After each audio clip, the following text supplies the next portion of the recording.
Hey folks, welcome you all to a new session. This is CA Ganesh Bharadwaj. So in this session, we are going to discuss costing RTP for the attempt September 2024, right? So before we get started with the actual RTP discussion, so I have three things to share with you before we get started. The first thing is about the prerequisite, right? So before you attend this session, I assume that you have at least studied the entire subject once, right? Maybe from my regular lectures or revision lectures or by self-study or from any other faculty, that doesn't matter. At least once you have an idea about the subject, that's when this RTP discussion is going to be effective for you, right? Number two, whatever time that you are spending here along with me for this RTP discussion, I want this to be absolutely productive in such a way that whatever time that we are spending here, it needs to be revisited, if at all when you're revisiting it the day before your exam, it should be completed in a span of just 15 to 20 minutes max. Now, sir, how would we do that? This is where the power of note taking comes in. And I will tell you, how do you take notes during this discussion? This is what I generally follow in my regular lectures as well, but I'll just give you a taste of what it is right now and prove it in front of you that whatever lengthy discussion that we are going to make here, the entire RTP can be revisited in about 15 to 20 minutes the day before your exam.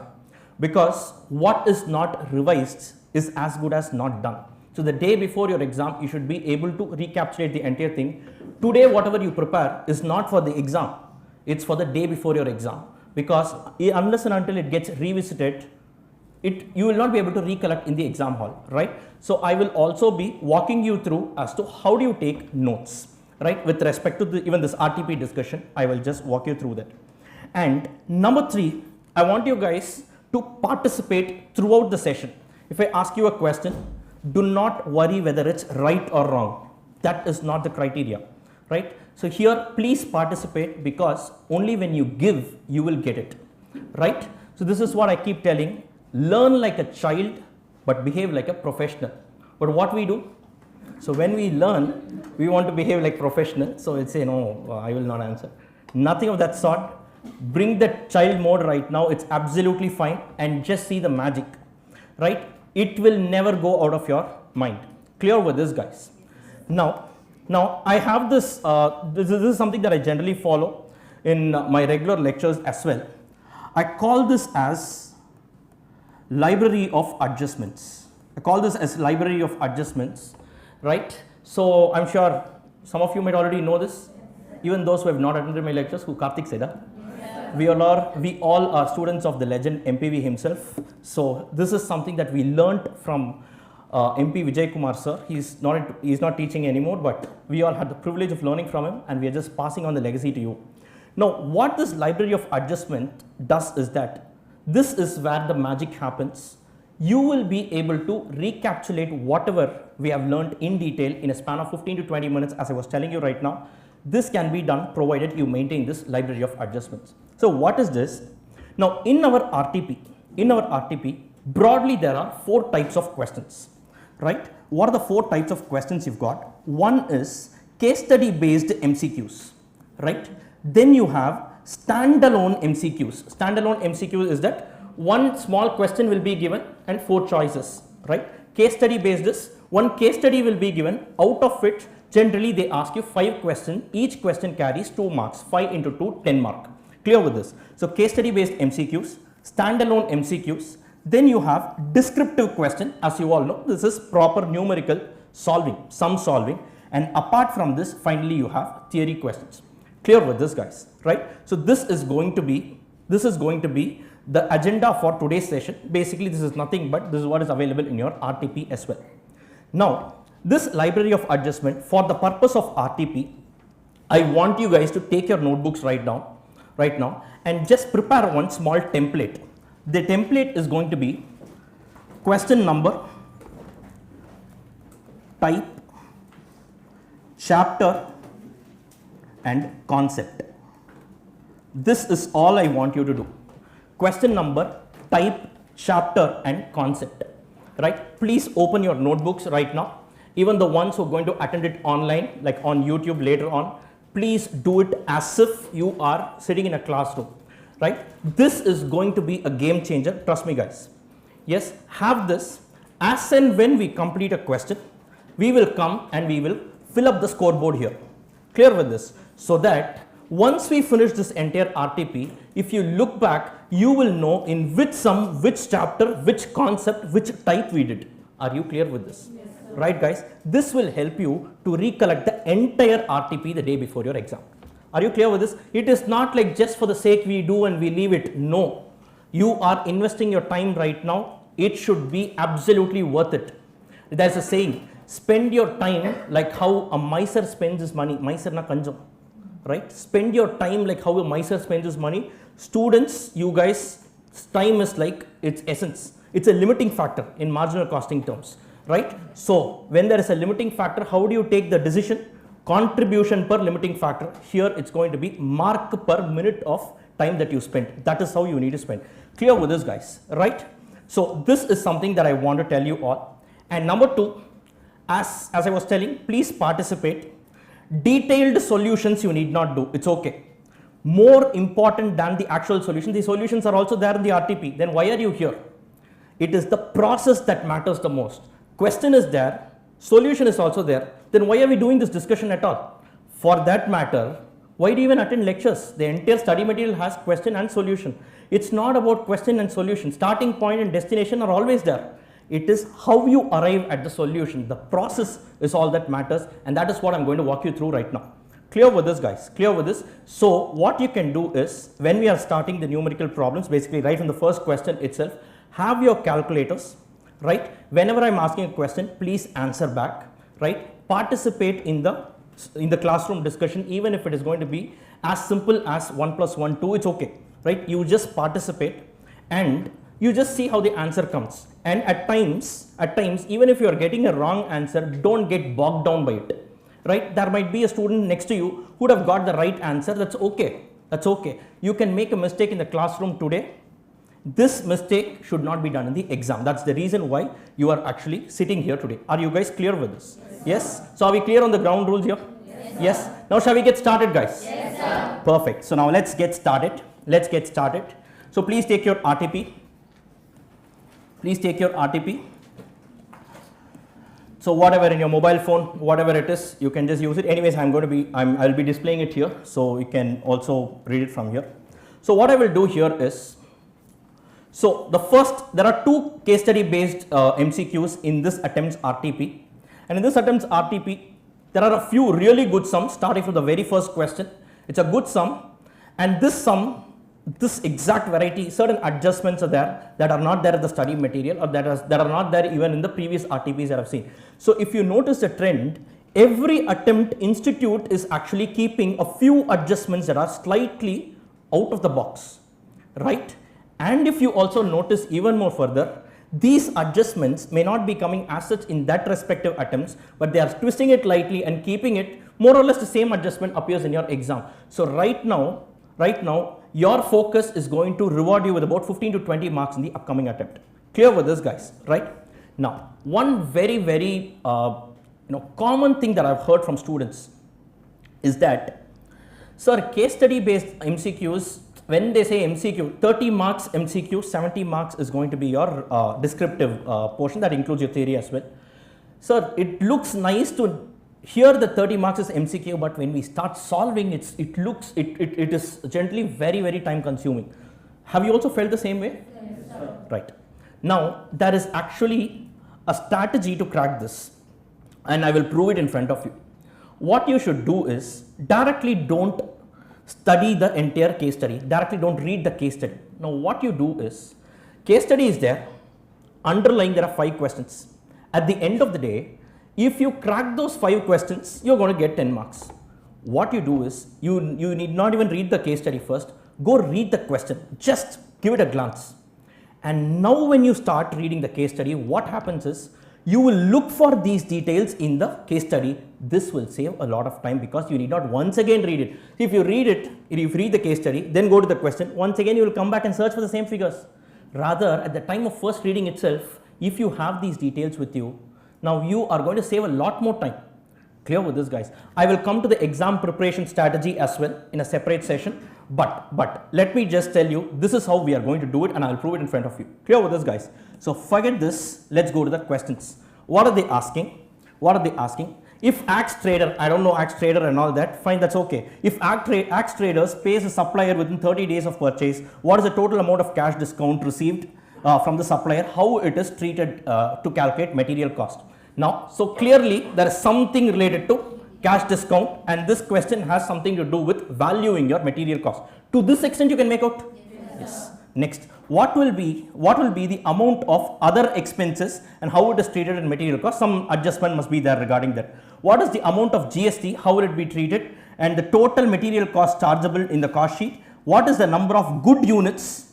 Good units means what? There must be some losses. Clear? You can make this out, right? Very simple and logical, right? Per unit. And what is the effective cost per unit of the materials received? This is what they have asked. Clear? Now you just go and read this case study.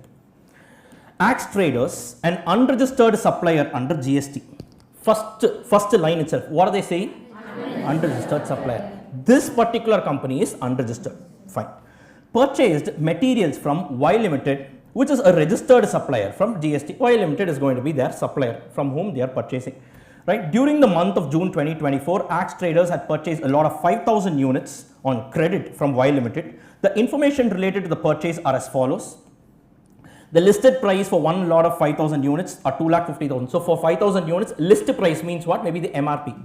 Okay, excluding taxes. This is their rate chart they have prepared. Trade discount is 10%. CGST, SGST, credit is available. Very important, right? 18% they have given the breakup 99. Okay, cash discount is 10%. Will be given only if the payment is made within 30 days. Toll tax paid is given. Freight and insurance, demurrage is given. Commission and brokerage on purchases. Amount deposited for returnable containers. What is this? If you see in the nearby shops and all, right? Any local shops, if you see, so they will be having this bottle Pepsi and all. That will be in a crate, right? So this crate they will give a deposit. Or why go to that extent? Water cans. You guys give a deposit, no? Right? 100 rupees deposit for that water can goes on in rotation, right? That is what he is saying. He deposited some amount for returnable container. Is that a cost? Is that a cost? He deposited some amount. Deposit is not a cost. Deposit is not a cost. It's not. It's a deposit. Clear with this? You will get back. Look at this. Amount of refund on returning the container, 20,000. So I deposited 30. I got back 20. The net of only 10K is going to be my cost. Clear with this, guys? Simple, logical. Next. Other expenses, 2% of total cost. Fine. Then a 20% shortage in the material on receipt is expected considering the nature of the raw material. The payment to the supplier was made within 21 days. Meaning what? Meaning what? He has paid within the net 30, right? Net 30 days, which means is he eligible for a cash discount? Yes, perfect. Yes. Now, before we get into the solutions, let me give you a background. First, what are the costs that can be considered as material cost? Now, any cost that is incurred to bring my material to my stores can be considered as a material cost. Agreeing with me on this? Yes, sir. Except what? Except what? Number one, if we are talking about taxes, GST, which is eligible for credit, correct? Now, that will not be a cost at all. It is ideally a current asset. I am paying to my supplier, right? And at the time when I am selling it, whatever is the outward liability, I can adjust this as a credit.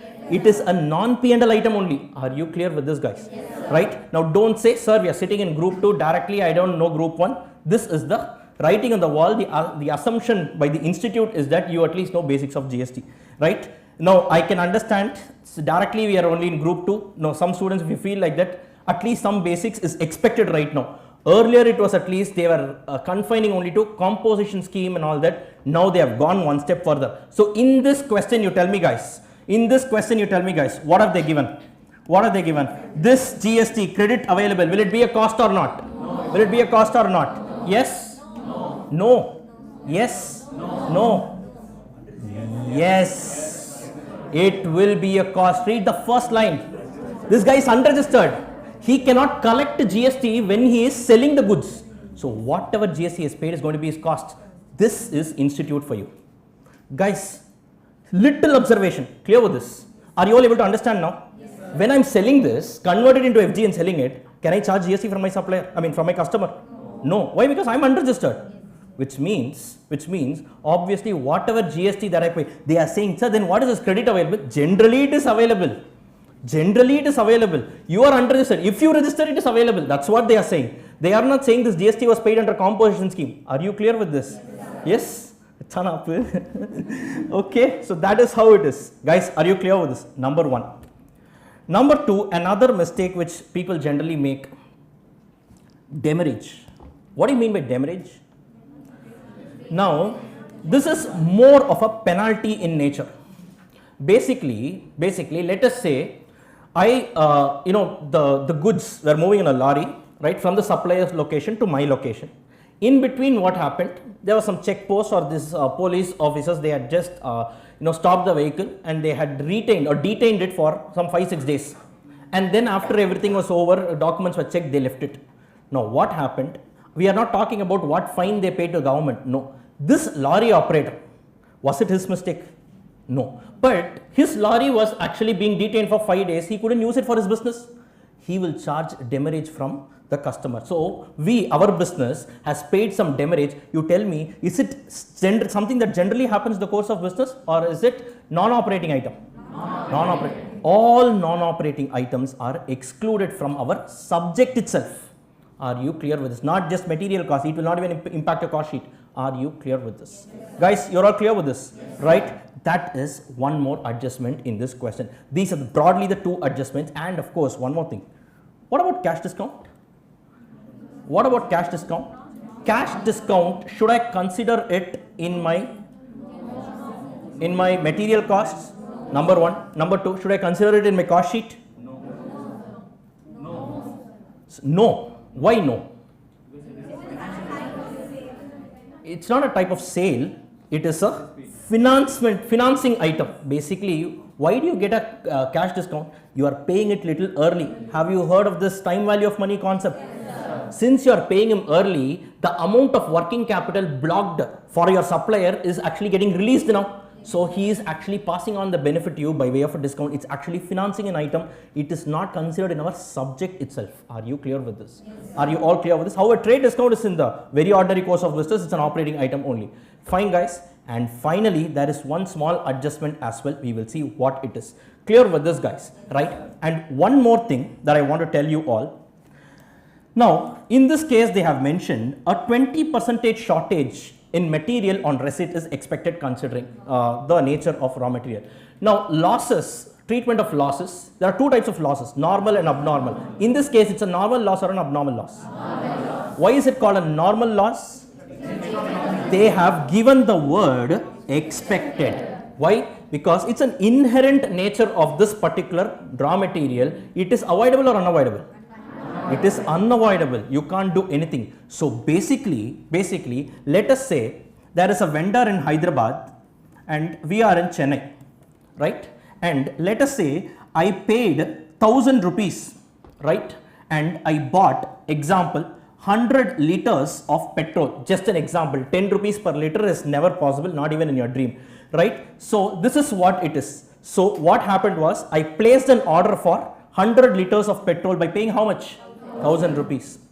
But I know for sure when the lorry comes to Chennai, my place, I know for sure that I will receive only how much? Let us say 80 liters. Just an example, right? So when I actually calculate the effective cost per liter, I will say I know that I am going to pay 1,000 and I know that I am going to receive only 80 liters. Are you clear with this? Yes. So the effective cost is how much? Come on, calculate. 1,000 divided by 80. How much is this? 12.5 per liter.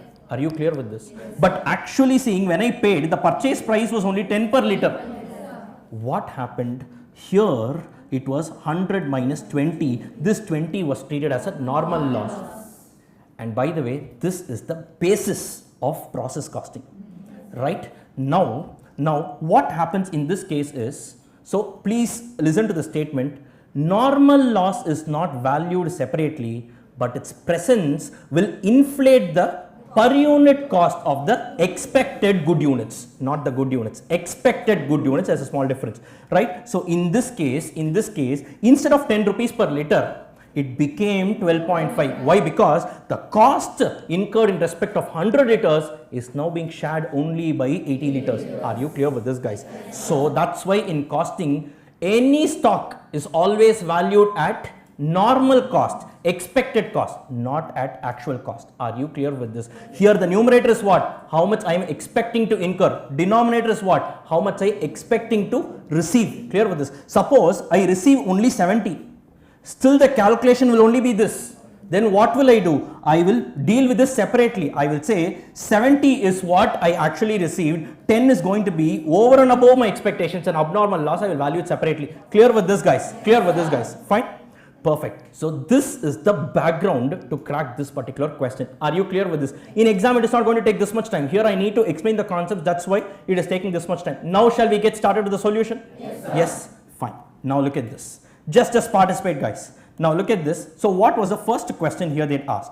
If Axe Limited pays the supplier within 30 days of purchase, then what is the total amount of cash discount received from the supplier and how is it treated to calculate your material cost? Number one, how is it treated? That we know. What? It is not at all considered for the purpose of calculating my material cost. Are you clear with this? So now, how are we going to go about with this? So it's going to be 2,50,000. 2,50,000 is going to be the listed price. Correct? Please have the question with you. So what's the listed price? 2,50,000. Less trade discount of 10%, 25,000. What's the taxable value here?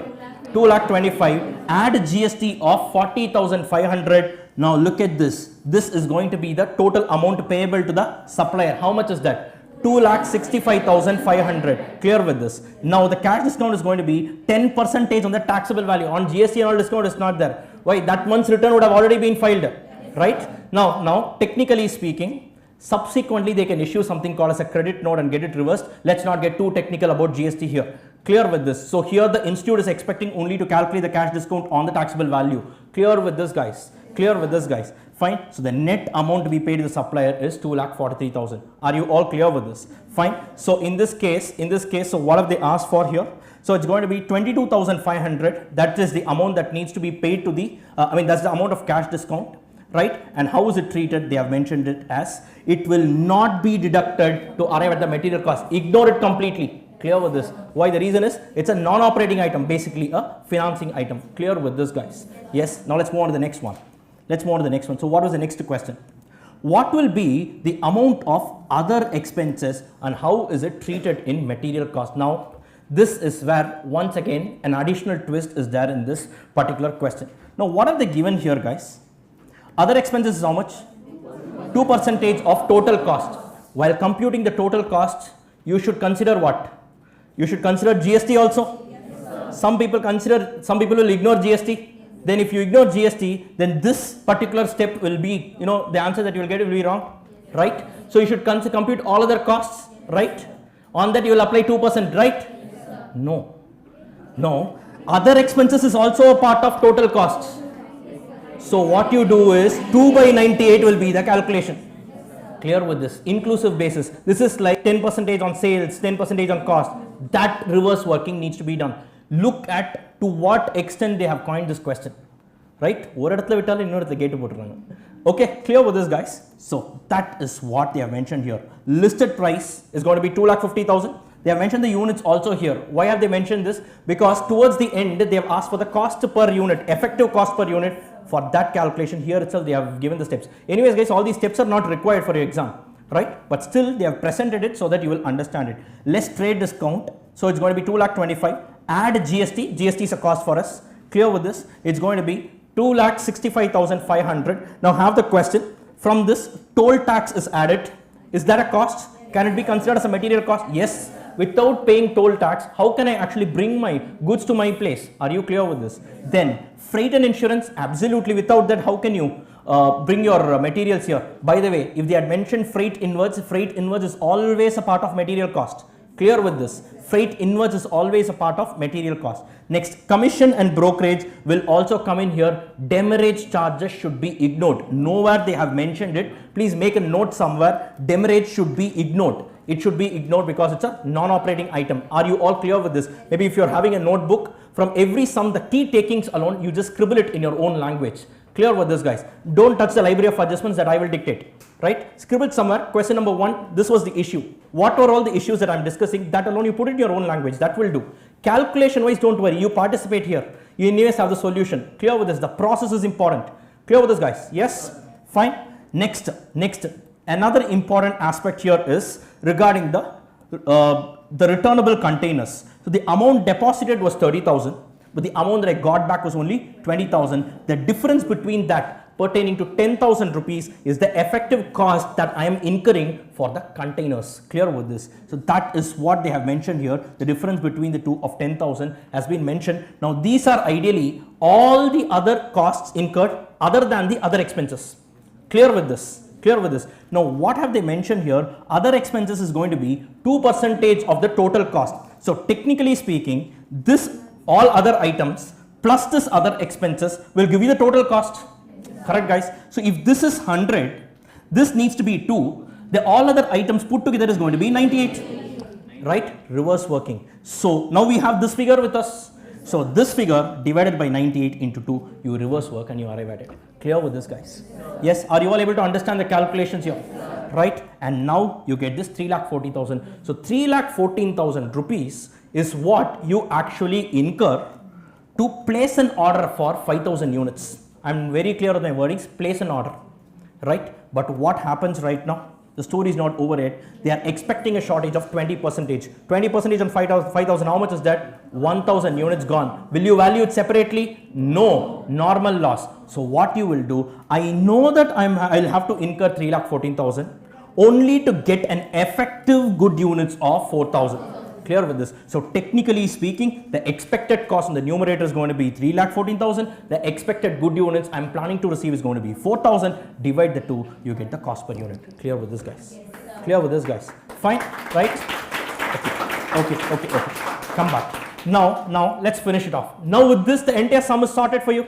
Let's get started. What will be the total amount of other expenses? How is it treated? Now other expenses should form part of what? Material cost. Obviously, it's material related. Clear with this, guys? So now how much is that? We just calculated it. So 6280, it forms part of your material cost. So just go and tick whichever option. Look at this, option B.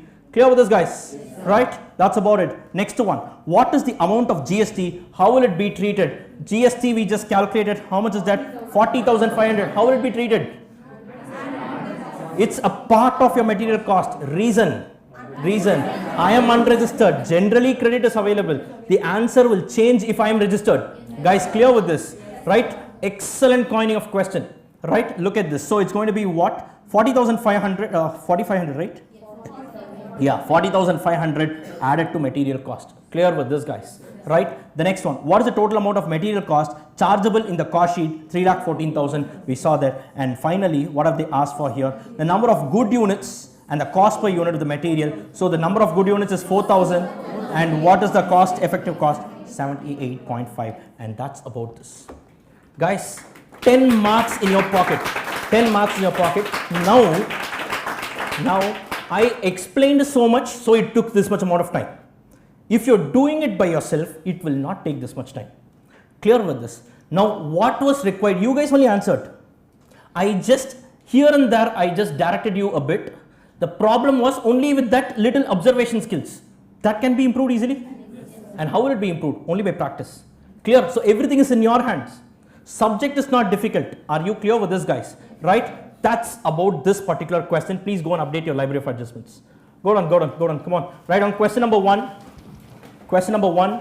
It's going to be, the type is going to be CSB space MCQ. Case study based MCQ.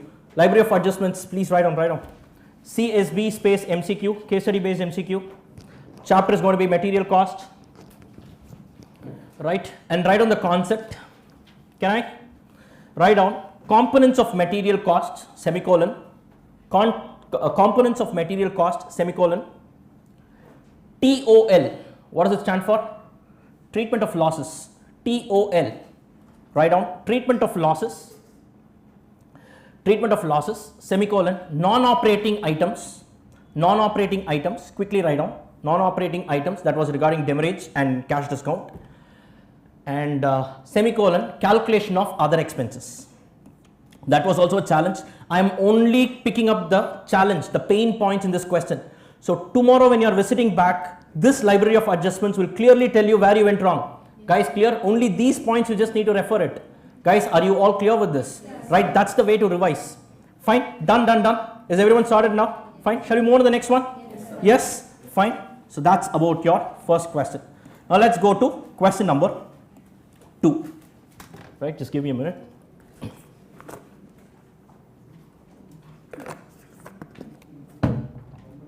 Fine. Now question number 2.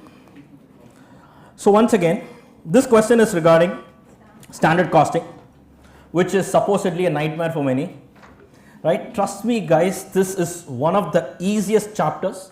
By the way, if you still find standard costing difficult, so I've uploaded a separate video. 4 hours entire standard costing is done. It's a revision video.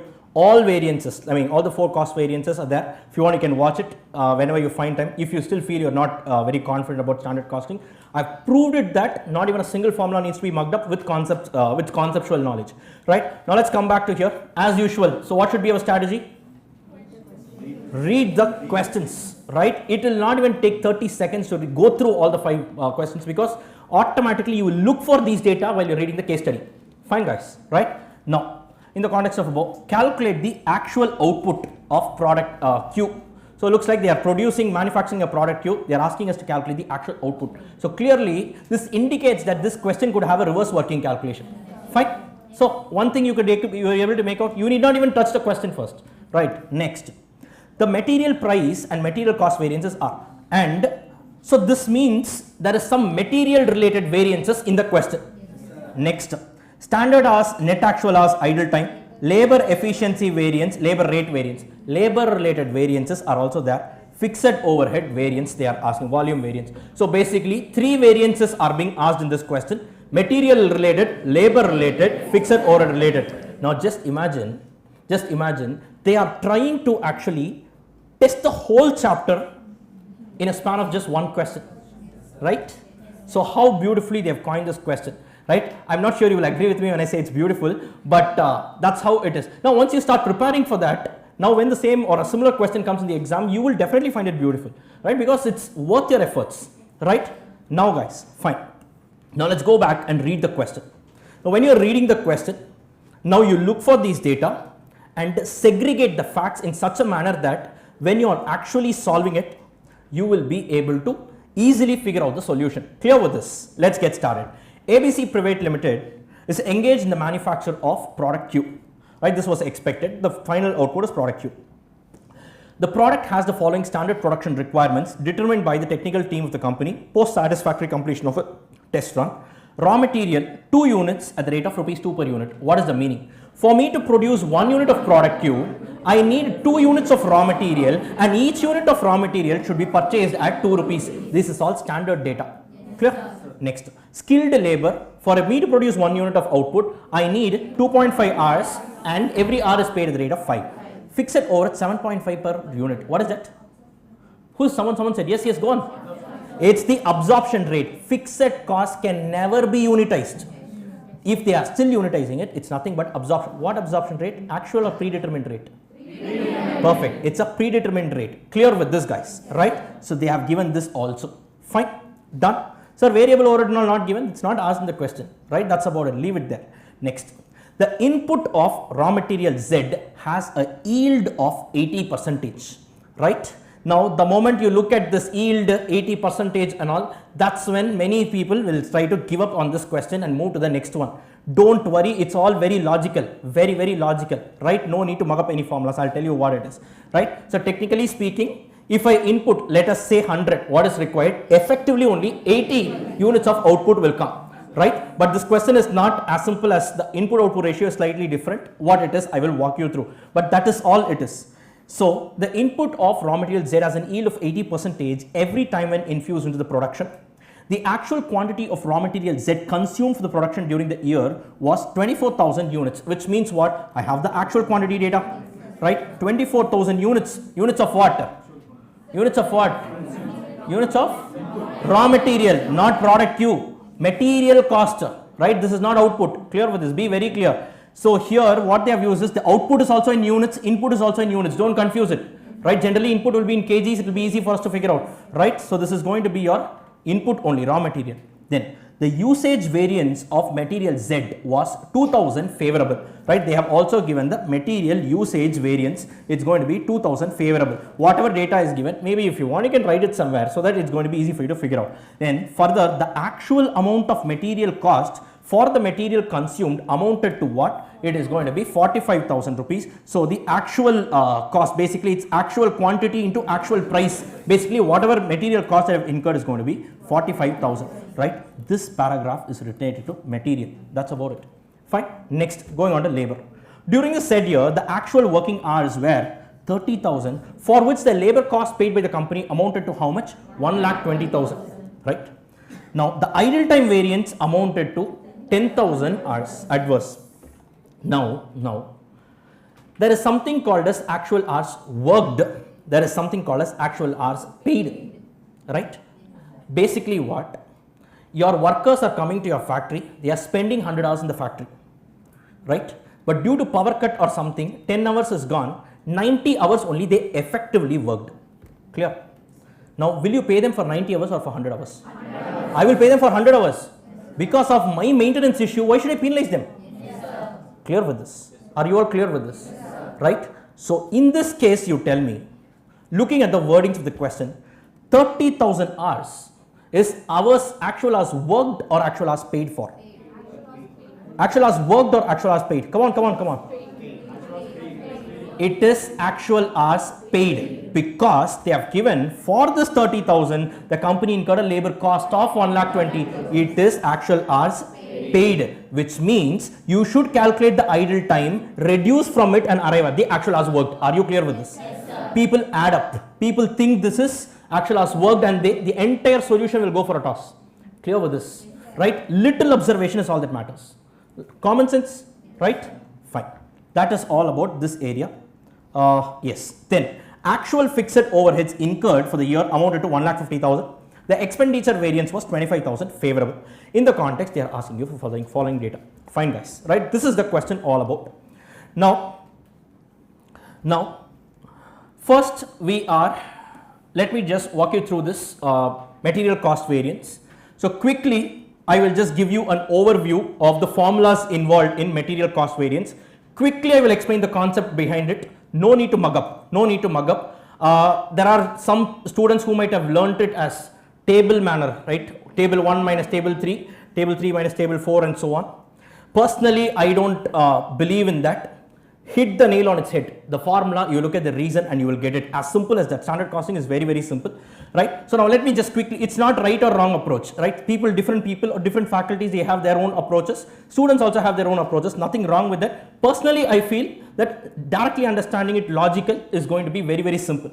Now, come on guys, tell me, material cost variance, tell me the formula. So material cost variance is what? What is the material cost you should have incurred? Compare that with what is the material cost you have actually incurred. So what is that? Standard quantity into standard price minus actual quantity into actual price, right? This is broadly classified into two.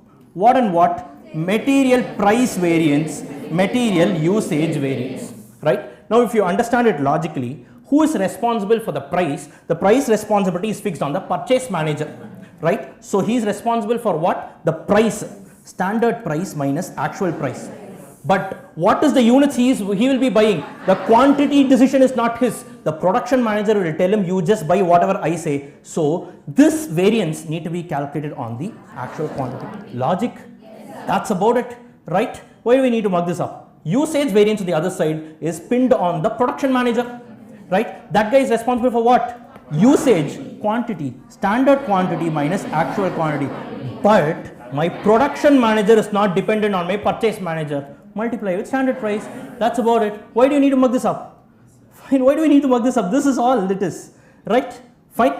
With this background, let us get started with this particular question. Now what are they given here? What are they given here? They have mentioned certain things. Actual quantity is given in this question as what?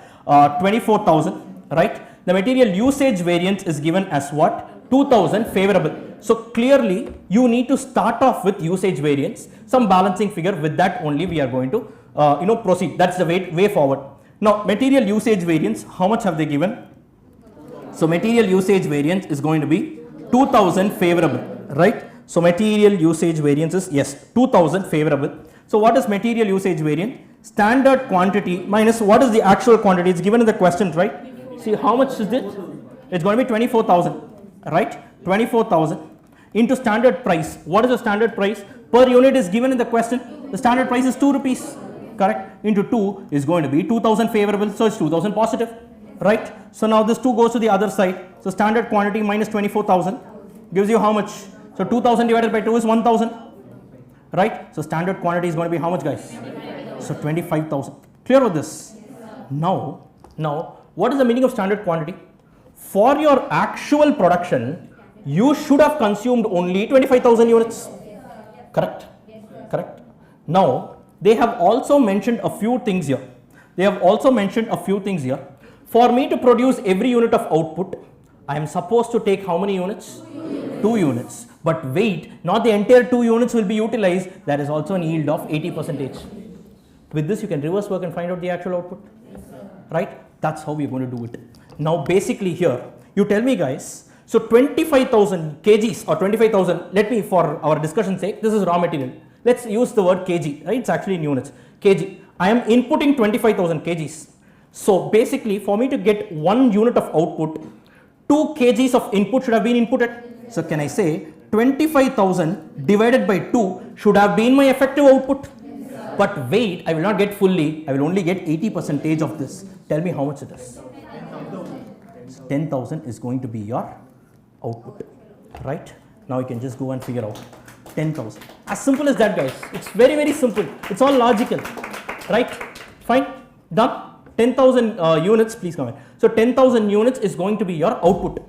Fine, because without output you can't proceed in standard costing. Everything is based on standard. We are not talking about budget costing here. Standard means what? For the actuals, what should have been incurred? Clear with this, right? That's about the first part of this particular question, right? Now what else have they asked? What is the second part?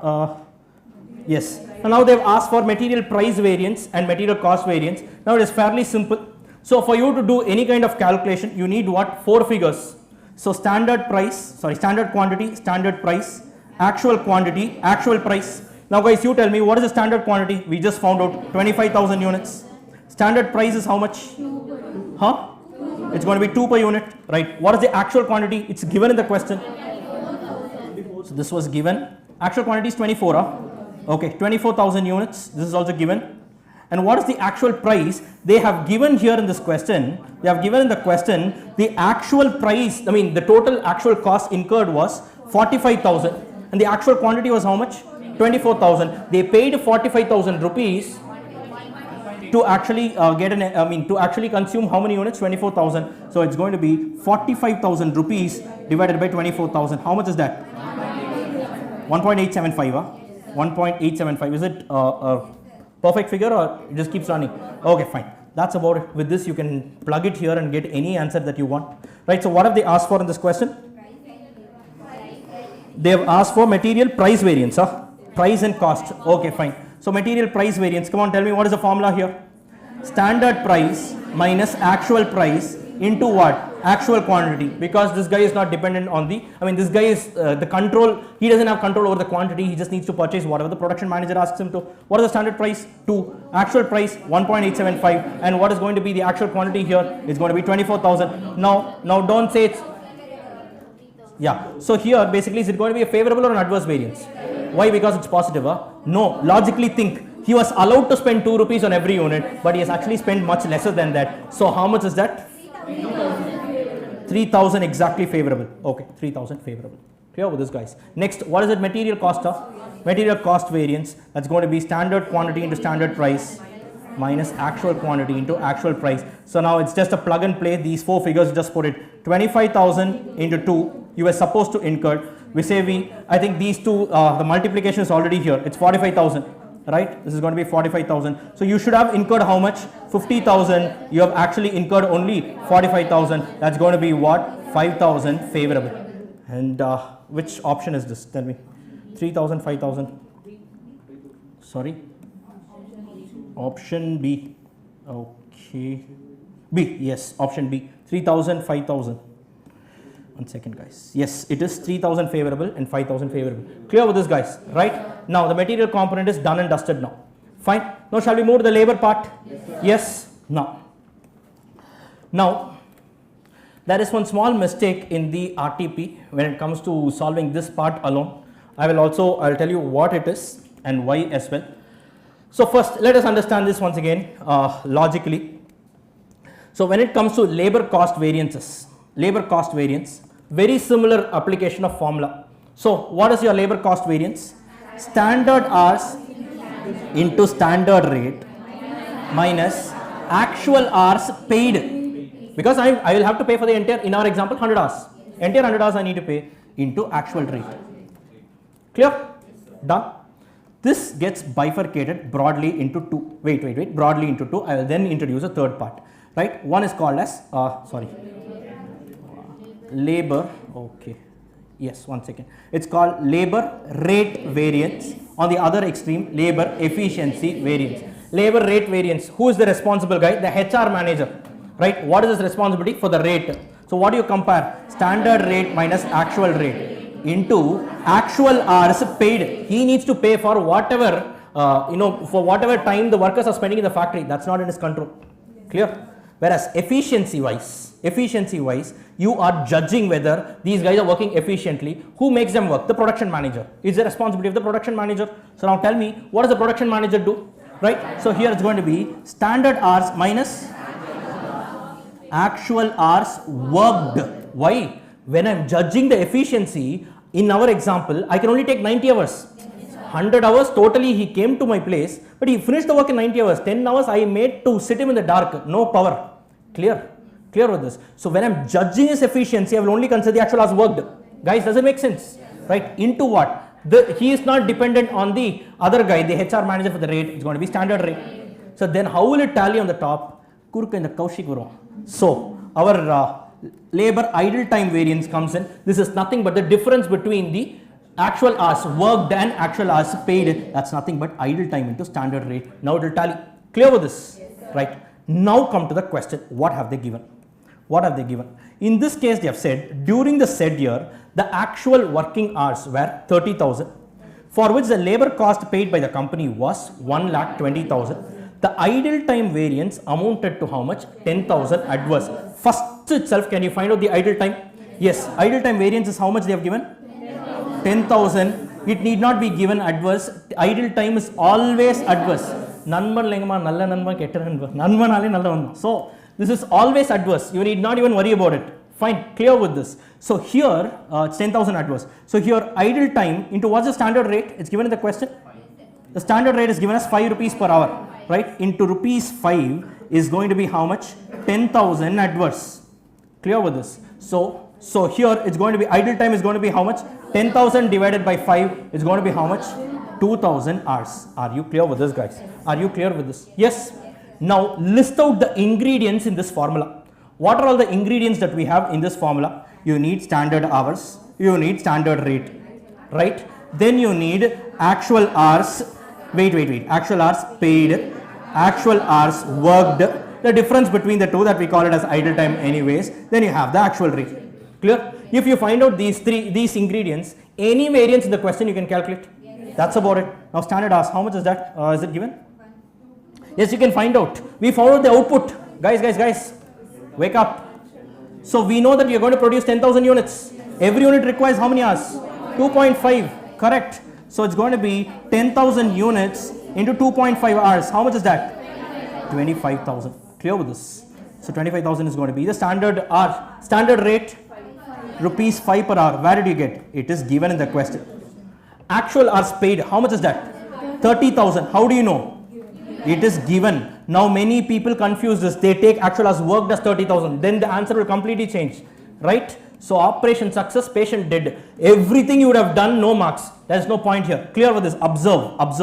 Idle time we just calculated. How much is this? 2000 hours. 2000 hours we just calculated. It's nothing but 10,000 upon 5. Clear with this? So now what is going to be my actual hours worked? It's going to be obviously lesser, 28,000 hours. Within bracket the calculation is going to be 30,000 minus what? 2,000. Are you clear with this? And what is the actual rate? It's they have given it, no? 1,20,000 is what they incurred for a total of 30,000 hours. So how much is that?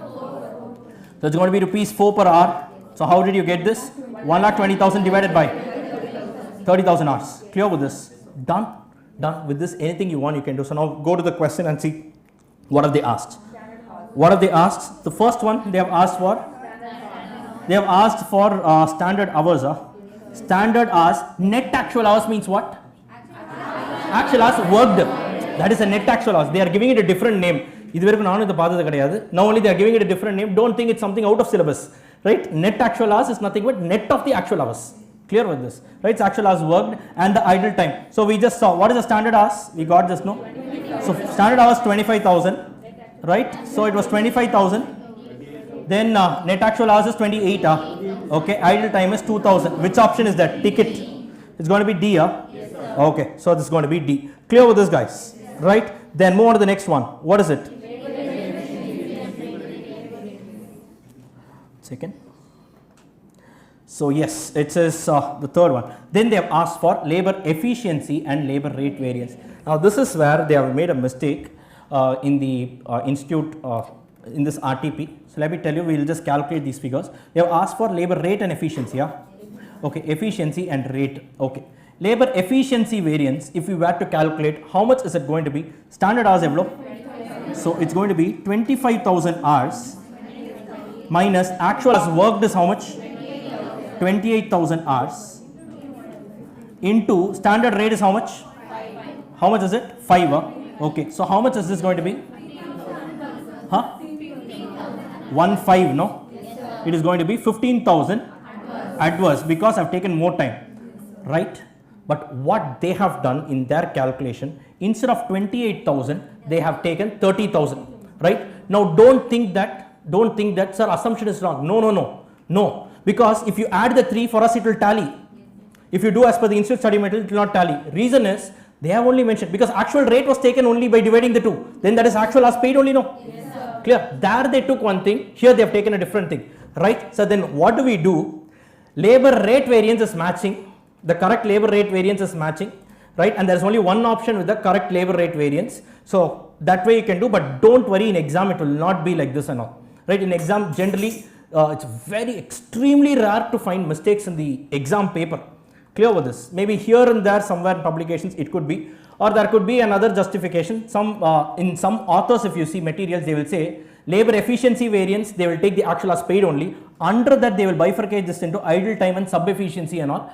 That is very rare. Then what do you call this gang variance and mix and all? So it is not like that. Technically speaking, this is what it should have been, but they have taken it differently. So take it with a pinch of salt, but this is what it is. Ideally the correct answer is 15,000. Clear with this, guys? And what is going to be the labor rate variance? Standard rate is how much? 5. Actual rate was how much? 4 into actual hours. How much is that? Actual hours paid for is 30,000. So that's going to be what? 30,000 favorable. Are you clear with this, guys? Are you clear with this? So what is the thing that they've given? This is fourth, yeah. So they have mentioned it as C, basically because this efficiency, the rate variance is 30,000 favorable. That is the only option if you notice with the right figure. Here it is ideally not 25, it should have been 15,000 adverse. Clear with this? Logically we did it, no, right? And if you add the 3 figures, it will come to your daddy figure, like the topmost figure, right? It will tally. Clear with this? That's the beauty of standard costing. Even if you have made some calculation error, you can actually check it, right? Clear with this, guys? Fine. And finally comes the big different animal, fixed overheads volume variance, right? So fixed overheads variance, basically, guys, so what is the formula for fixed overhead variance? Cost variance.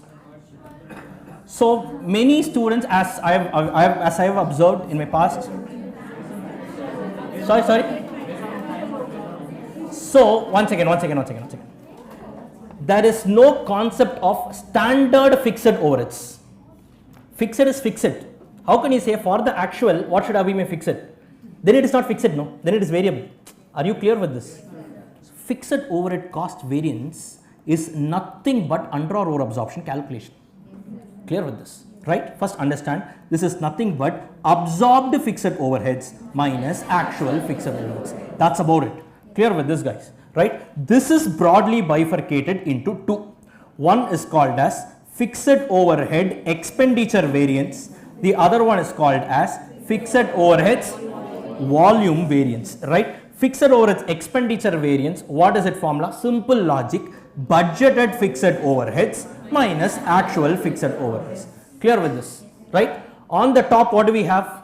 See, there are three different overheads. One is your budget, the other one is your actual. In between you have absorbed. Basically, in costing, what we do is absorbed overheads is the overheads accounted for. Correct? So, because why? You don't know the actuals at the time of preparing your cost accounting systems, and costing is one thing that cannot wait till the end of the year.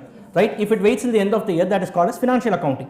Clear with this? Costing is a concurrent process. So, we are forced to use something called as predetermined rates using the budgets. Clear with this? Using the budgeted rate, we apply it on the actuals. That is called as your absorbed overheads. So here on the top, what are we comparing? Absorbed with actuals. On the left hand side, what are we comparing? Budget with actuals. So now to arrive at this top figure, what will you now do? Remove this. It's going to be absorbed fixed overheads minus budgeted fixed overheads. Basically, it's nothing but balance figure. Clear with this? Right? Now you got these figures with you. Right? Now go to the question, what have they given? What is the given data here? With respect to fixed overheads, what have they given? The actual fixed overheads incurred was how much? 1,50,000. Expenditure variance was 25,000 favorable. Right? So here the actual fixed overheads was how much? 1,50,000. Right? Budgeted fixed overheads I am yet to figure out. Right? This is equal to how much? 25,000, 25,000 favorable, so put it positive. So what is my budgeted fixed overheads? So it goes to the other side, it becomes how much? 1,75,000, right? So now you got the budgeted fixed overheads. Now what is asked for in the question?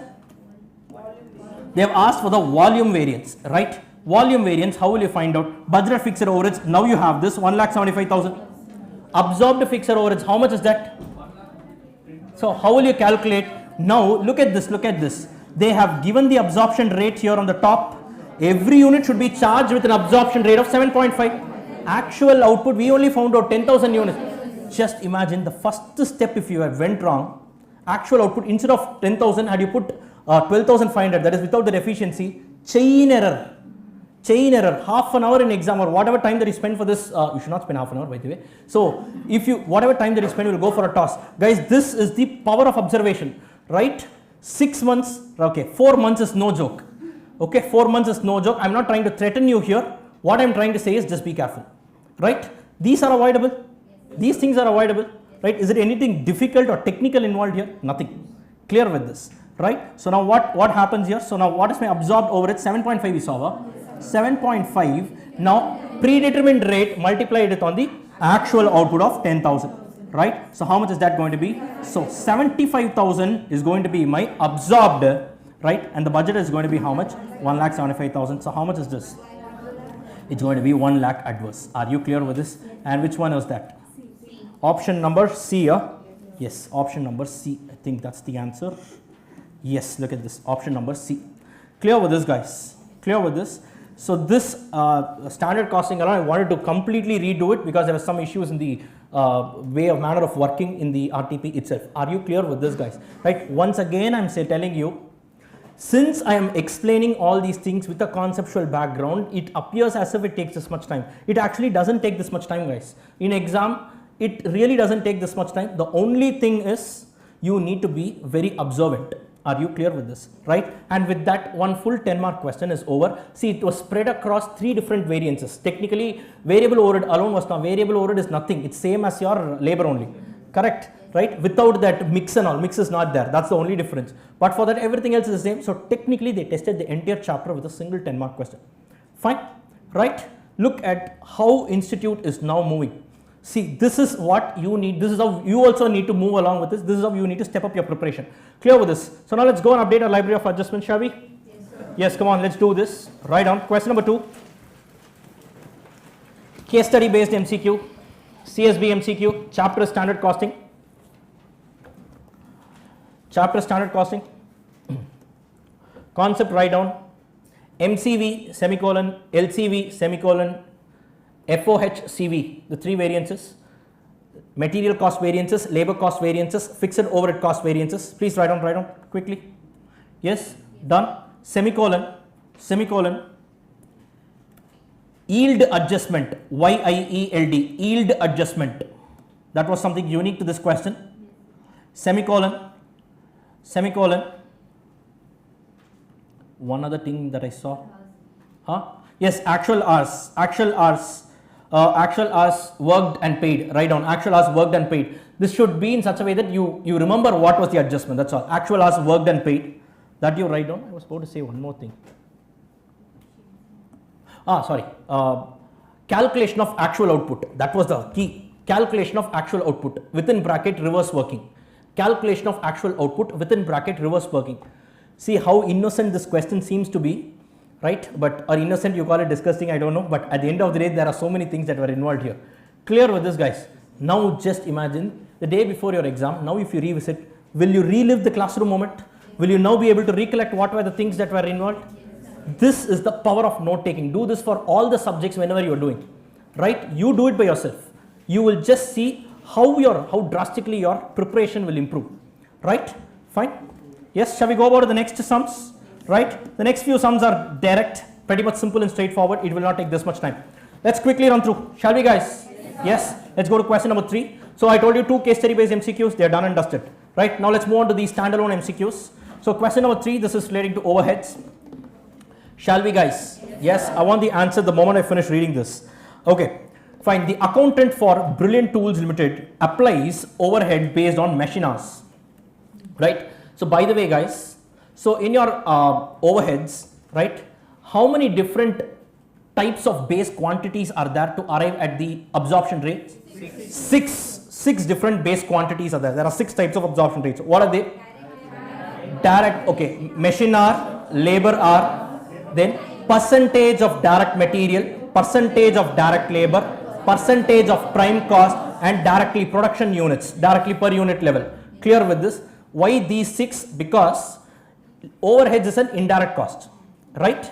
So you are trying to convert an indirect cost into direct, that is represented on a per unit level. So when you have to do this, the bridging, when you have to bridge this gap, it needs to be bridged using any of the 6 direct cost components. So all the 6 things that I mentioned right now are some way or the other readily available on a per unit level. Using these things, I bridge an indirect cost and represent it on a direct level. This is the reason why you have only 6 and not there is no 7th one. Are you clear with this, guys? Right? So now that was just a passing reference about a background. Now what have they said? In this company uses what? Machine hour rate. The budgeted overheads and the machine hours are, so 1,30,000 is going to be my budgeted overheads, and the budgeted machine hours is going to be 8,000 hours respectively. Actual overheads and the machine hours incurred were 1,37,500 and 10,000 hours. The cost of goods sold and inventory data compiled for the year are direct material cost is given, COGS is given, units of WAP is given, and FG is given. What is the amount of under or over absorption of overheads? Very, very simple 2-mark question. So can anyone tell me what is the under or over absorption? Sorry? Option A, B, C, D? Option A, right? Anyone else? Anyone else? Please, I hope you guys are not looking at the answer. Okay. So anyone else? That's all? First of all these data are not relevant at all. First, absorbed overheads. How will you calculate absorbed overheads? Your predetermined rate into what? The actual hours. What is the predetermined rate? 1,30,000 divided by 8,000, correct? So it's going to be 1,30,000 divided by 8,000. How much is this? 16.25 is going to be my predetermined rate. This, every time I spend an actual hour, machine hour at the factory, I'm going to charge it with 16.25. What is the actual hour spent? It's going to be 10,000 hours, right? So now what is going to be my absorbed overheads? 1,62,500, right? And how much is the actual overheads? 1,37,500. And what is the difference between the two? How much is that? 25,000. Under or over? I have absorbed more while I've actually incurred only what 1,37,000. This is going to be an over absorption by 25,000. Very simple, right? That's about it. Clear with this? All these data, why have they given? The moment you saw this, what did you think? You should have thought something. It's okay. So the moment, if I were you, the moment I saw this, I would have thought there is something related to supplementary rate. So in supplementary rate, you need to apportion between three things and all, right? Units sold, units unsold, closing WAP units, right? So you need to do all that, provided the under or over absorption is attributable to normal reasons, right? Right? So it appeared as if it was something so big, but there is nothing actually.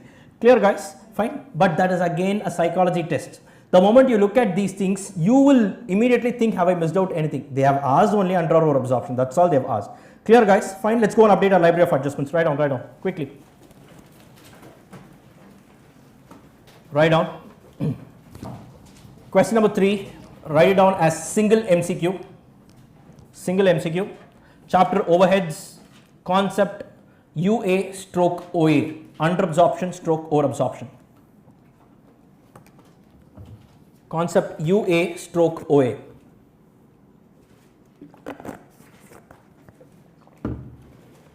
Are we done?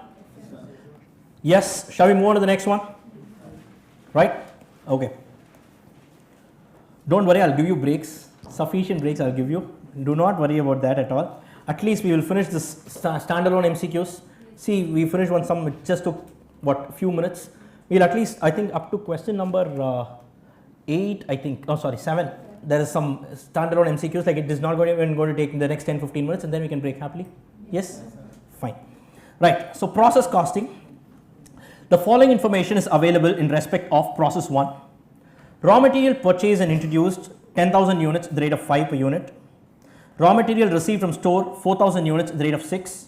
Direct labor is 40,000. Overheads 28,000. Output of the process is 13,500. Normal wastage is 5% of inputs. The scrap value of wastage is going to be 4 rupees per unit. What is the value of abnormal gain? Now, this is somewhere related to what we saw in the very first question, that the diesel petrol example I gave you, right? The treatment of losses, right? Now there's one thing that you need to know. There is one very important thing that you need to know. How will you calculate the cost per unit? How will you calculate the what? Cost per unit, right? So that's a very important calculation. That's a very important calculation. This is question number 4. Huh? Okay, question number 4. How do you calculate cost per unit? Simple, logically, let me explain, because this is a very detailed explanation in our regular batch, but let me just make it as concise as possible and give you a background. Basically, when I am calculating the cost per unit, in the numerator I take the expected cost. Denominator I take the expected good units. Correct? Am I right, guys? Yes, sir. Expected cost, how will you calculate? Total cost. That's all, no sir? No. I know that normal loss means what? I know that I'm going to lose. Correct? And when my normal loss, when my units that are getting scrapped, when they have a income, a scrap value, right? I know that at the time of incurring the cost itself, I know that I will incur some costs, I know that I will lose some units, and I know that these lost units can generate some revenue for me. Yes. Guys, correct? So the denominator should have the net expected cost. Agree with me? Yes, so can I say the net expected cost is going to be total cost minus normal loss scrap income. Don't say scrap income, normal loss scrap income. Correct? Because before even I start my production, I know that I'm expecting that I will lose some units, and each of these units will generate some scrap revenue for me. Correct, guys? So, because whatever is the total cost is being borne by the expected good units, correct? And any scrap income that is generated out of the, the scrap units, normal loss units, should also, the benefit should also be passed on to them. It is only fair that way, right? Divided by, what is the expected good units, not the actual good units. Expected good units, what is it? Input, whatever I do, minus normal loss units, correct?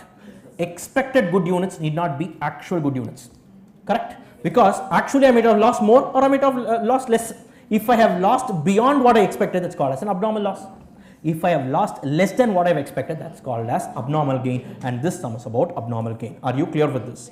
Right? Now, what have they given in this particular question? What have they given in this particular question? They have said that raw material purchase and introduced was how much? 10,000 units, right? Received from stores was 4,000 units. Predominantly what has happened, they have inputted how many units? 10,000 plus 4,000 units were inputted. Overall 14,000 units were inputted. Agreeing with me on this? Right. Now, where are these 14,000 units present? That is what we need to find out right now. They have said, look at this. What have they said? Output of the process is how much? 13,500. They have mentioned that the actual output turned out to be what? 13,500 units. Fine, this is all they have given. Now tell me guys, I inputted 14 and I have 13.5 with me. What is the actual loss? How many units have I actually lost? 500 units, right? But in costing, I can't deal directly with loss. Loss needs to necessarily be segregated into normal and abnormal.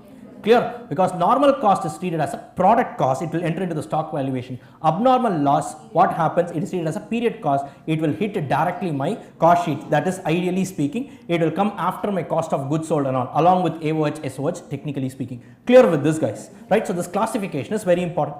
Correct? So the first thing that I will do is, first I will say actual loss is how much? 500 units. How did you get this 500 units? I inputted 14,000 units, but I ended up getting only 13,500 units. Correct? Now this 500, I am segregating it into two. Normal loss. First on the left side. What is my normal loss? They have said, generally I expect whatever I input, 5% of that I am expecting to lose. That's the inherent nature. Right? So tell me guys, how much is this? So it's going to be 14,000 into 0.05. How much is that? That's going to be 700 units. I will also do the workings here. It's going to be 5% on 14,000. Yes. So now you tell me, I was prepared to lose 700, but I've actually lost only how much? 500. So 200 units turned out to be good. Clear? So that is called as abnormal gain, and put it within bracket. Right? And this is ideally a balancing figure. Are you clear with this? Are you clear with this? Abnormal gain doesn't mean I inputted 14,000, magically 200 units got created, output became 14,200. No. I inputted 14,000, I expected to lose something, but I lost only something lesser. Or in other words, my expected good units were less, actual good units were more. Are you clear with this? Yes. Right? This is called as abnormal gain. Clear with this? Right? And abnormal gain, what will you do? It is abnormal. So don't take it, it is not a part of product cost. What happens is, it again goes on to increase your profit. Are you clear with this? So that is again treated separately as a period cost. If you had to prepare a costing P&L account, it goes to the credit side. Clear with this? It will not even enter into any of the products. Clear with this, guys? This is what it is. So now what have they asked for here in this question?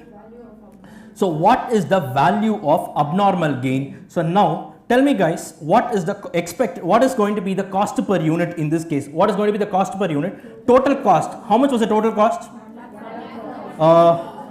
So the total cost here is going to be 10,000 at the rate of 5, right? Then it's going to be 4,000 at the rate of 6, plus 40,000, plus 28,000, right? So can anyone tell me what is the total cost? 142,000. Okay, so 1,42,000 is my total cost. Right? And at that time, even before I started the production process, I know, or I expected, that expectation need not be actuals. Correct? I expected to lose how many units? 700. And each of these 700 units, I know that I'll be generating a scrap income of how much? How much, guys? 4. Right? Divided by, what is the total units I inputted? 14,000. And how many units I expected to lose? 700. Clear with this? So now tell me guys, how much is this going to be? So it's going to be 700 into 4, that's 2,800, right? So 2,800, so 1,42,000 minus 2,800 gives you how much? So 139,200 should be apportioned between 14,000 minus 700, that's going to be 13,300 units. So what is going to be the effective cost per unit? 139,200 divided by 13,300, that's going to be 10.4666. It keeps on going. I would suggest you retain the decimals in your calculator. Use that M plus MRC. Retain the decimals, don't round off generally. right? Because process accounts generally needs to tally. It needs to be tallied. There is no balancing figure. Every line item needs to be arrived at. Clear with this? Now what have they asked for? How many units of how many abnormal gain? So it's going to be 200 into this. How much is that? 2093.23, right? And what option is that? D. It's going to be option number D. Are you clear with this? Right? Pretty much simple, right? And how it appears when you're preparing a process account. This is how it appears when you are preparing a process account, right? So obviously you guys know, right? You need to have particular units and amount. This units, by the way, it's not that equivalent units. It's just a tracker column. Just a tracker column.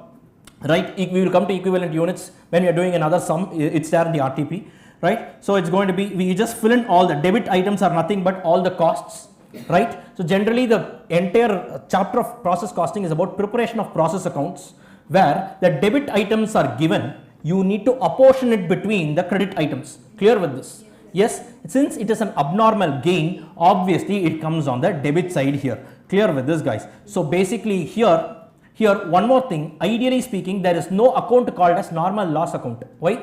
I told you normal loss cannot be valued separately, right? Then what is this, sir? It is a normal loss scrap income account.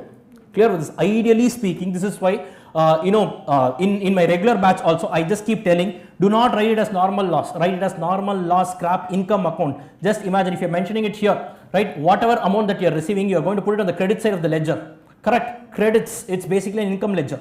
Clear with this, guys? Right? So that is what it is. They have valued it. So this 700, they multiplied it with 4, they arrived at this figure. Correct? So technically speaking, this was my expected cost. Correct? No. Total cost on the debit side minus my normal loss scrap income. Correct? It is apportioned between what?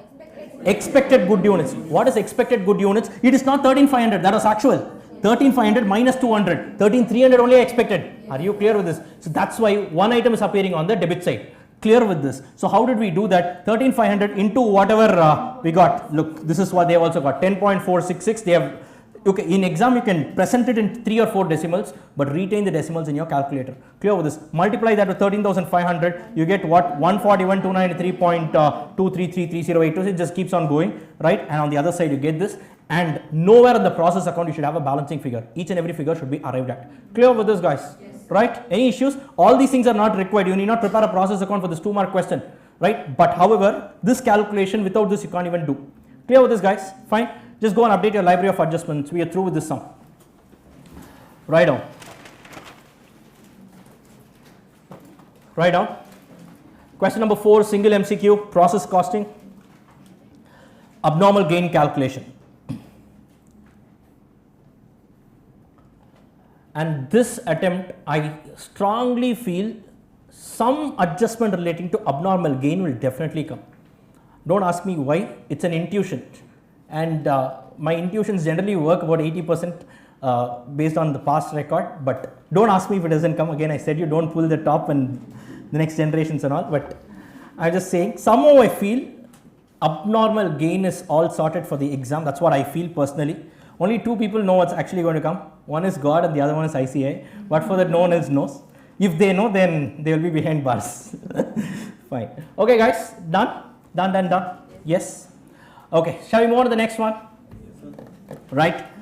This question is about service costing, more specifically to the hotel sector. Shall we get started? Yes, sir. Okay. Again, this is more of, I think, a study material question type only. There they had mentioned it as single suites, double suites. Yeah, like that they had mentioned it. So it is sweets. Yes, someone is saying it is actually sweet. Sweet as in how we say sweet. Laddoon sweet solranga. Adhe maridhan. It's pronounced as sweet. Nama sweet room nu solli palagirukom actually, but it's actually sweet. Anyways, fine. Coming back here, they have just changed it as deluxe room, premium room. Vivek Kamani solra sir na maaru veshithila iruken wala andha madri. So yes, a hotel has 200 rooms, 120 deluxe rooms, and 80 premium rooms. The normal occupancy in summer is 80% and in winter it's going to be 60%, right? The period of summer and winter is taken as 8 and 4 months respectively. Assume 30 days in each month, and the room rent of the premium room will be double the deluxe room. Hotel is expecting a profit of 20% of the total revenue. The total cost of the year is given as some phone number, it's given. Okay, so calculate the room rent to be charged for the premium room. First question, can I add 120 with 80? No. Why? Can't add. It is like asking how much is 5 donkeys plus 4 monkeys? 9, what will you say, zombies? No, it cannot be added. You cannot compare dissimilar items. Then what will you do? Make it comparable and add, right? So whatever revenue that I generate by letting out 1 room day of a premium room is equivalent to what I will be getting by letting out 2 days of my deluxe room. Correct, guys? Yes, sir. Correct, guys? Or in other words, 1 premium room day is equivalent to 2 deluxe room days. Correct? So can I convert everything into equivalent deluxe room days and do the calculation? Yes. So I have 120 actual deluxe room days, rooms, right? Plus, if I'm converting, I will say 80 premium room into 2, I'm putting it as 160. 160 plus 120, how much is that? 280. So I am saying every day I have 280 equivalent deluxe room days. This is equivalent. Physically I have only 200 rooms, 120 plus 80 physically, but for the purpose of all my calculations I need to convert it. Clear? Equivalent deluxe room days. Are you clear with this? Yes, right? Now every day 280 equivalent deluxe rooms are available. Yes. Now what are they saying? What are they saying? Now 8 months is what? Summer. 4 months is winter. During summer 80% is occupied, meaning what? Of the total rooms available, 80% of them are occupied.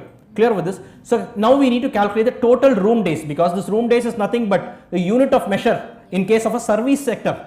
Correct? I can't say, if I'm a pen manufacturer, I can say 1 room, 1 pen, right? Whereas these guys, what will they say? Per room per day. It's called a composite cost object. They can't say per room.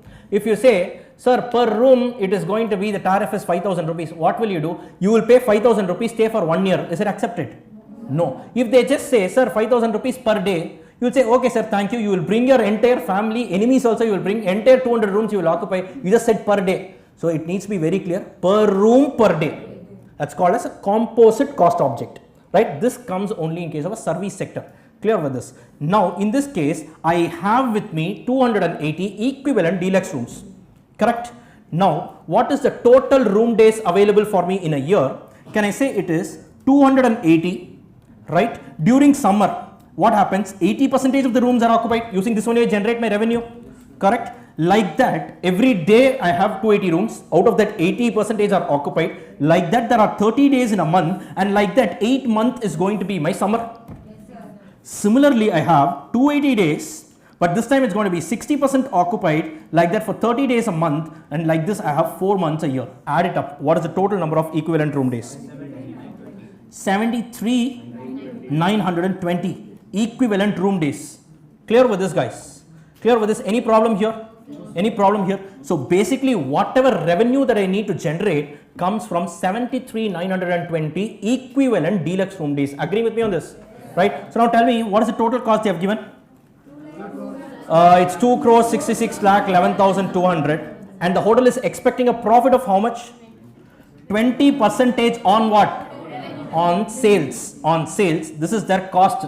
Correct? So you have a total cost, profit. You have the sales. Here we call it as takings basically, or revenue. You can call it as revenue, right? So if revenue, the profit is expressed as what? As a percentage of sale. So if my revenue is 100, profit is 20, cost is going to be 80. If cost is whatever this phone number is, how much is going to be my total revenue? It's 266,11,200 upon 80 into 100. How much is that? 266,11,200 divided by 0.8. So 33,26,4,000. Correct? It's going to be 33,26,4,000. This is the total earnings, total revenue generated by letting out how many equivalent single room, deluxe room? 73,920 divided by 73,920. How much you get? 73,920. It's going to be 450 rupees, right? And they have an option readily for you, right? That is not the answer, because they have asked for premium rooms. Premium room tariff is twice your normal deluxe room. It's going to be 900. Clear with this, guys? As simple as that, right? Clear with this? That's why they are giving 2 marks.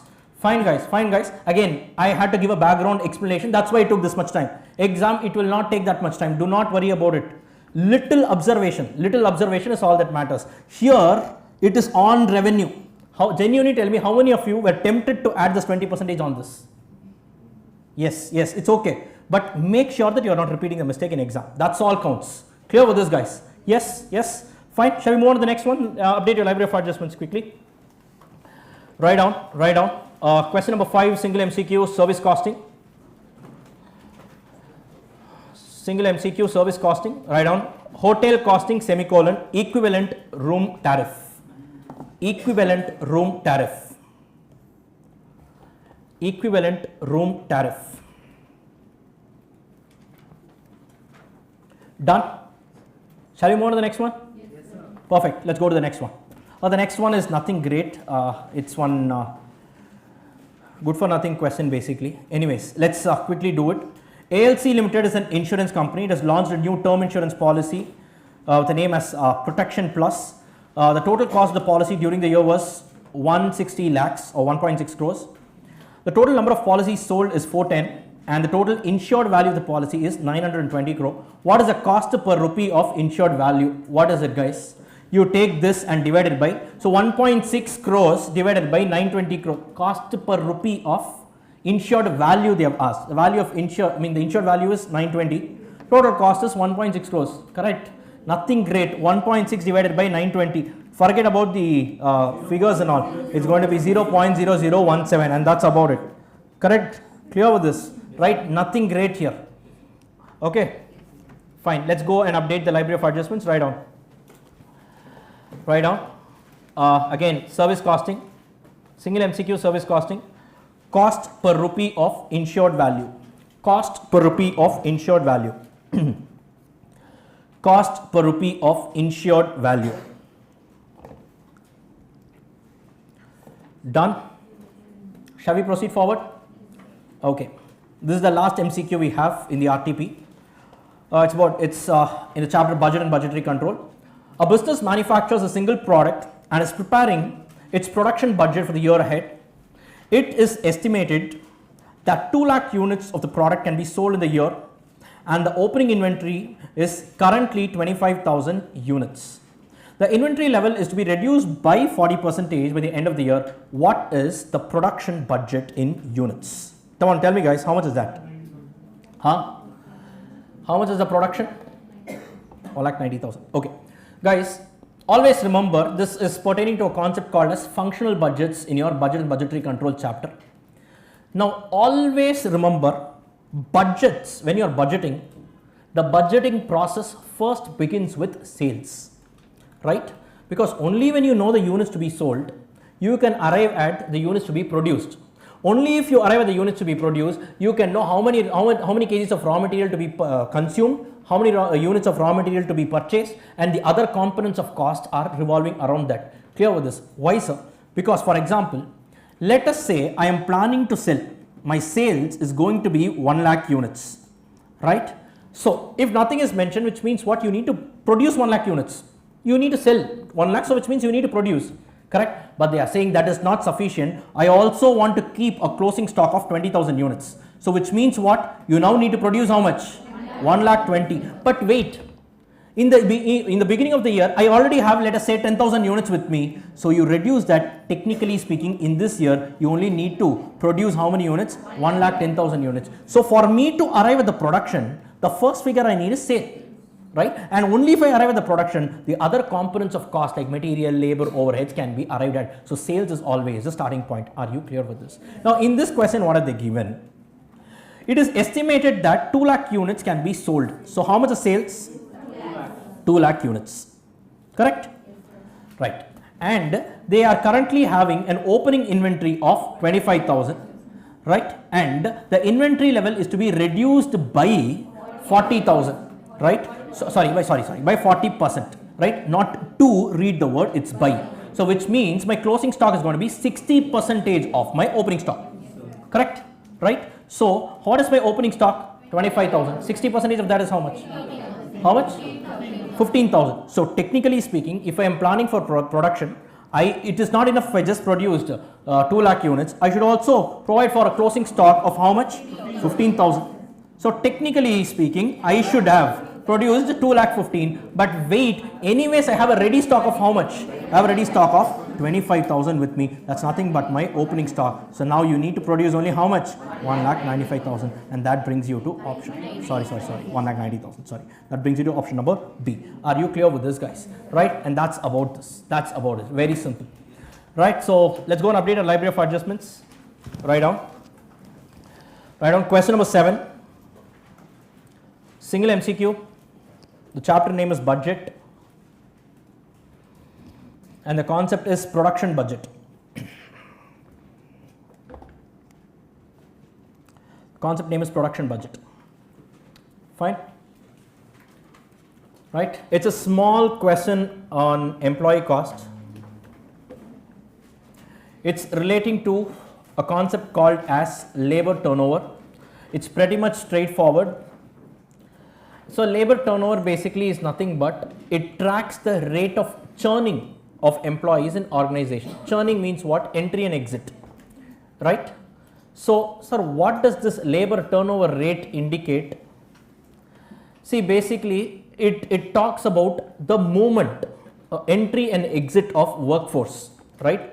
So what is the ideal labor turnover rate? There is nothing as such. Basically, then why are we calculating it? Every industry has their own labor turnover rate. You compute your company's labor turnover rate and compare it with your industry average. Clear with this? This is what it is. By standalone, 14%, 8% doesn't make any sense. Clear with this? Unlike your current ratio or something like that, debt equity ratio like that, this doesn't make sense by itself. It is a relative measure. Are you clear with this? There is there's one poem also which you might have heard. For men may come and men may go, the company goes on forever, right? So something similar of that sort. But there's one thing that you need to understand. A high labor turnover rate is not good, because you would have hired someone, you would have trained them for a few months, and by the time they settle down with the work, and by the time they actually start doing the work productively, what if they just suddenly resign and go off? So then it is going to be a huge cost for the company, and you cannot take the benefit out of whatever cost that you have incurred. Clear with this? Similarly, if the same employee stays on forever also, that is a low labor turnover, that is also wrong, because then you are not open to a fresh talent. Clear with this? There has to be a balance between the two. So that is what this concept of labor turnover captures. However, none of these concepts are relevant to crack this sum. It is pretty much a straightforward sum. Shall we just get started here? Yes. Fine, guys. So the labor turnover rates for the quarter ended 30th of June 2024 are computed as 14%, 8% and 6% under the flux method, replacement method and separation method respectively. Broadly, there are 3 methods using which you compute this, right? So now, if the number of workers replaced during the first quarter of the financial year is 36, compute the following: the number of workers recruited and joined, the number of workers left and discharged, right? Now basically there are 3 methods. One is called as the replacement method, the other one is called as separation method, the other one is called as flux method. Replacement means what? But before that, separation means what? If someone is exiting your organization, it is called as a separation. They are separating ways from you. Clear? So why could they separate? Because maybe they want to retire, right? Or at times could be because of death, very rarely, or because sometimes the company themselves can fire them. Correct? Right? So all these things put together, if someone is moving out of your organization, that comes under separation. What do you mean by replacement? The ones who have now gone out, if their seats are getting filled, that is called as replacement. Now, flux method captures what? It captures everything, including what? New admissions, or in other words, I have opened up a new position right now, right? Till now, this position itself was not there. But for the first time, I have actually opened a new position. That is not replacement. Correct? That is a new position I have opened that also gets tracked under the flux method. Are you clear with this, guys? Yes. So now they have given some, the ratios and all that. Basically, first let us quickly see what is the formula involved here. So your labor turnover rate under the replacement method, the formula is going to be number of replacements divided by average number of workers. Separation method, what is the formula? Number of separations divided by average number of workers. And under the flux method, it's going to be number of separations plus they call it as accession. What do you mean by accession? Accession means replacement plus the new positions, the new joinings. Are you clear with this? Anyone who enters for the first time into my organization, I call it as accession. That is not replacement. Replacement means if someone is entering new and they are filling a position which was already occupied by someone else, that was only called as replacement. Whereas accession is a broader term, not just that replacement, but it also takes into account the new positions that I have opened up currently. Clear with this, guys? This is the meaning. With this, you can easily figure this out. So now they have also given what? It's a reverse working. For a change, they have given all the ratios under the three methods, and one thing alone they have given. What is it? The number of replacements they have given. So now obviously you should start with the replacement method. The missing figure here is going to be the average number of workers. Now once you find out the average number of workers, denominator is that, the final ratio is that. Now the balancing figure is basically, it could be the number of replacements, the number of separations or number of accessions as the case may be. You can find out the missing figure. Clear with this, guys? Let us quickly see how they have done this. So replacement method, the formula is going to be number of replacements divided by average number of workers. So they have given that it's going to be what? 8% under the replacement method. 8 upon 100 is equal to number of replacement, 36 upon average number of workers. So now you just cross multiply. It's going to be how much? It's going to be, the average number of worker is going to be 36 upon 8 into 100. Correct, guys? It's a cross multiplication. It just goes here. So 36 into 100 divided by 8. Correct. So it's going to be how much? 450. So we got the denominator for all other formulas. Yes, it's going to be the average number of workers is going to be 450. Now, under the separation method, what is the formula? Number of separations divided by average number of workers. So we know that the labor turnover rate under the separation method is 6%, 6 upon 100 divided by, we just need to find out the number of separations because we now have the average number of workers. It's going to be the balancing figure. 450 into 6 upon 100, that's going to be 27. 27 is going to be the number of separations. Clear with this, guys? Yes, pretty much simple. And then finally, under the flux method, what is the formula? Number of separations plus accessions, that is the new joinings. Right? Now this is going to be 14%, right? And here the number of separations we just found out, it was how much? 27, right? Number of accession that we need to find out, the denominator we have it as 450. So you do the cross multiplication. So you get what? You get what? The number of accessions is going to be what? 36. Are you clear with this? So now the total number of people who have newly been recruited, that includes new joinings as well new positions as well as the replacements, that's going to be how much? 36. And what else have they asked? Number of separations, that's going to be 27. Are you clear with this? Pretty easy, guys. This is nothing in this sum, right? Just go and update your library of adjustments. This is about this question. Write down employee cost. So it's by the way, the type is going to be descriptive. The type is going to be descriptive. All the questions are numerical, that's why I didn't say numerical, it's descriptive. Put it as descriptive and write down employee cost is the name of the chapter. The concept is going to be labor turnover ratios within bracket reverse working. Labor turnover ratios within bracket reverse working. Labor turnover ratios within bracket reverse working.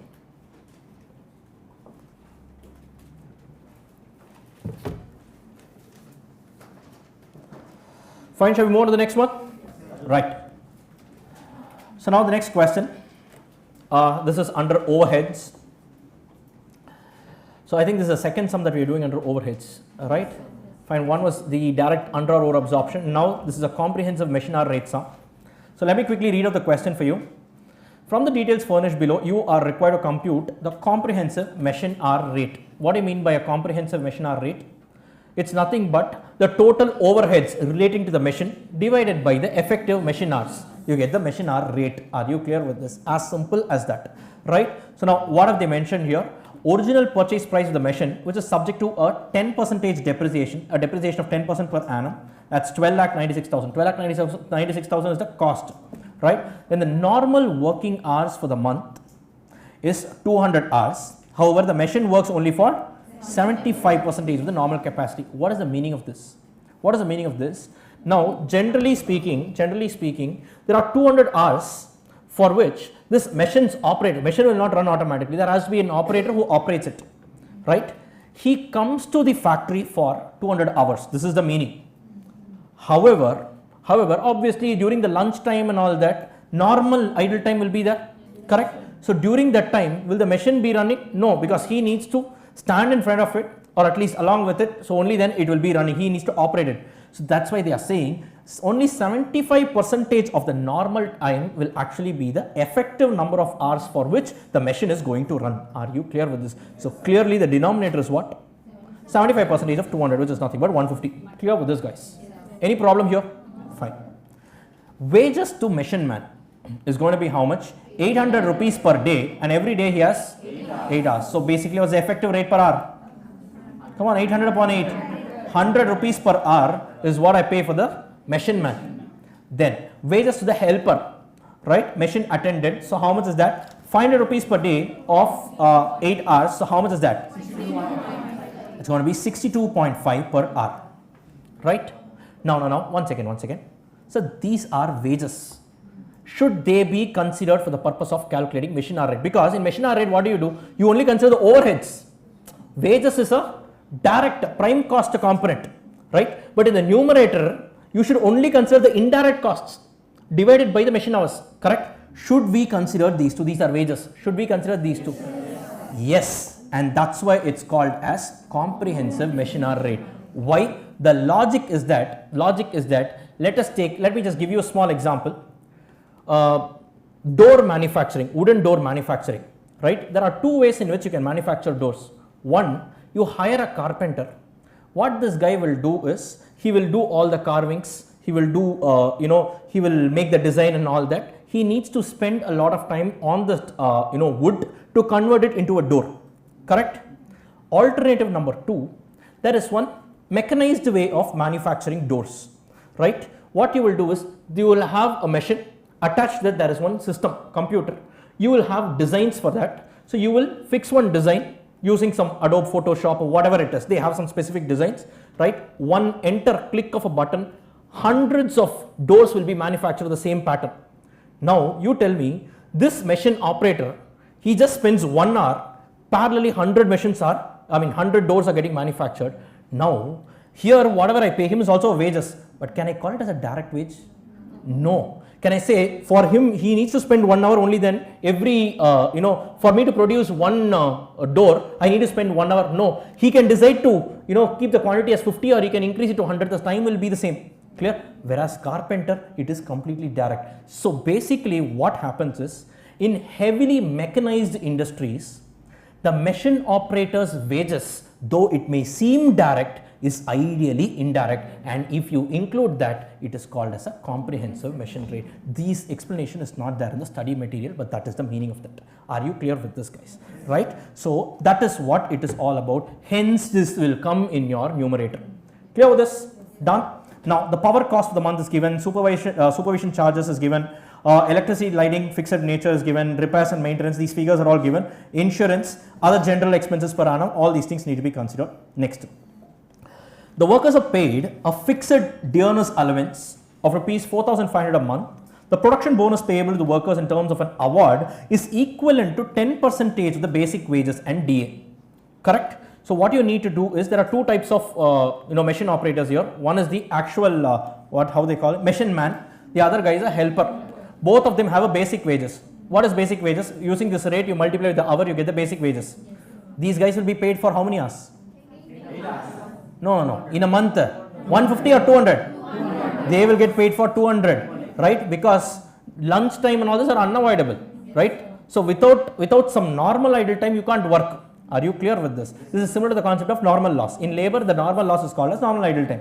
Clear with this, right? So they will get paid for 200 hours, right? But when you are averaging out, I know that in the denominator, only if I make them work for 200, effectively I will get work that is worth 150 hours. Clear with the same concept here. It's all linked. Clear with this, guys? Fine. Now, apart from the basic, they are given a fixed DA of 4,500 a month. Over and above that, they have a production bonus that is equivalent to 10% of basic plus DA. That's what is given. And further over and above that, another 10%, add a 10% of basic and DA, again some leave, wages and holiday. The company has a policy. So basically there are two additions. The same figure of 10% gets added twice. One as a bonus, the other one as some compensation. Clear with this, guys? This is because it's given in the question. Clear with this? That's about it. To arrive at the comprehensive labor wage for the debit to production. Basically, this is what I said. It is considered as a part of your overheads. Are you clear with this? So now what do we do here? This sum is very simple. Take the numerator calculation, consider all the indirect machine related cost, you take it, divided by the effective machine hours, you will get the answer. Clear with this, guys? But presentation, you need to take care of it. They have segregated it into fixed and variable. That's about it. But for that, nothing great. Shall we quickly just discuss the solution here? Fine. The main catch here is with respect to calculating the these guys' wages, the machine man and helper. Clear with this, guys? And the word wages should not mislead you. Clear with this, right? Shall we get started? Yes. Now look at this. So in a month I have about 200 hours, right? And effectively these guys work only for 75% of that. So only for the hours for which they work, the machines will also run. Clear with this? Because without the operator sitting in front of the machines will not run. Clear with this? 150 hours, right? So our denominator is sorted. Guys, clear? Yeah, to arrive at the comprehensive machine hour rate. Fine. Now what have they done? They have segregated the cost into fixed and variable, right? Direct and fixed. This is what they have mentioned. If you want, you can use a similar word, fixed and variable. So will this change my answer? No. Anyways, everything gets added up, right? It's just a presentation, so take care of it. Clear with this? This is the expectation, because this is kind of straightforward, right? But there are certain things that you need to take care. In this case, the presentation is important. Clear with this, guys? Right now, so some students have asked, can I first put direct and then put in fixed? It's absolutely your choice. All those things, it's not like your financial account, schedule 3 and all. So top equity liability, no, we don't go by formats. Anything that is presentable is fine. Clear with this? Now guys, so now just line item wise, they have just added it up. So supervision charges per month, it is directly given 18,000. Please have the question with you. 18,000 directly available on a monthly basis. Then electricity lighting, is it fixed? Yes, 9,500 it is given. Insurance, it's given on a per annum 18,000. So here we are talking about per month. Clear? Divided by 12, you get 1,500. Yes, other general expenses, it's going to be 1,500. Now again, one common doubt between students. Sir, other general, it is AOH. Don't extend all that logic. Yeah, we are not preparing a cost sheet here. They have said they have apportioned some expenses pertaining to the machine. Do not worry about that. If it is given, take it. Clear with this? The same other general expenses, if it appears in a cost sheet question, you should classify it as administration overheads. Right? You are right. Don't extend that logic here. Clear with this? This is general expenses. You assume it relating to the machine. Clear with this, guys? Right? Then your depreciation is 12,96,000. That's the value into 10%. That's per annum divided by 12. Clear with this? That's going to be 10,800. So here comes your total fixed cost as a whole, right? So 41,300 divided by 150, how much you get? 275.33. Clear with this? Or you can finally add up everything and also put, but they are expecting this, let us honor it. Clear with this, guys? Fine. Idukala we should not lose marks, so let us do it. Next, direct cost. Repairs and maintenance is treated as a direct cost here. It's again a debatable issue. Is it direct or indirect? Technically speaking, it's a semi-variable cost, because to some extent it depends on the production. To some extent it is not directly linked to production also. So ideally it's you need to take a stand here. They have taken it as a direct cost or variable, but anyways it is not going to impact your answer. Right? It's just a classification. So what have they done? It's given in the question, no? Figure. Yeah, this figure is given 17,500, and all the variable components then and there they have actually calculated the hourly rates. Clear with this? So do this 17,500 divided by 150. How much is that? So 116.67. Then what's the power cost? This is clearly a variable one. So 1,30,000 once again divided by 150. How much is that? 866.67. Right? Then that's about whatever the cost given in the table. Now you have the wages of these two guys, the machine man and helper. That's where the working note comes to your resume. Fine, we will be doing it, right? And finally, whatever you get divided by, or you can just add it up, since everything is on an hourly rate, you will get the final comprehensive machine hour rate. Now we just need to do these two figures. Yes, guys, right? Shall we start? Now, what happens? Machine man and helper, they have done it like this, an alternative way of doing. Machine man, he works for how many hours in a month? 200 hours a month, right? And every hour he gets paid how much? He gets paid how much? 100 rupees. How did he arrive at 100? 800 upon 8. Correct? So how much is it? 20,000. That way also you can do. Or have they given anywhere it's 25 days a month? Have they given anywhere? It's okay, I don't know why they have done it like that. Anyways, this way you do, it's always, this is a safe method. Similarly, this guy helper. So how many hours he works? He also works for 200 hours. Okay, 200 into, you want to do 800 upon 8?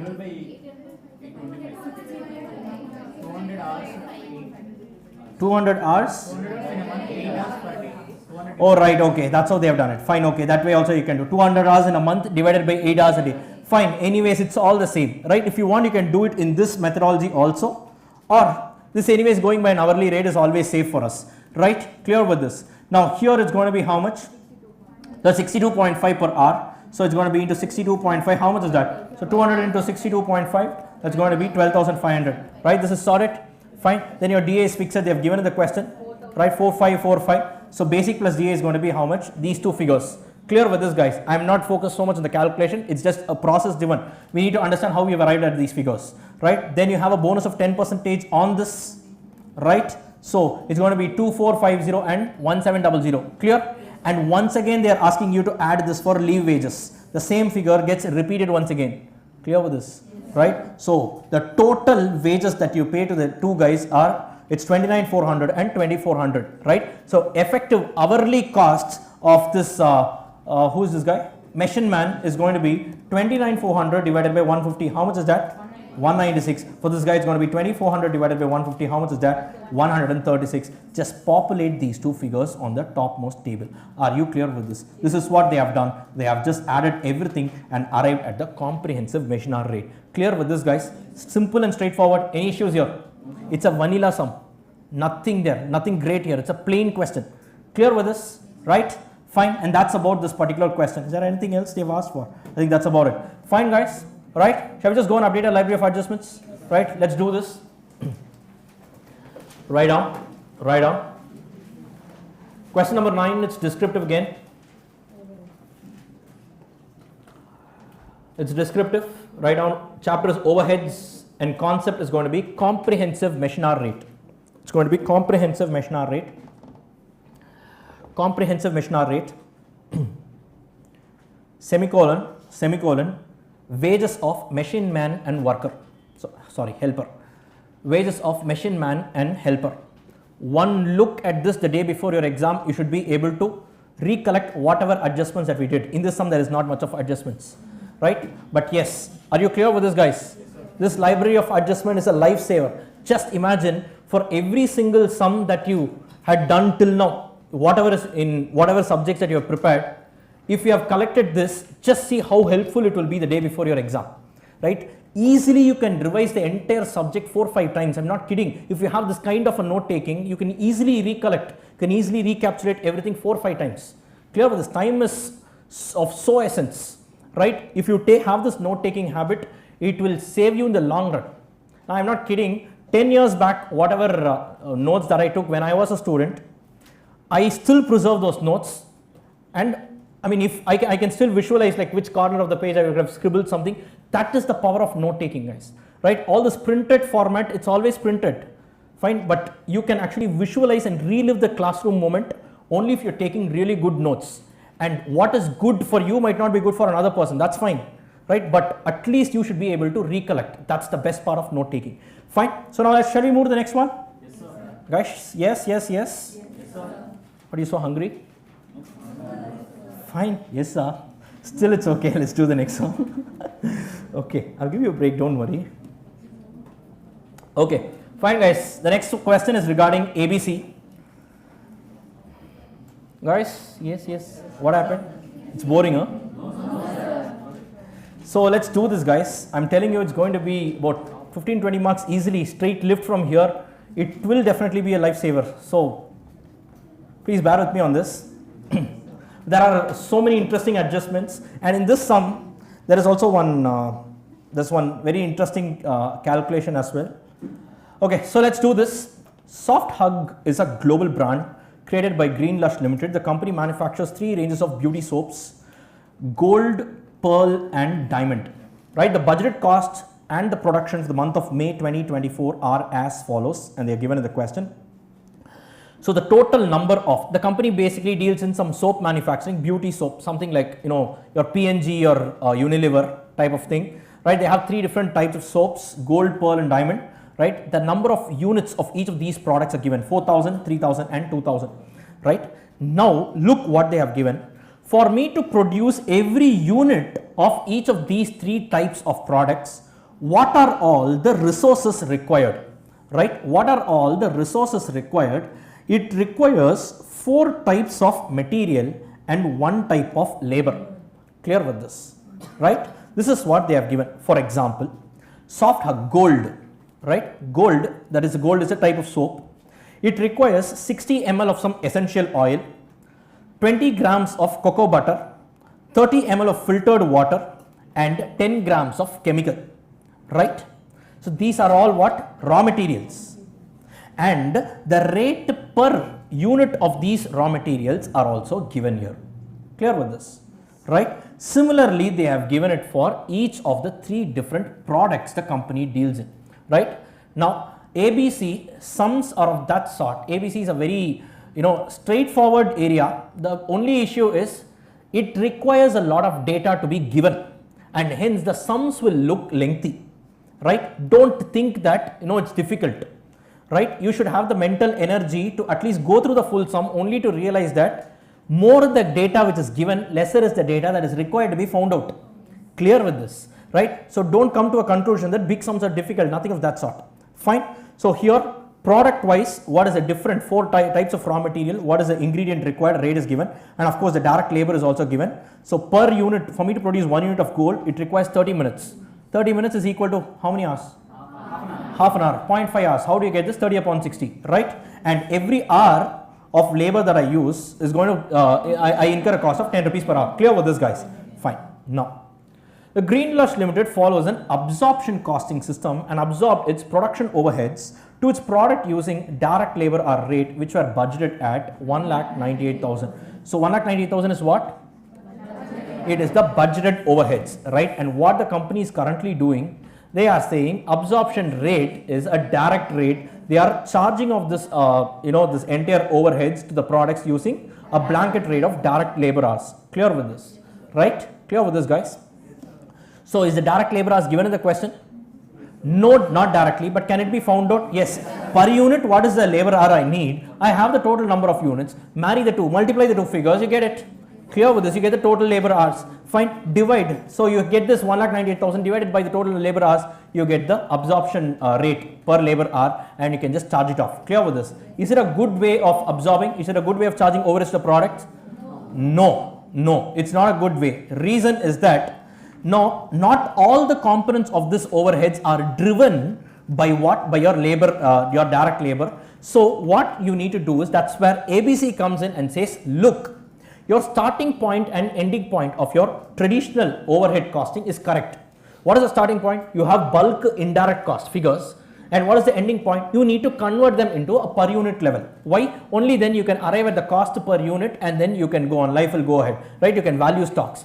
The problem is only with the approach. What ABC comes and says is, don't directly use some, some blanket rate and all. Break this costs and classify them into activity. Every activity will be driven by its own cost driver. Take that as the base to apportion. This is all ABC says. That's why it's called as activity based costing.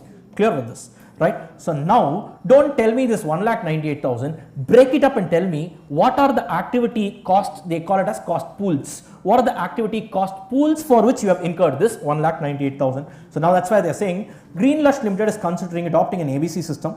For this, additional information is given as follows.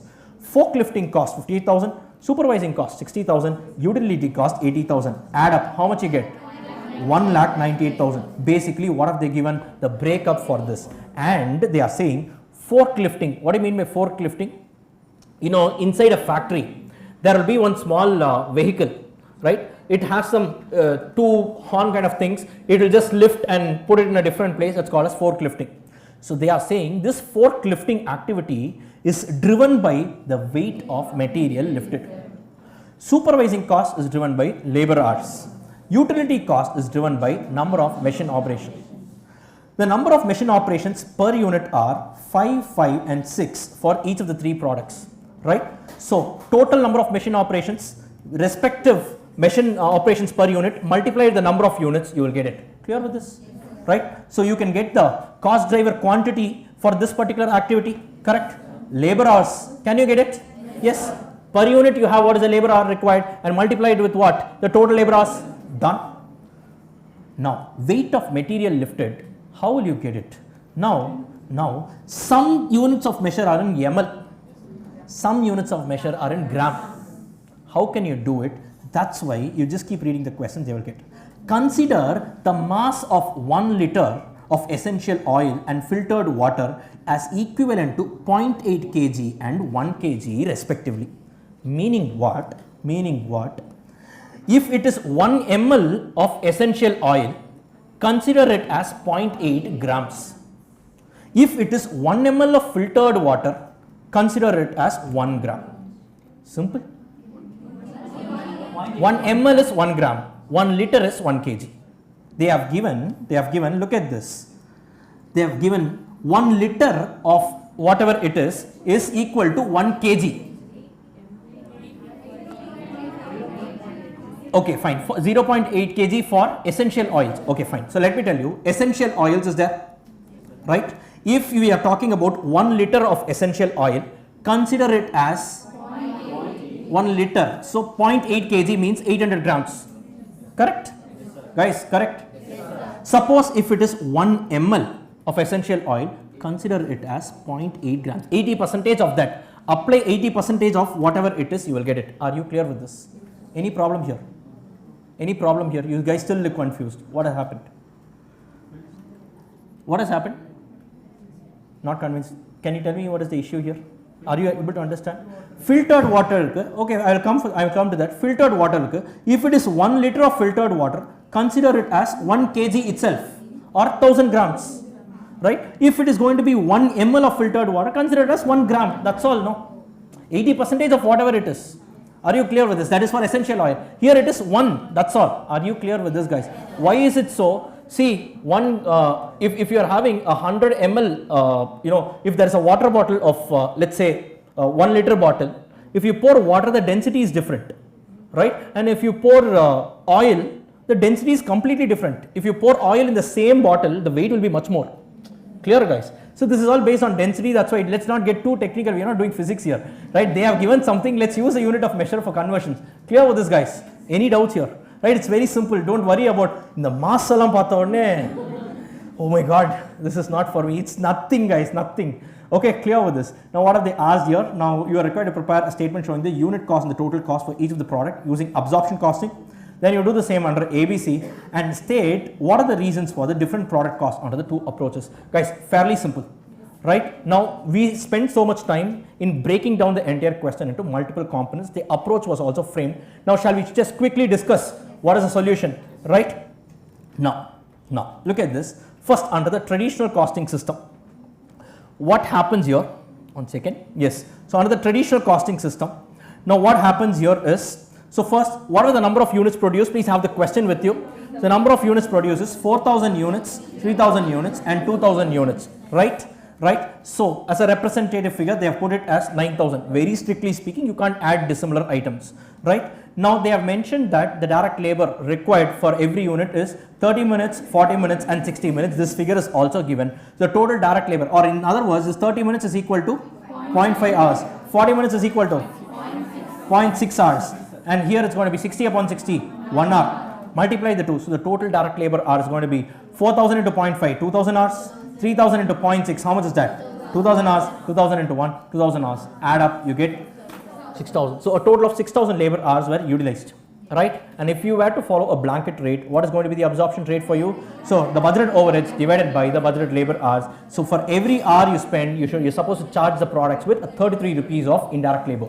Clear with this, guys? I mean indirect cost. Are you clear with this? Overheads, right? So now under this method, if you do, so what you will get, so they are trying to calculate the total unit cost. Total unit cost is what? Material, labor, plus now the apportioned overheads under the traditional costing system. Correct? Clear with this? So now what is going to be my labor cost? Labor cost they have given, it is going to be 10 rupees per hour, and every unit of gold requires only 30 minutes.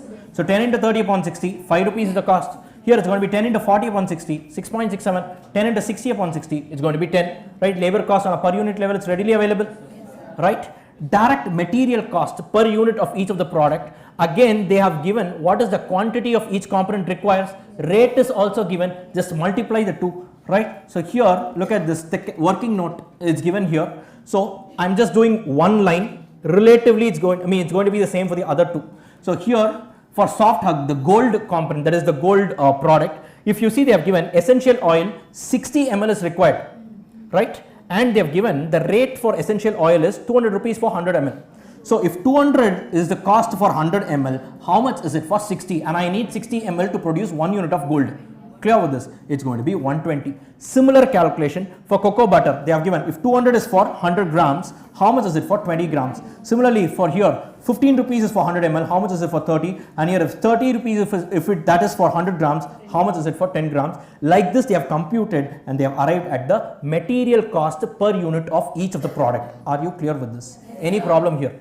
Now this and the labor cost per unit will not change whether I am following ABC or traditional. Why? Because these two systems are pertaining to indirect cost. Clear with this? These two are prime cost components. Are you clear with this? It's a one-time working note that you need to do. Clear with this, guys? And they have just populated the figures here. They have just populated these two figures here. Clear with this, guys? Labor, material will be the same. It will not change based on the method that I follow. Right? Fine. Let's go to the next one.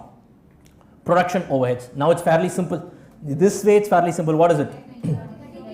So it's going to be 33 rupees. How do you get 33? Just now we calculated for every hour used, right? So it's going to be 33 for every hour, right? So every unit of gold requires only 30 minutes. So 33 into 30 upon 60, 33 into 40 upon 60, 33 into 60 upon 60. You have apportioned, you have arrived at the total per unit cost, material, labor, overheads put together, multiply it with the number of units produced, you get the total cost apportioned. Clear with this? This is fairly simple, right? Fine. Shall we move on to the next one?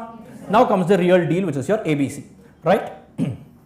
Now, when you are following ABC approach, now what have they given? They have broken up the entire overhead cost into three. There are three activities, right? There are three activities: forklifting, supervising, and utility. Each of these three, this is actually called as cost pool. This is called as cost pool. This is actually called as cost driver. And the number of cost driver is called as cost driver quantity, right?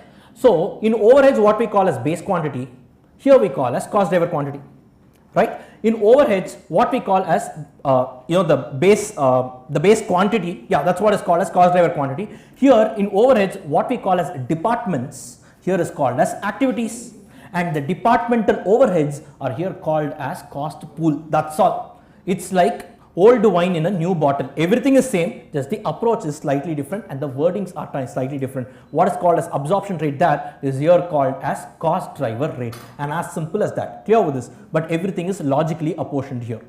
Now first, what do I need to do? I need to apportion the forklifting cost. Forklifting cost is apportioned on the basis of weight of material lifted. So I need to know what is the total weight that is being handled for every unit of gold and what silver, diamond, a pearl and a diamond, right? Fine. So here what do we do? Now look at this. For soft hug, that is gold, right? What have they mentioned? We use four different types of products, right? We use four different types of raw material. So what are they? The first one is essential oil.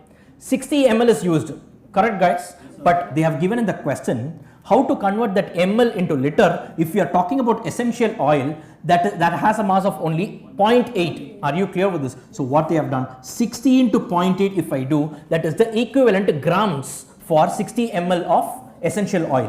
Clear with this? Next you have cocoa butter, it's already in grams, no problem, 20 grams, add it. Guys, clear with this? Yes, for every unit of gold, what is the weight handled? I am trying to figure out. Why do we need this? It is one of the cost driver quantities, correct? Because for me to apportion my forklifting cost, I need to know what is the total weight handled for every different type of product. Are you clear with this, guys? Are you all able to understand? This is fine. Next, filtered water, ideally this is what? 30 ml into 1. Why? The 1 is the conversion rate that they have given. Yes, are you clear with this? Right? And this 10 is already in grams. 10 grams is of chemicals. So these figures I am taking from here. These figures I am taking from here. Are you clear with this? Yes, are you clear with this? This I multiplied with 0.8. This I multiplied with 1. Why? Given in the question. Clear with this, guys? Right? Don't just think that it is all difficult if they have given some mass and all. It's nothing. Clear with this? Fine. Similar calculation they have done for pearl and diamond also. Clear with this, guys? Any problem here? No. So what is the total weight handle? Per unit, I am handling 108 grams for gold, 106 grams for pearl, 117 grams for diamond. Multiplied with the respective units, you get the total weight handle pertaining to gold, pearl, diamond. So the total weight handle is going to be 9,84,000 grams. Clear with this, guys? This is the weight handled by what? The forklift truck, the forklifts. Right? So if at all I am apportioning that cost, it should be in this ratio. Clear with this? Fine. Now similarly, direct labor, we all know it's in minutes, 30, 40 and 60 respectively. So you can multiply 4,000 into 30 upon 60, 3,000 into 40 upon 60, 2,000 into 60 upon 60. I think we've already done this, right? So the total labor hours is going to be 6,000. Clear with this? This is going to be the cost driver quantity for what? Cost driver quantity for that other cost. What is the second one? Supervisor cost, supervising cost. Clear with this, guys? Right? The next one is utility, that is driven by machine operations. Machine operation is given on a per unit level. Multiply it with what? The number of units. How many units? Into 4,000 units, into 3,000 units, into 2,000 units. Right? You multiply it. How much is it? 4 into 5 is 20, 3 into 5 is 15, 6 into 2 is 12. Add up. So total of 47,000 machine operations have happened, and that's how I'm going to do it. Right? So now we can arrive at the cost driver rates. The cost driver rates, these are nothing but the equivalent of absorption rates. Correct? Under ABC. Right? So what is going to be my cost driver rate? Forklifting cost is going to be 58,000. That needs to be apportioned between 9,84,000 gram. So per gram handled, I should give it a share of how much? 0.06. Clear with this, guys? Right? Similarly, supervising is going to be how much? It's going to be 60,000. That 60,000 is a cost pool divided by the cost driver quantity of 6,000 per hour. I'm going to give it a share of 10 rupees of supervising cost. And how about your utility rate? It's going to be how much? 80,000. That's the cost pool given in the question, divided by 47,000. So 1.70 per machine hours. Clear with this, guys? So now what we can do is, under ABC, what is going to be the unit cost? Material labor remains intact. It will not change. Prime cost components will remain the same. Now overheads, I need to bifurcate it into 3. Forklift, your supervising, and utilities. Forklift, for every gram handled, I should give it a share of how much? 0.06, 0.06, 0.06. Irrespective of which product, for 1 gram handled, give it a share of 0.06. But every unit of gold handles how many grams of, what is the weight that is being handled? 108, here it's 106, here it's 117. Just multiply these 3 figures, 108, 106, 117. Per unit share of forklifting cost is being arrived at. Clear with this, guys? Similarly, for me, supervising is going to be 10 rupees per labor hour. Multiply it with the labor hours taken on a per unit level. 10 into 30 by 60, 10 into 40 by 60, 10 into 60 by 60. You get these rates. Clear with this? And here utilities, what is the cost per machine hour? Machine operation, 1.7, and the figures are readily available. They have given 5, 5 and 6. Multiply it, you get this. Add it up, you get the total cost per unit under ABC. Multiply it with the respective units, you get the total cost. Clear with this, guys? Fine.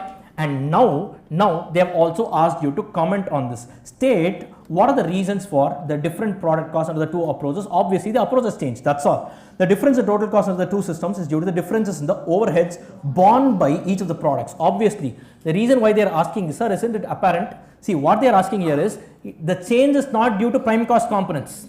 It is due to the manner of apportioning your overheads. Are you clear with this? This is what they are asking in this question. That's about it, right? The ABC appears to be more precise, and this is all they are asking for. It's a very logical way of answering. Clear with this, guys? This is all is being tested. Now you tell me, is it difficult? No, but on the face, when we solve this mass conversion and all, just imagine, visualize you are sitting in the exam hall, 15 minutes reading time, you go through this question, immediately mass is equal to, you read this, what will you do? You will straight away omit this question, and actually this question would have been a lifesaver for you, right? Don't come to that conclusion very immediately, right? Are you clear with this? Are you clear with this? More about exam preparation, the exam strategy, I will tell you towards the end, fine, which we'll keep it as another separate session. But yes, are you guys clear with this, guys? This is all about ABC, and this is like one masterpiece of generally traditional costing versus ABC is how these questions are being tested. Fine. So just go and update your library of adjustments. Any doubts in this question? No, right? Just go and update your library of adjustments. Right now. Right now. Question number 10, descriptive ABC.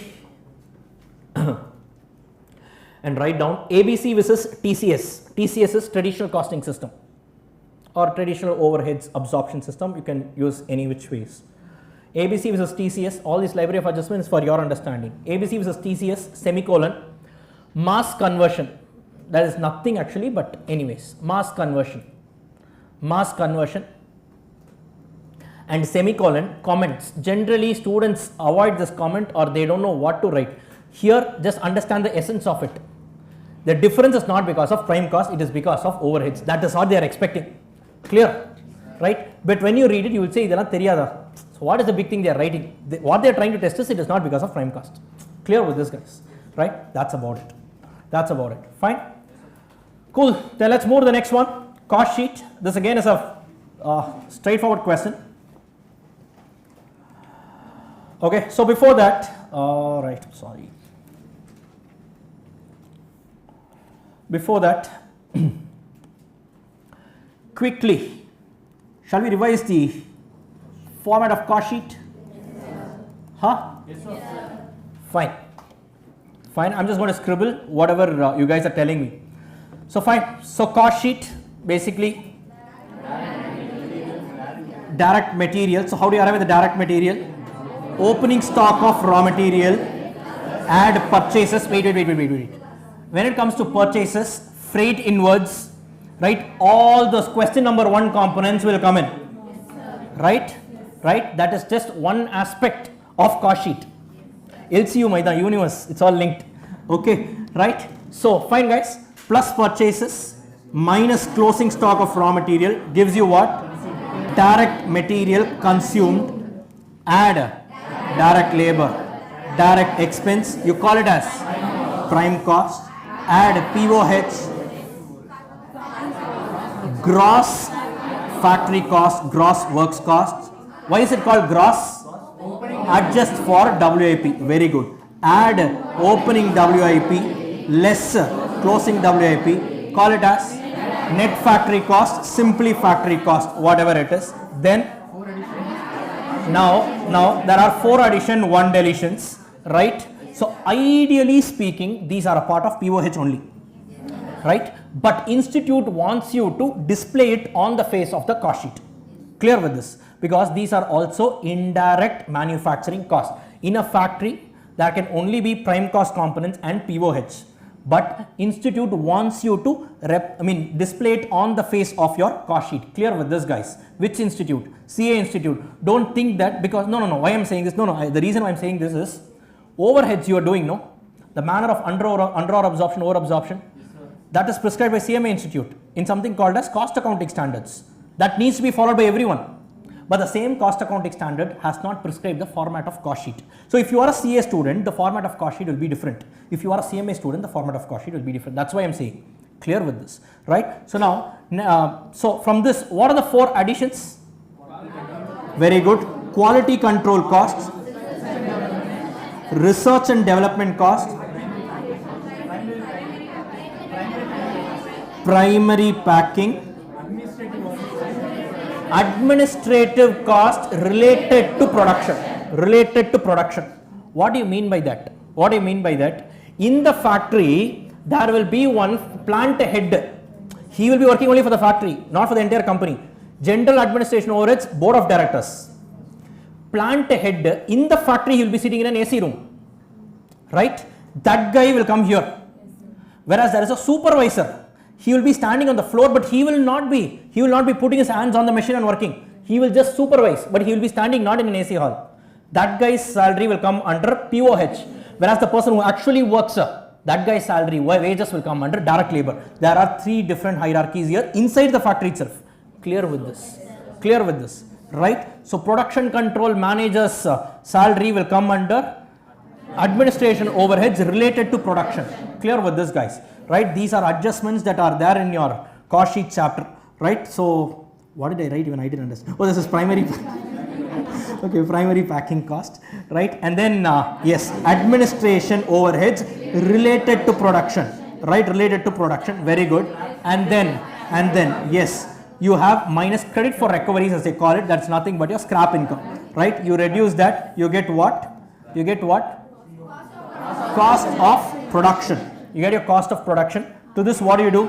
Add your opening FG minus your closing FG. You get your COGS, cost of goods sold. To this, add your AOH. This is general. This is the corporate office expense, right? Your accountant salary, board of directors salary. These guys are not present in the factory. So the nature of expense depends on the location where you're incurring it. That's how cost sheet works. No rocket science. Very simple. Don't mug up. Clear with this. Add up. Selling and distribution, SOH as we call it, or SND, whatever it is. You get your cost of sales, you add your profit, you get your sales. As simple as that. Clear with this. Nothing needs to be mugged up. And ideally, in my regular batch, I introduce this using something called as a flow of cost. How the cost flows. And with that, you can clearly understand every single component, why it's being added, subtracted and all. But yes, since this is an RTP discussion, I am just confining myself to this format of cost sheet. You guys are clear with this? Yes. Right? Now let's go here and crack this sum. From the following data of Apple Limited, calculate the material consumed, prime cost and the cost of production. These are the 3 things that they've asked for, right? And by the way, guys, in this question, they have not prepared this cost sheet in a very proper structured format and all. They have just asked for these 3 components they have calculated. That's all. Clear with this? Fine. But if you're doing it, you do it in the same manner of cost sheet, because we don't know. At times there are inconsistencies. The same sum, if it comes to the next RTP, institute might do it slightly different in terms of presentation. Answer might not change. So let's do it safely. Let's follow only one approach. List of all the items mentioned. Now, okay, let's do this, guys. Let's do this. So as and when I read out an item, you tell me where it needs to get classified. Clear? Right? Let's do it that way and close it off. Fine. The first one, repairs and maintenance paid for plant and machinery. Oh, what overheads? There are 3 types of overheads. Okay, production overheads. Insurance premium paid for inventories. Production overheads or material cost? How many of you say material cost? How many of you say material cost? Up. How many of you say it's POH? Oh, so how many of you say no comments? So this comes only under POH.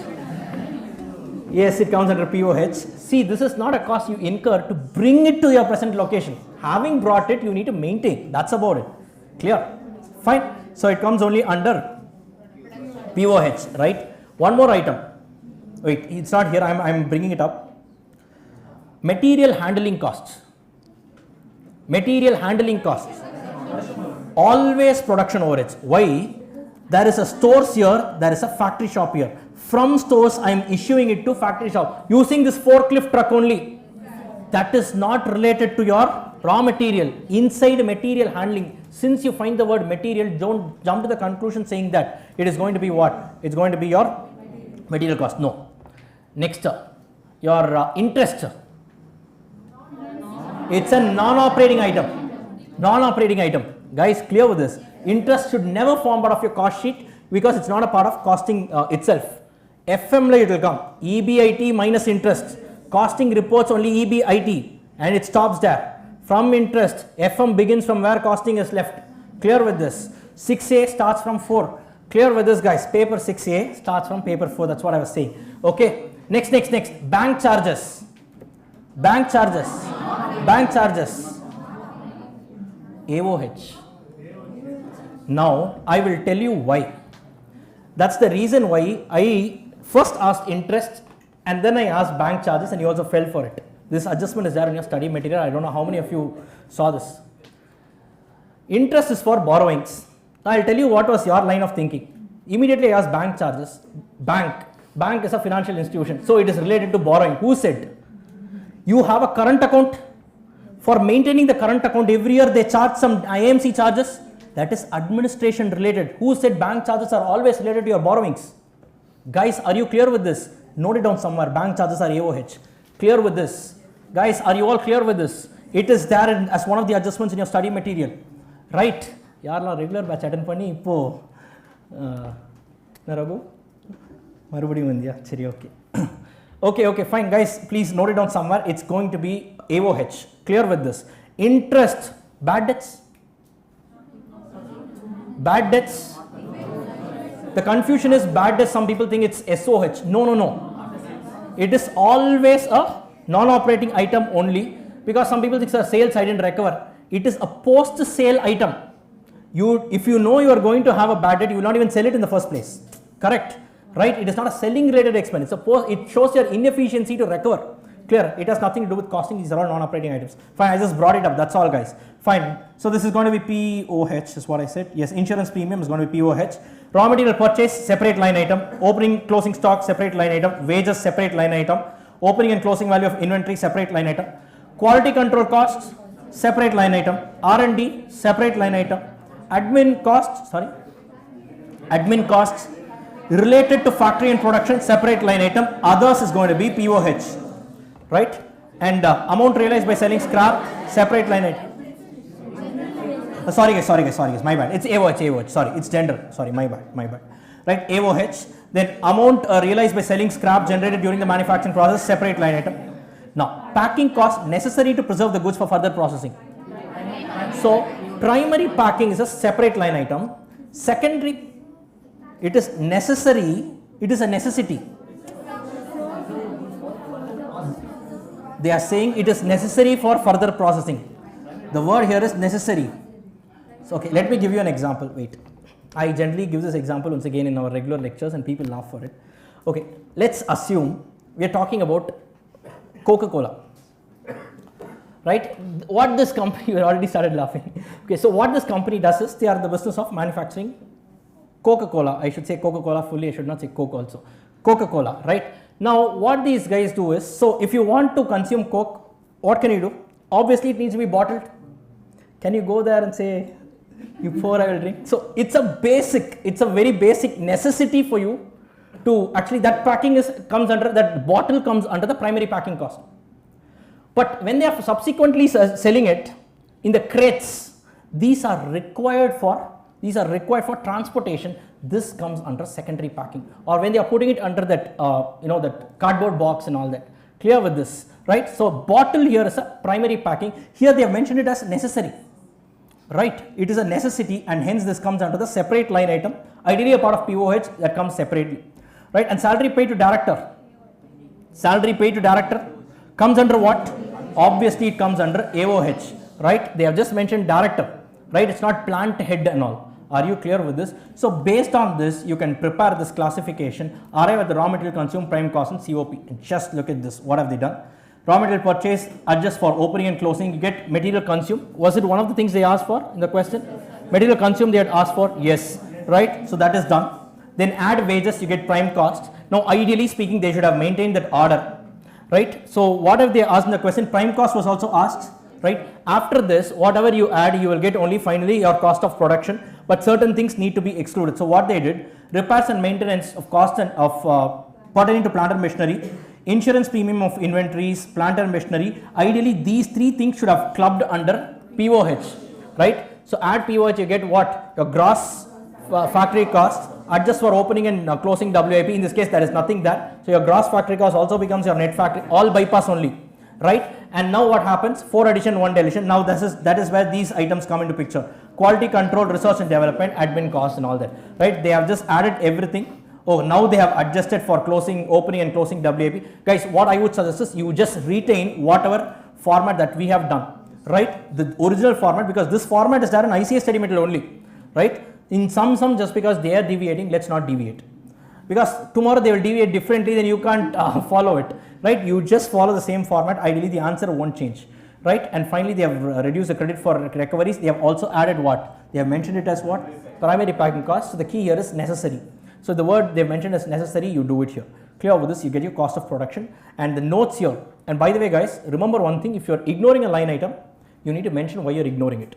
Clear? If you ignore it, then institute will also ignore your marks. Don't do that. If you are ignoring a line item, exclusions need to come with explanations.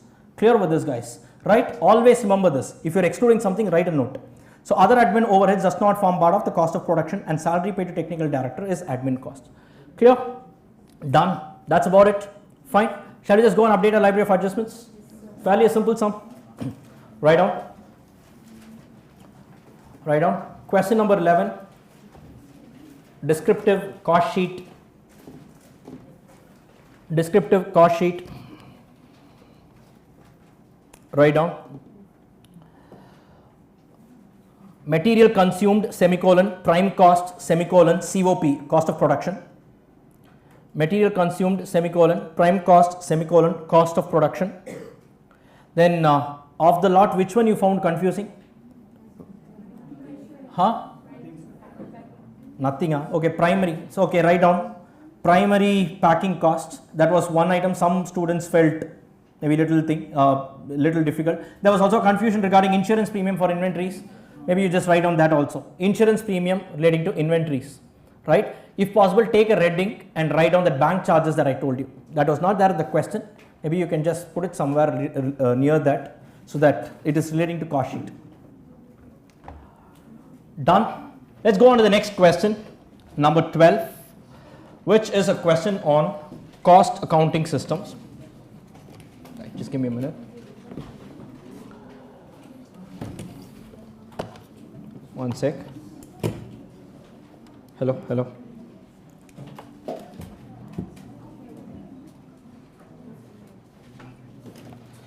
Okay. So now, this is a question on cost accounting system, wherein this is relating to your reconciliation between costing records and your financial records, right? So just to give you a background, in our subject costing, the profit that we report is operating profit, right? Which is basically your EBIT, operating profit. Whereas in your financial accounts, the profit that we report is our net profit, that is the final profit after tax. Clear with this? Hence, there are a few differences. There are differences in the profits reported under our cost accounting and under financial accounting. Fine. So predominantly, it is because of inclusion of non-operating items in your financial accounting. For example, rent received, dividend received, or the bad debts that we considered in the expense side. These are items that are considered in financial accounting, whereas in our cost sheet, have we seen these items? The only source of income is going to be our revenue from operations, which is our sales. Okay, that's why the profit reported under costing is going to be your operating profit. Clear with this, guys? Fine. This is predominantly the difference. This shows the difference between your profit reported under the two accounts, the two systems of accounts. Now, another thing is with respect to your treatment of overheads when it comes to your costing. In costing, what we have is the concept of absorption, right? Guys, yes. We have the concept of absorption, and the figure that hits my cost sheet is going to be what? Absorbed overheads. Correct, guys? Yes, sir. Right? So what do you mean by absorbed overheads? You use a predetermined rate applied on the actual base quantity and arrive at a figure. The reason is we all know costing can't wait till year end, so this is the way to do. Whereas in your financial accounts, the debit item when it comes to overheads that we considered is the actual overheads itself. There is no concept of absorption and all when it comes to financial accounts. Only in cost accounts we have this problem. In financial accounts we don't have this. Agreeing with me on this or not? Yes, right? So this is a reason for reconciliation. Correct, guys? Yes, sir. Right? Yes? Yes, sir. Technically no. Because at the end of the year, you do something called as under or over absorption. Yes. You compare the absorbed with actual, match it, no? Then costing is also now actual only. Guys, correct? Correct. Then how could this be a reconciling item? Right? I'm just giving you an overview. There are three ways in which you can deal with under or over absorption. I'm giving you a bird's eye view here. It's a very detailed and intricate discussion. If you want catch up running notes, there are three ways in which you can deal with under or over absorption. One is to treat it fully as period cost, right? The other one is to treat it as product cost using something called as supplementary rates, right? This is ideally a part of your overheads chapter. And the third method is do nothing. Don't do anything. The under or over absorption gets carried forward in the ledger itself, in the overhead ledger itself. Are you clear with this? Are you clear with this? Is that a good method? Is that a good method? Yes, and there is a reason for that, right? Yes, it is a good method. Wait, I'll tell you, it's a good method basically, because what they are saying is, if there is an under or over absorption, now if there is an under absorption in the current year, ideally speaking, if you have done everything right, it should get offset in the next year by way of an over absorption. Sir, if it does not happen, if the balance keeps on accumulating, this method comes and says there is something serious problem with your budgeting skills. There is no problem with the methodology. So that is why this method of carrying forward the balance is also a good method. And why am I saying all this? Throughout this chapter alone, cost accounting system chapter alone, Institute takes a stand. They are not giving you assumptions. They takes a stand that all companies follow third method for the purpose of reconciliation. Why? Only then this will be a reconciling item, no? Guys, are you clear with this? Are you all clear with this? Hence, for the purpose of this chapter, always overheads will be what? It is going to be a reconciling item. Clear with this? This is the logical understanding to this particular portion.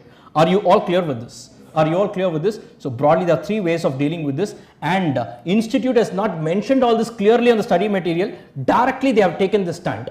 That's the reason why in your cost ledgers also, in some sums, if you see the opening trial balance, you will be having production overheads account will be having an opening balance. It's an expense ledger. How can it have? They are following the third methodology. Are you now able to connect the dots? Are you now able to connect the dots? This is also a good system which is being followed in India, which is allowed in the cost accounting standards prescribed by the CMA Institute. Are you clear with this, guys? Right? On that note, let us get started with this particular numerical problem. Clear? Shall we get started? Right? Fine.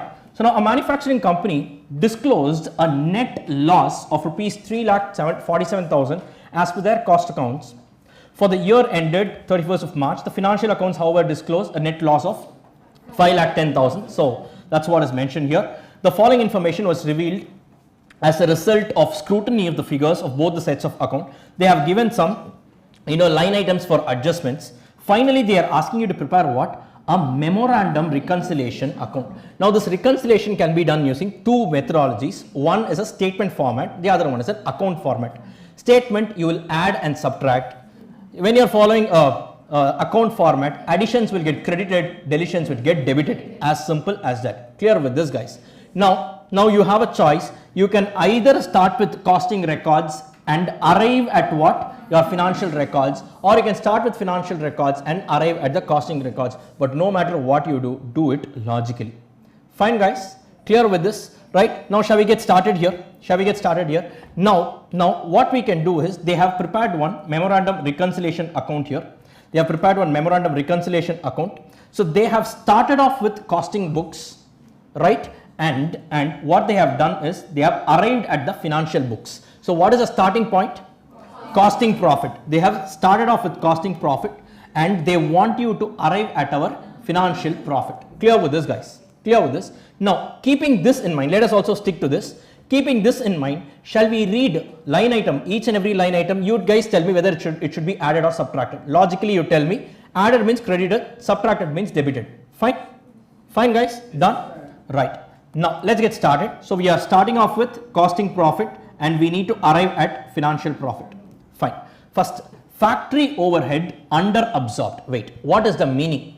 Absorbed overheads is less than the actual overheads.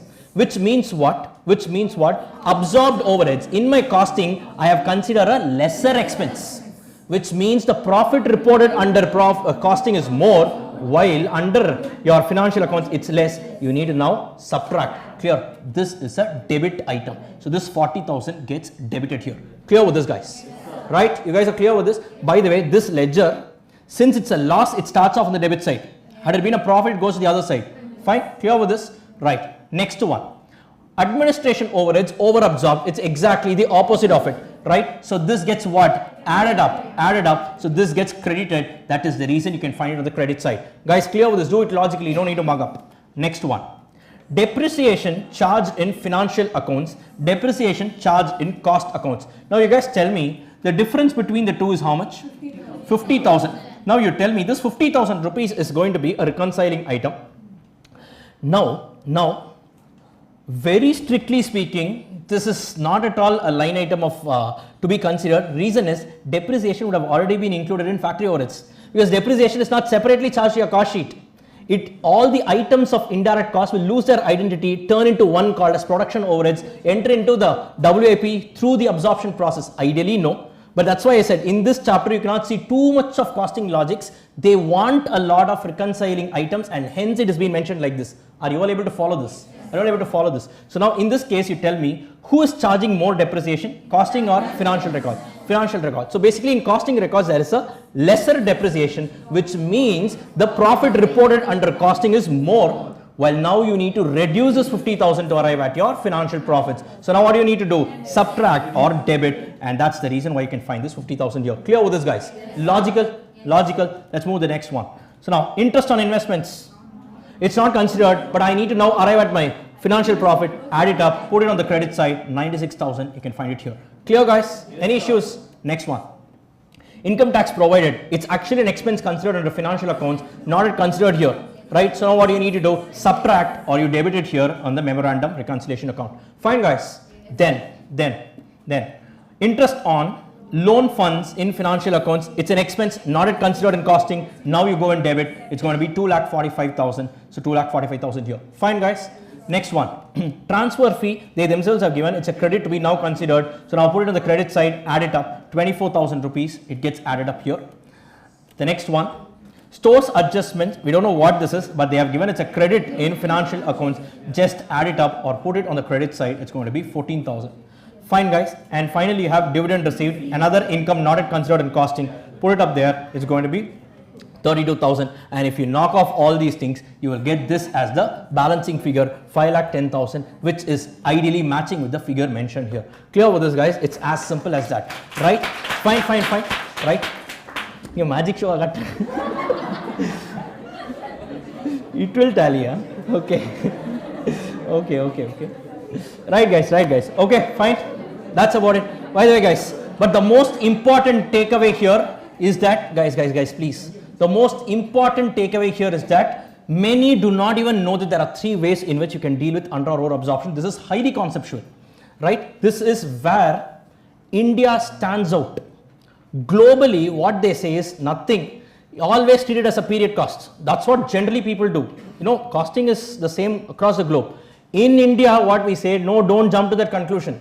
Our cost accounting standards say, don't jump to the conclusion. If there is an under or over absorption, don't immediately jump to the conclusion. See if it is happening because of normal or abnormal reasons. Normal reasons, treat it as a period product cost, using supplementary rate, charge it back to all those 3 components that I was talking about. If it is a period cost, if it is due to abnormal reasons or inefficiencies, then you take it to your period cost, and altogether there's an alternative way of doing, which is nothing but do nothing, carry it forward as a balancing figure in your ledger itself. Are you clear with this, guys? So this is actually something that you need to know. Fine. Right, guys? And in this chapter, there is a silent assumption that goes that you are always following the 3rd assumption. Fine, guys. Done. Right? Let's go and update our library for adjustments. Do it. How many of you are learning this for the first time? This thing that I told you, carrying forward the logic behind that. Okay, fine. Not a problem. But please know, tomorrow in an interview, if someone is asking you these kind of questions, you should know why you are doing whatever you are doing. As simple as that. Right? See, I did my internship at Big Four. In that, when I gave my CV, obviously I mentioned my marks in my costing. these guys went 2 steps ahead. They asked me a lot of things with respect to stock valuation and the reasoning, the logic behind it, just to know whether I am mugging up the subject and I scored it or I logically understood. So in real life, that's what people do. Your marks alone is not sufficient. Clear with this? And this is also funny. I mean, it's a very good, learning is fun, as they say. It's a very good way of learning and the right way of learning. Clear with this, guys? That's why I'm explaining the concepts to the extent possible, even if it is an RTP discussion here. So now let's go and update our library of adjustments. Write down question number 12. The type is descriptive. The chapter name is Cost Accounting Standards. Put it as CAS. And write down the concept is Memorandum Reconciliation Account. Memorandum Reconciliation Account. Memorandum Reconciliation Account. Yeah, that's about it. Shall we move on to the next one? Guys, yes, let's move on to the next one. Yes, the next question. This is about batch costing. Again, fairly a simple question. This is a straight lift from the Institute study material. Not much of value addition, but let me just quickly walk you through this. This sum is directly from the study material. A jobbing factory has undertaken to supply 300 pieces of a component per month for the ensuing 6 months. Every month, a batch order is opened against which material and labor hours are booked at actuals. Obviously, material and labor, being your prime cost components, are always considered at actuals. You don't absorb them because they are readily available on a per unit level, right? Then overheads are levied at the rate per labor hour. So in this case, what they are saying, the absorption rate, the base quantity they are using is labor hour rate. The selling price contracted for is 8 rupees per piece. From the following data, calculate the cost and profit per piece of each batch order and the overall position of the order for 1800 pieces. So basically what they are saying is, month wise they have given per batch what is the output that they are achieving, and they have also mentioned the material costs, the direct wages has been mentioned, and for every batch what is the direct labor hours taken has also been mentioned. Clear with this, guys? Right? Why have they mentioned this? Because if you see in the other details, month-wise they have the chargeable expense. This is nothing but overheads, right? They have given what is the total overheads and what is the total direct labor hours incurred in the factory. Are you clear with this? This is a total data. This is the total data for the factory. This data that is given is exclusively for this particular batch. Clear? So what do? Using this data, arrive at the absorption rate. That rate you multiply with the respective hours in that batch, so that batch wise you will also get the overhead figure. Are you clear with this? Are you clear with this? And now you can prepare the batch wise cost sheet. You can arrive at the batch wise cost data and you can just, life will move ahead. As simple as that. Clear with this, guys? Clear with this? This is all they have asked for in this sum. And once we do that batch wise, they are also asking for the entire 6 months. Totally, if you add it up, I think it comes to 1800. Does it come to 1800 if you add it up? Someone just try it out. It doesn't come to 1800. Sorry? Okay, 1830. Fine, okay. Fine, let's do the sum. Let's proceed into the sum and then we will, we will figure this out. Right? So now, look at this, guys. Look at this. This is fairly a straightforward sum. Month wise they have all the details. They have month wise output. Yes, the total comes out to 1830, right? This is what they have given. So total productions for each of the 6 months is given. Sale value, how have they arrived? They have given the selling price is 8 rupees per piece. So into 8 if you multiply, are you getting these figures? 8 into 310, you get this. Yes, so it goes on, right? Material cost, this data is given batch wise. Direct wages, this is also given in the question. Now chargeable expenses, how do you do it? Look at this. This is how they have arrived at. They have just given a hint to calculate. This is nothing but calculation of absorption rate, and then respectively you will just multiply it with the actual labor hours taken for the respective batch. For example, here if you see for the month of Jan, what is going to be my absorption rate? 12,000 divided by 4,800. How much is that? It's going to be 2.5, right? So 2.5 is the absorption rate for every hour. How many hours have I taken in the month of Jan? 240. So into 240 if you do, how much you get? You get 600, right? That's how they have arrived at this. Are you clear with this? Month wise you calculate the absorption rate, multiply it with the respective actual hours taken, and you will get this off. Clear with this? And of course they are also having one total column here. Fine, guys, clear with this? Are you all able to follow this? Right? So now what do? You add this up, you get the total cost. Sale value you have, now you have the total cost. Subtract the two, you get your profit per batch.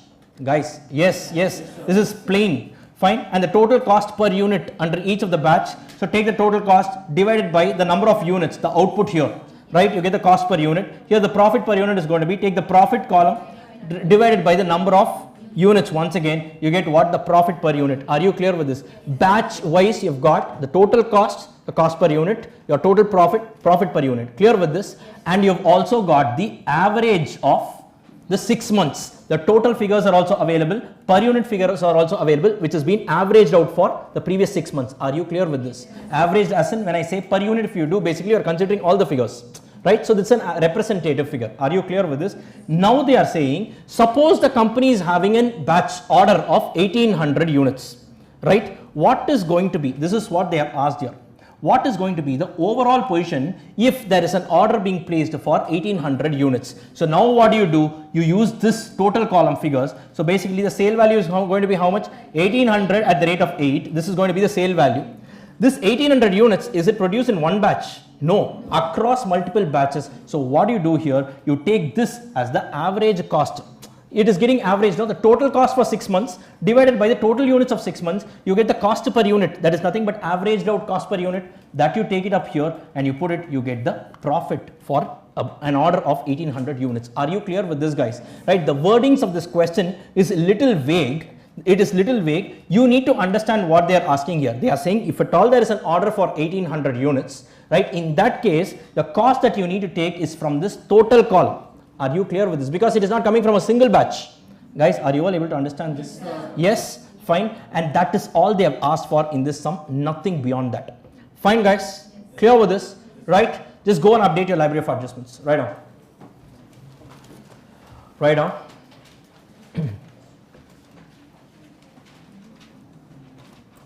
So question number 13, it's descriptive again. The chapter is batch costing. And the concept is going to be cost and profit per unit, cost and profit per unit of each batch, cost and profit per unit for each batch and for the entire order, and for the entire order.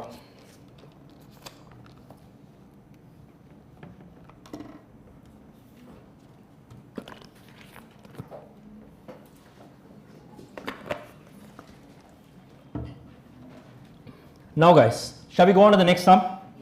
Yes. Here comes a mighty question from process costing. Now, now guys, let me read out the question for you first, and then let me just open up on a few things, right? We will discuss and we will proceed. Fine, guys, right? And predominantly, process costing stems from the concept of treatment of losses, the manner in which you treat losses. That's from that as a base only this entire chapter gets built up. Clear with this, guys, right? Now let me quickly read out the question for you. The following data are available in respect of process 1 account for the month of June 2024.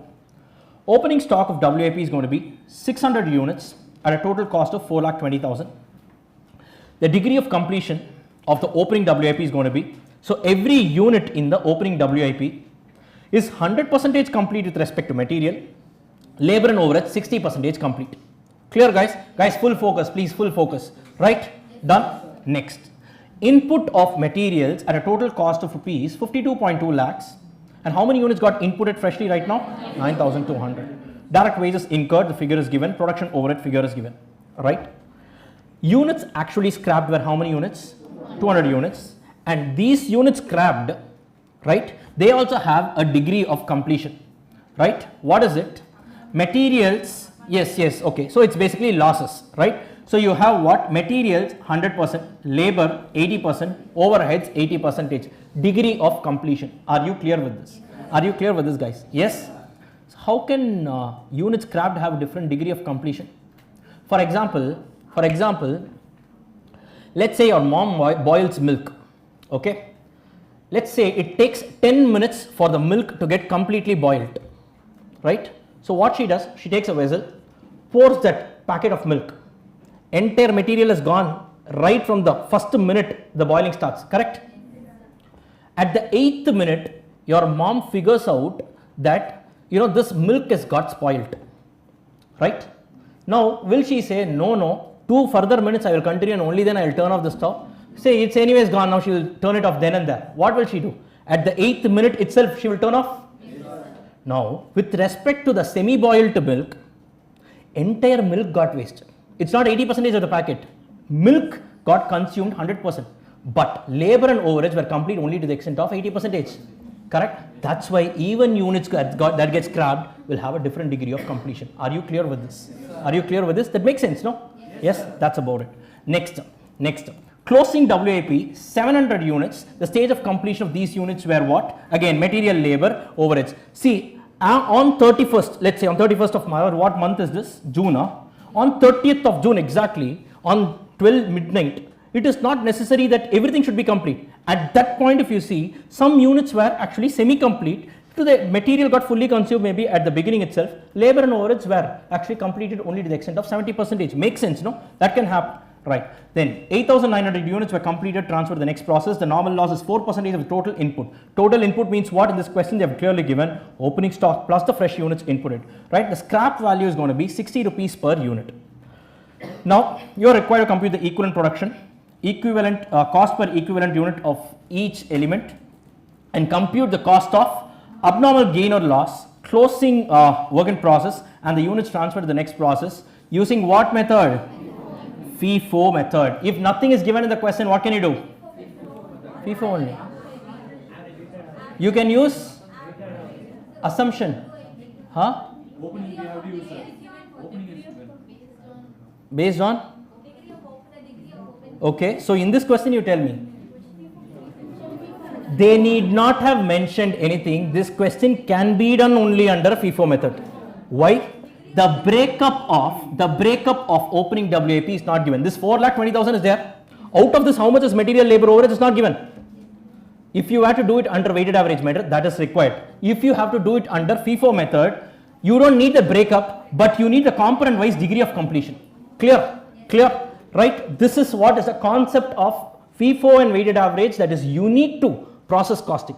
Right? Anyways, fine. In this question, they have asked for FIFO method, so we will be doing it under FIFO method. Clear with this, guys? Right? Now, one very important thing. Let me just, you have the question with you, right? You just participate. Now tell me one thing, guys. What was the opening WIP? 600 units, right? Forget the degree of completion and all, right? Forget the degree of completion. Right now, I am just putting a tracker column. I want to know whatever I inputted, I want to know where it is present. Opening WIP was 600, right? Then how were the units introduced? So 9,200 units were introduced. So a total of how many units got introduced? 9,800 units, right? They have mentioned in the question how many units got actually scrapped. Actual loss that is given in the question was 200 units. Units completed, how many units got completed? 8,900 units, right? And then finally, how many units are there in the closing WIP? How many units? 700, right? Tell me, guys, total it up. How much is it?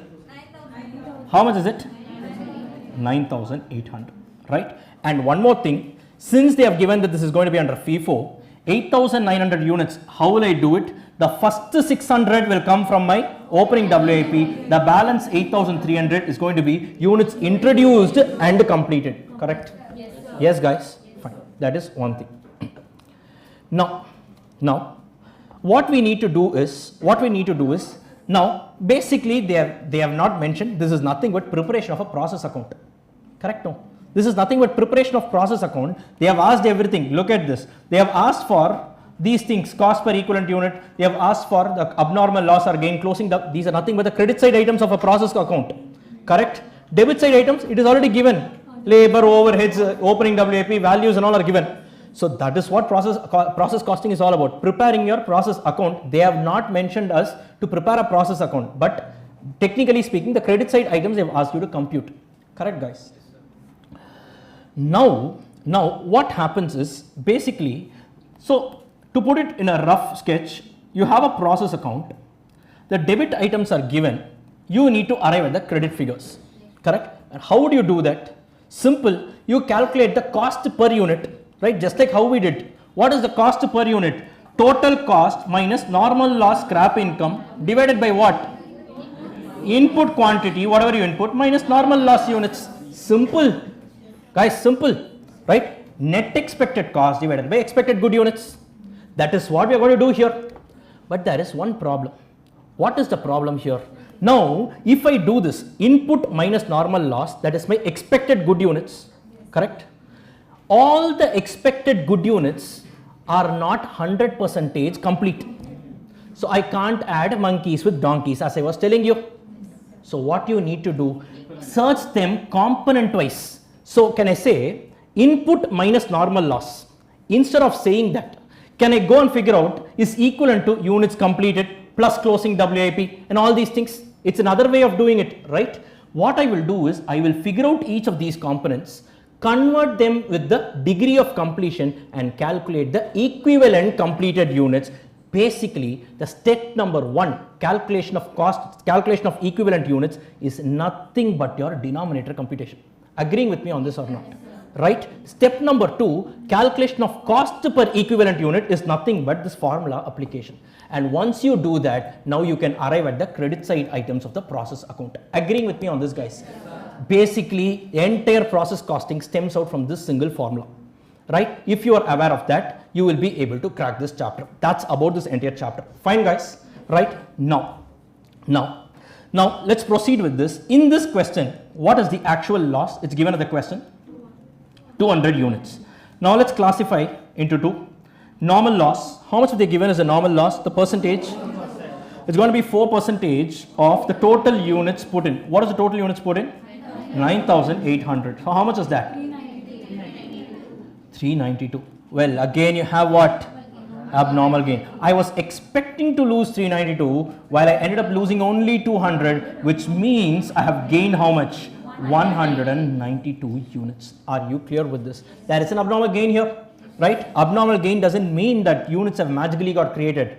I have lost something that is less than what I expected to lose, or in other words, I ended up producing good units more than what I expected. Guys, are you clear with this? Yes, right? Now, with this backdrop, let us go and prepare the statement of equivalent units. Shall we, guys? Yes, shall we, guys? Right. Now, this is exactly what they have mentioned here. Right. Now, the statement of equivalent units, you have an input column and you have an output column. These two are trackers. Tracker column means it doesn't consider the equivalent units and all. This is tracker. Whatever I input, I am representing it on the output side. And here is where component wise, since the degree of completion is different, we have this breakup of percentage and units. Now, first on the input side, opening stock is how much? 600. Closing stock is how much? Your fresh units introduced is how much? 9,200. The total input is how much? 9,800. Now, this is represented by what? The first thing that I told you here is your units completed. How many units got completed? 8,009. Out of this, you opening WIP now completed 600. Units introduced and completed 8,300. Correct? That is what they have mentioned. Opening WIP completed 600. Units introduced and completed is going to be 8,300. Correct, guys? Yes. Then this component is done. Then your closing WIP, how much is that?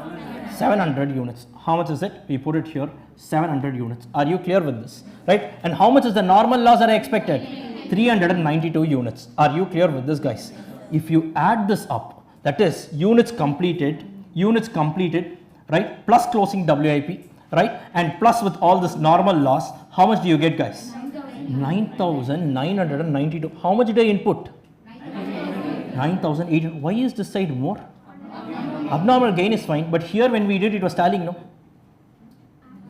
Here we took the actual loss. Here we took the normal loss. Then what happened was, technically speaking, 8,300 units got produced, no? Right? This was actually beyond my expectation. What I actually produced was more than what I expected to produce. Reason is, I produced 192 good units beyond my expectation.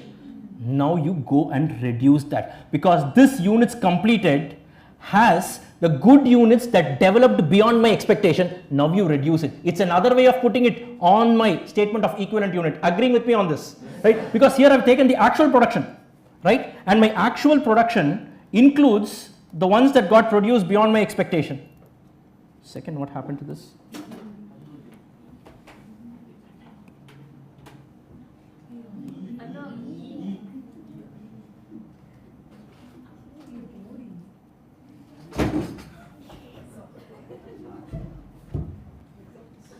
Inachu, whatever. Okay, fine. Coming back guys. Okay, so now here what happened, this 8,300, this, guys, please come back.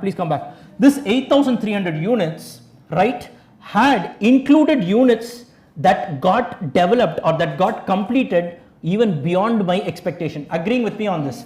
But what I need to have, basically the statement is nothing but denominator computation. I should have only expected good units, reduce this, abnormal gain was not expected, reduce it now you will get this. Are you clear with this, guys? Are you clear with this? And one more thing, what do you mean by expected good units? Everything except my normal loss units, that is called as expected good units. That's why against normal loss we put a dash here, because if you add that also, now it is not expected good units, it is total units. Are you clear with this? That's why in your statement of equivalent units you have a dash against your normal loss. Are you clear with this, guys? Yes. So now what you do, now go ahead with the degree of completion. Now what they have said, the degree of completion of opening WIP, what have they said? 600 units, it is already 100% complete with respect to material, which means in the current period I would not have consumed any materials with respect to the 600 units. That's why it is put as nil. With respect to labor and overhead, 60% is already completed, 40 alone is now completed by consuming the current period labor and overhead cost respectively. So 600 into 40% is going to be 240, 600 into 40% is going to be 240. Clear with this, guys? Then from fresh materials introduced, these units are what?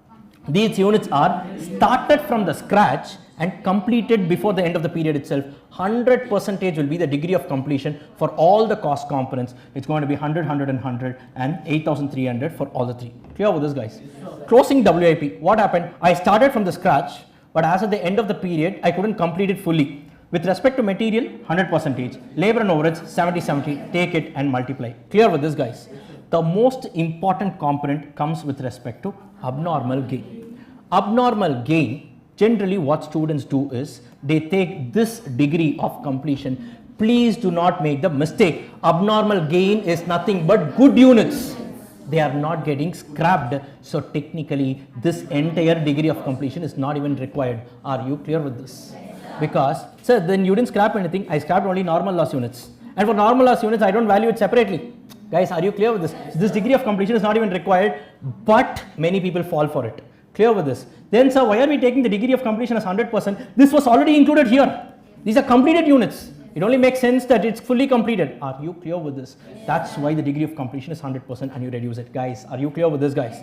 Right? And now you do it, you will arrive at the proper denominator for each component of cost, and this is the way you need to apportion what? This is the way you need to apportion all the components of cost for the purpose of preparing your process account. Are you clear with this? Step number 1, statement of equivalent units. Done? Yes, guys, done? Fine. Step number 2, cost per equivalent unit. Now what do we do here? First you take the material cost. The cost is given in the question, 55.2 lakhs. 55 lakh 20. Yes, 55 lakh 20,000. Now, if you noticed, we are still in the same formula. Total cost minus normal loss scrap income divided by the expected good units. That we got this year in our statement of equivalent units. We already got this. Now we are taking the numerator, dividing it with the respective denominator. In numerator calculation, what we should do is we should now reduce the normal loss scrap income. Yes, normal loss scrap income can be reduced against material or labor or overheads. Correct? Right? It can be, now I'm just opening up a debate wherein it can be done against any of the three components, but generally as a thumb rule, we reduce it only against the material cost, because when you are scrapping off something, the scrap proceeds generally you earn it only for the material value in it. That is the logic why scrap realization is generally reduced only against your material cost. I'm just giving you a logic. Are you clear with this? So from this material cost, you reduce the scrap. What is the scrap? 392 units. This is what you expected to lose. Again, we didn't actually scrap 392, we only scrapped 200 units. That adjustment happens separately. But here what are we doing? Expected cost divided by expected good units. We are still under expected only. Clear with this? But actually we would have scrapped out something different. Are you clear with this, guys? That's why I said in costing, stock is valued at expected cost, normal cost, not at actuals, because actuals will include inefficiencies or abnormalities that should not enter into your stock valuation. Clear with this, guys? So now what do? 392 into 60, this gets reduced. This is the net material cost to be what? Apportioned now, right? What is the denominator against which I should apportion my material cost? We have this here, 8808. Clear with this? So technically speaking, so the material cost for every equivalent unit is going to be how much? 624.03. Are you guys clear with this, guys? Are you clear with this? Similarly, labor cost, it's given in the question, 18,60,000. Take the denominator that we got in step 1, 8838. You divide the two, you get what? The labor cost per equivalent unit is going to be 210.45, and a similar calculation for POH. It's going to be 863,000 upon 8838, you get what? 97.65. So these are all the material cost per equivalent unit, labor cost per equivalent unit, production cost per equivalent unit. Add up the three. Basically, for every completed unit, it should get a share of how much? 932.13. Right? So if we are talking about a unit that got started from the scratch and completed in the current period itself, you can directly multiply that with 932.13. But there are some components like your closing WIP and all. With respect to material, it's 100%. With respect to labor and overhead, it's different. So that is the reason why component wise we have computed the cost per equivalent unit. Are you clear with this, guys? Are you all able to understand this? Yes, because I'm telling you, this is one of the most intricate discussions in entire costing, and trying to condense it in a revision is quite challenging even for the faculty, right? That's why I'm keeping on asking you whether you are able to follow it, right? Fine, because that's why the prerequisite is that you should have already studied it once, that's when you can follow it, right? But I'm trying my best here. Fine, guys, clear with this, right? Now, once we have done that, what are they asking for is, they are asking you to value every single component of cost. Clear with this, guys? Every single component, that is basically your process account, the credit side they are asking you to calculate. Guys, clear with this? So now what do you do? This is nothing. Step 1 into step 2 you do, you will get step 3. For example, abnormal gain. How many units of abnormal gain are there? 192. So what you need to do here, just go here. There are 192 units. There are 192 units of abnormal gain. I'm just erasing this off, right? There are 192 units in abnormal gain, right? Right, guys? Fine. Now each of these units should be valued. What you need to do, so with respect to materials, how many equivalent units are there? 192, right? So 192 into 624.03, right? That is going to be the material cost sitting inside the abnormal gain units. Are you clear with this? Similarly, 192 into labor cost, 210.45, right? So how much you get here? It's going to be 4406.40. And similarly, once again here, POH 192 into what? 97.65. You get this figure. Or ideally speaking, what you can do is, you can directly take 192 into what? 932.13, you will definitely get the same answer only. Are you clear with this? This item comes where? In the process account. On the debit side. It comes on the debit side. Clear with this? It comes on the debit side. You remember? Yes. I think a previous question where we did, right? We did a previous question, right? Again, that was also abnormal gain, right? So this is what it is. Now, one more thing I want to tell you. Looking at the figures in decimals, many of you might lose your confidence thinking that you've done a wrong answer. Don't fall for it. Don't fall for it. There is nothing, absolutely nothing wrong in getting decimals, provided you are completely convinced that your process is correct. This chapter, process costing, as the name suggests, is process driven, right? You have a 4-step procedure, and the 4th step is going to be your process account, right? That's what it is. Clear with this, guys? Similarly, with respect to closing WIP. Now, how do you value closing WIP? Go up. With respect to material, 700 equivalent units got produced, guys. So 700 into what? 624.03. You get what? The material value sitting inside my closing WIP. Similarly, for labor, it's going to be 490, labor and overheads, 490 into 210.45 and 97.65 respectively. Where is it? Yes, these figures you get. So with this, you can also now value the closing WIP. Are you clear with this, guys? Are you clear with this? Right? And finally, here comes the hero, which is what? Units completed and transferred, right? Now in units completed and transferred, how many units got completed and transferred? 8,900. Out of this, 600 units were opening WIP and 8,300 units were started in the current year and it got completed in the current year. Now units coming from your opening WAP is further classified into two. Previous period cost, that is nothing but the opening WAP value.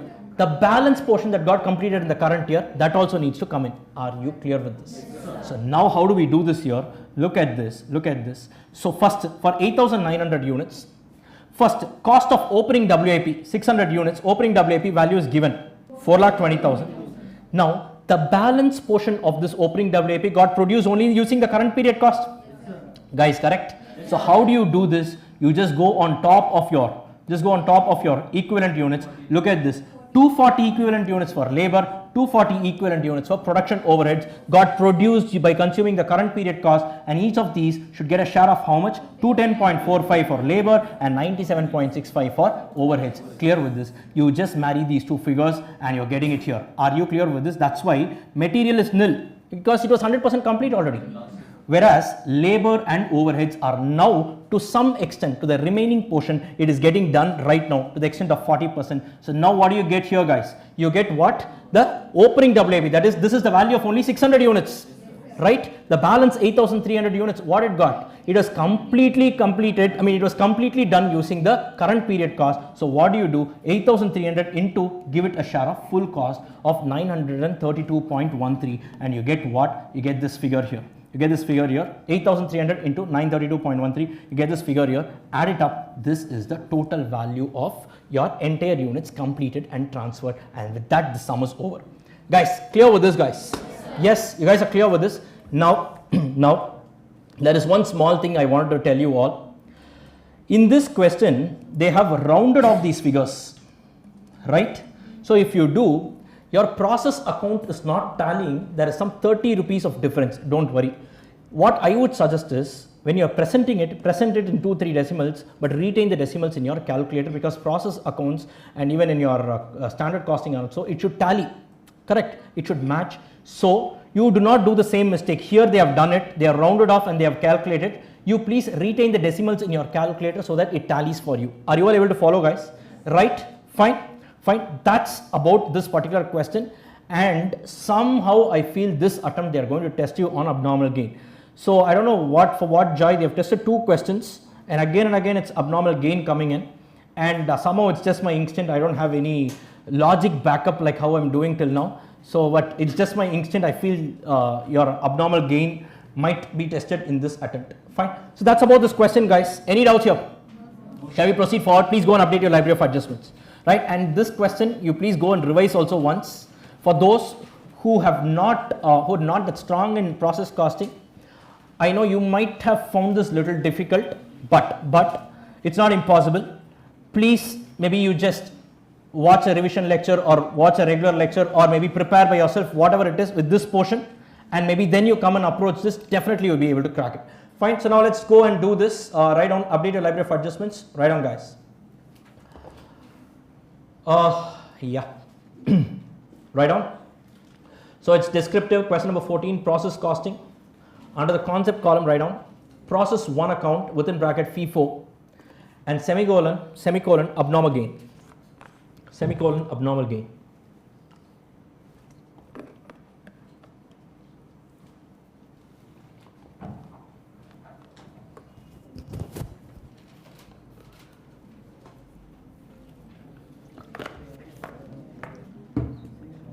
Done, guys?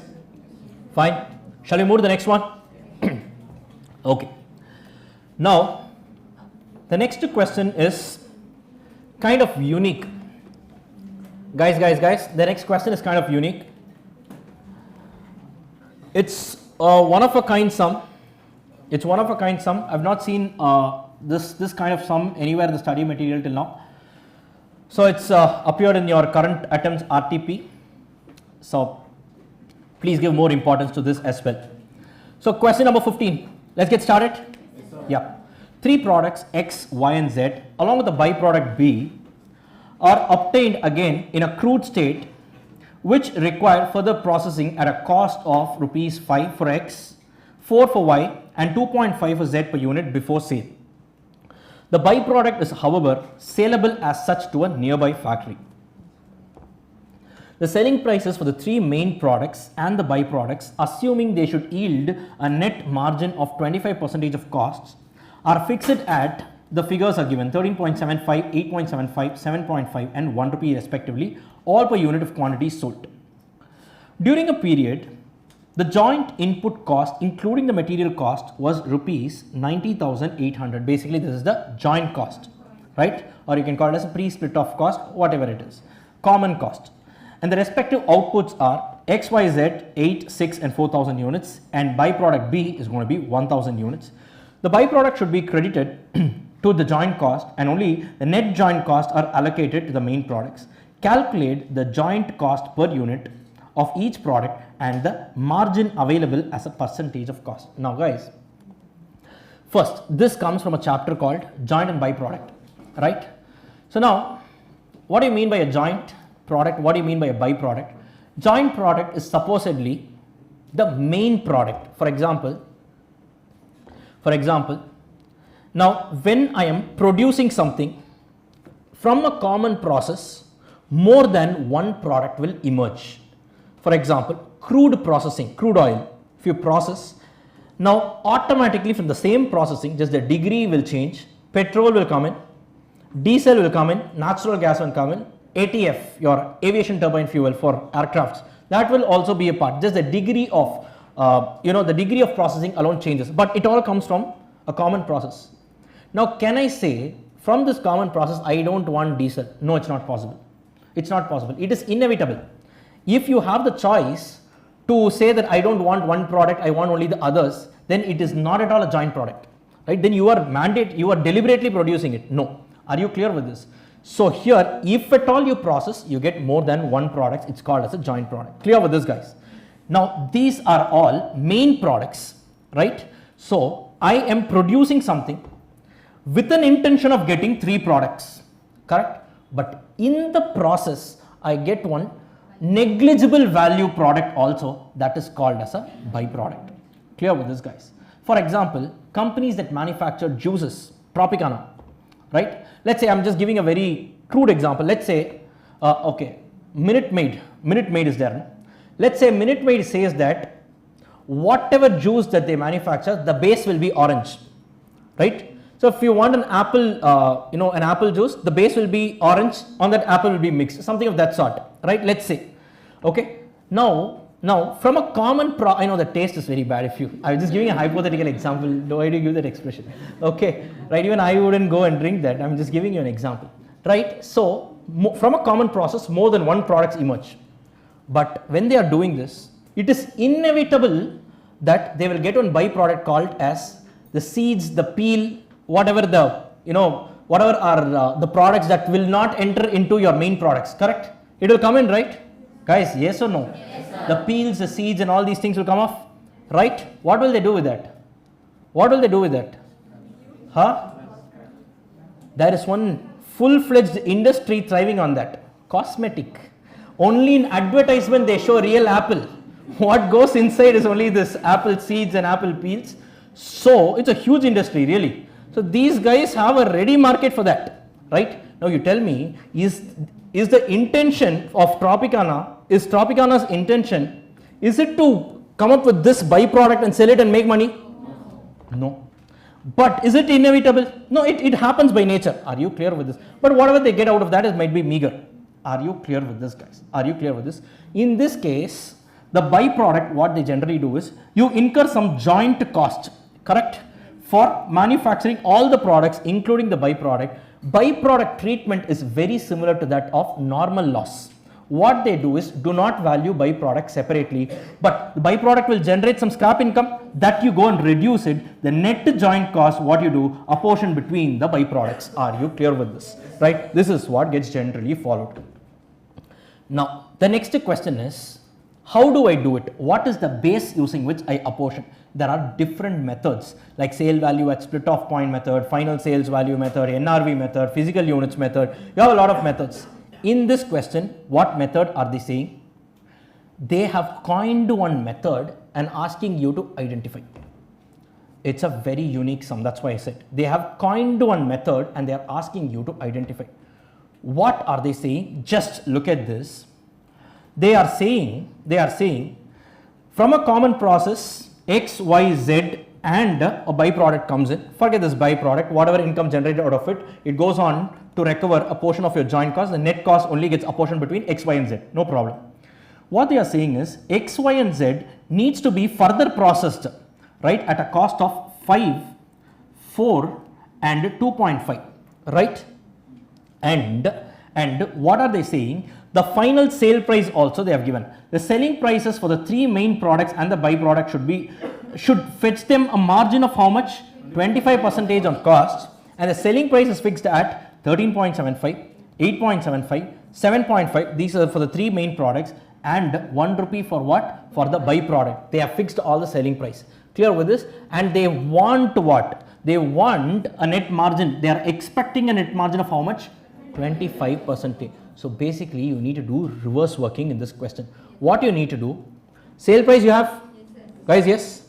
Reduce the margin. You get the total cost per unit minus the further processing cost you do. You get its share of joint cost. Guys, yes? Are you understanding this? Right? Now that is not the share of joint cost. That is the basis for apportioning the joint cost. Right? Wait, I will walk you through when we are doing the solution. Now look at this. Look at this. First, three products have the question with you. The three products X, Y and Z. Guys, this is important because I have not seen this kind of sum at all in the study material. A unique sum. Again, if something is unique in the RTP, chances of getting tested in the exam is much more, especially if it comes in your attempt. Right? That attempt's RTP. Clear with this, guys? Now what have they said? Selling price is how much? 13.75, 8.75 and 7.5. Right? They are expecting a profit of how much? 25% on cost. Right? So selling price, profit, cost. If my cost is 100 and they have said 25% is what I want as a profit on cost, the selling price is going to be 125. Right? Or on selling price, if you want to express this profit, it's going to be 25 upon 125. That's going to be 20% on sales. Guys, correct? So here the anticipated margin is going to be what? 20% on sale, reduced at 0.2 to selling price. You get what? Cost per unit. Guys, correct? This cost per unit of each of the product is made up of two components. One is a share of joint cost. The other one is the further processing cost. Correct? This only makes up to the cost of a product. Right? Now, your further processing cost, also known as post split off cost, is it given in the question on a per unit level? Yes. How much is it given? They have given it as 5, 4 and 2.5. It's given here 5, 4 and 2.5. Right? So what is the joint cost per unit? 6, 3 and 3.5. Now how many units are there? This is also given 8,000, 6,000, 4,000. So now they are saying the total output cost, that is basically the total cost is going to be, that is the share of joint cost is going to be 48,000, 18,000 and 14,000. Wait, this is not the share of joint cost, because if you add this up, how much do you get? How much do you get? 80. Yes guys, 80,000, right? But what is the joint cost given in the question? 9,800. Does it add up? No, it clearly indicates that use this as the basis to apportion the cost. Are you clear with this? Are you all able to understand? It's a unique sum. That's why I'm again telling you it's a very unique sum, right? So with this they have arrived at the ratio 24:9:7. Are you clear with this? Guys, understanding this? Yes, yes, fine. Now you tell me guys, what is the joint cost to be apportioned? Can anyone calculate? Now I told you byproduct should be knocked off, correct? Byproduct income should be knocked off. Right? You tell me 90,800 is a total joint cost. Correct? Yes, sir. Guys, yes. Yes. Can anyone tell me what is the net apportionable your joint cost? 89,800. How did you get that? 90,800 minus 1,000 into 1. You get 1,000. So you get what? 89,800. That's where the issue comes in. Look, this is the step here. What they have done is, there they are expecting an individual profit of how much? 25%. That is also applicable on the byproduct. Guys, yes. Are you clear with this? So technically speaking, 200 rupees goes to the profit because 20%, right? 800 is only the amount that needs to be reduced here. Guys, are you all understanding this? Are you all understanding this? Look, joint input costs, total amount, gross amount 90,800, From this byproduct income, what they are saying, sale revenue is 1000 less the profit is 20% on sale. This net realizable value should only be adjusted against 9800, arrive at the net joint cost and apportion this. Are you clear with this, guys? Are you clear with this? This 90,000 should be apportioned in what ratio? That is what we found out till now, 24:9:7. Are you clear with this, guys? Right? And from here on the sum is direct. I mean, from here on there is nothing great here. So basically, what is the net joint cost to be allocated? So this is how they have computed. 90,000 is the allocable cost, right? Do it in the ratio of what? 24:9:7. So 24 plus 9 plus 7, how much is it coming out to? 40. So it's going to be 24 upon 40 into 90,000, 9 upon 40 into 90,000, and 7 upon 40 into 90,000. So you get the share of 54,000, 20,250, and 15,750. This is the actual share of joint cost. Are you clear with this? If you add it up, you get what? 90,000 rupees. You have the outputs also here, divide the two. So now you get the actual joint cost per unit. Are you clear with this, guys? Right? And the question does not stop here. They are asking you calculate the joint cost per unit and the margin available as a percentage on cost. So they have said no 25%. That is what they expected. But in reality, what has happened? They are asking you to find out. Are you clear with this? Right? So now how do you do that? So the joint cost, actual figures, you have it here. The post split of cost per unit, you have it here. You add this two, you get the total cost. Selling price is given. Subtract the two, you get what? Margin. Express this margin as a percentage of total cost. So technically speaking, the margin as a percentage of total cost is different for each product. That is what they have arrived and shown. Are you clear with this, guys? Yes, you guys are clear with this? Yes, this sum is very unique. This sum is very unique. Please mark it as important. I can't stress beyond this. If this sum comes, treat it as a separate animal and knock it off, right? Because RTP this is the reason why we are having the discussion today, right? There are certain unique things that you will know only when you enter in detail into the RTP, right? And I don't want you guys to miss out on this. Guys, are you all clear with this? Is everyone clear with this, right? So please go and update your library of adjustments. You guys got it, right? So I'm just summing it up. So what you did was, so first we calculated, we got the total selling price minus margin, we got the expected total cost. From that subtracted the further processing cost, we get what? The share of joint cost multiplied with the number of units, the total joint cost, we use that as the base to apportion the actual net joint cost. Once again, one more twist was there. The net apportionable joint cost was what? Total joint cost. From that, only the NRV of the byproduct should be taken, adjust that for profit, and that net amount you apportion it. And finally, you arrive at the actual margin and express it as a percentage of cost and close it off.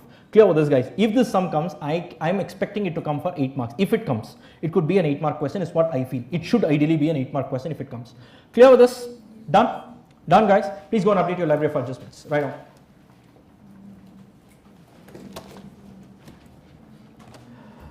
Right now, descriptive, JP and BP, joint product and byproduct. Write down. Quick. Come on, let's finish it off. JP and BP. Concept is apportionment of joint cost within bracket reverse working. Apportionment of joint cost within bracket reverse working. Semicolon, treatment of BP, byproduct. Apportionment of joint cost within bracket reverse working and treatment of BP, byproduct. And if possible, in a red ink, write down unique sum. This is unique, nowhere to be found in the study material.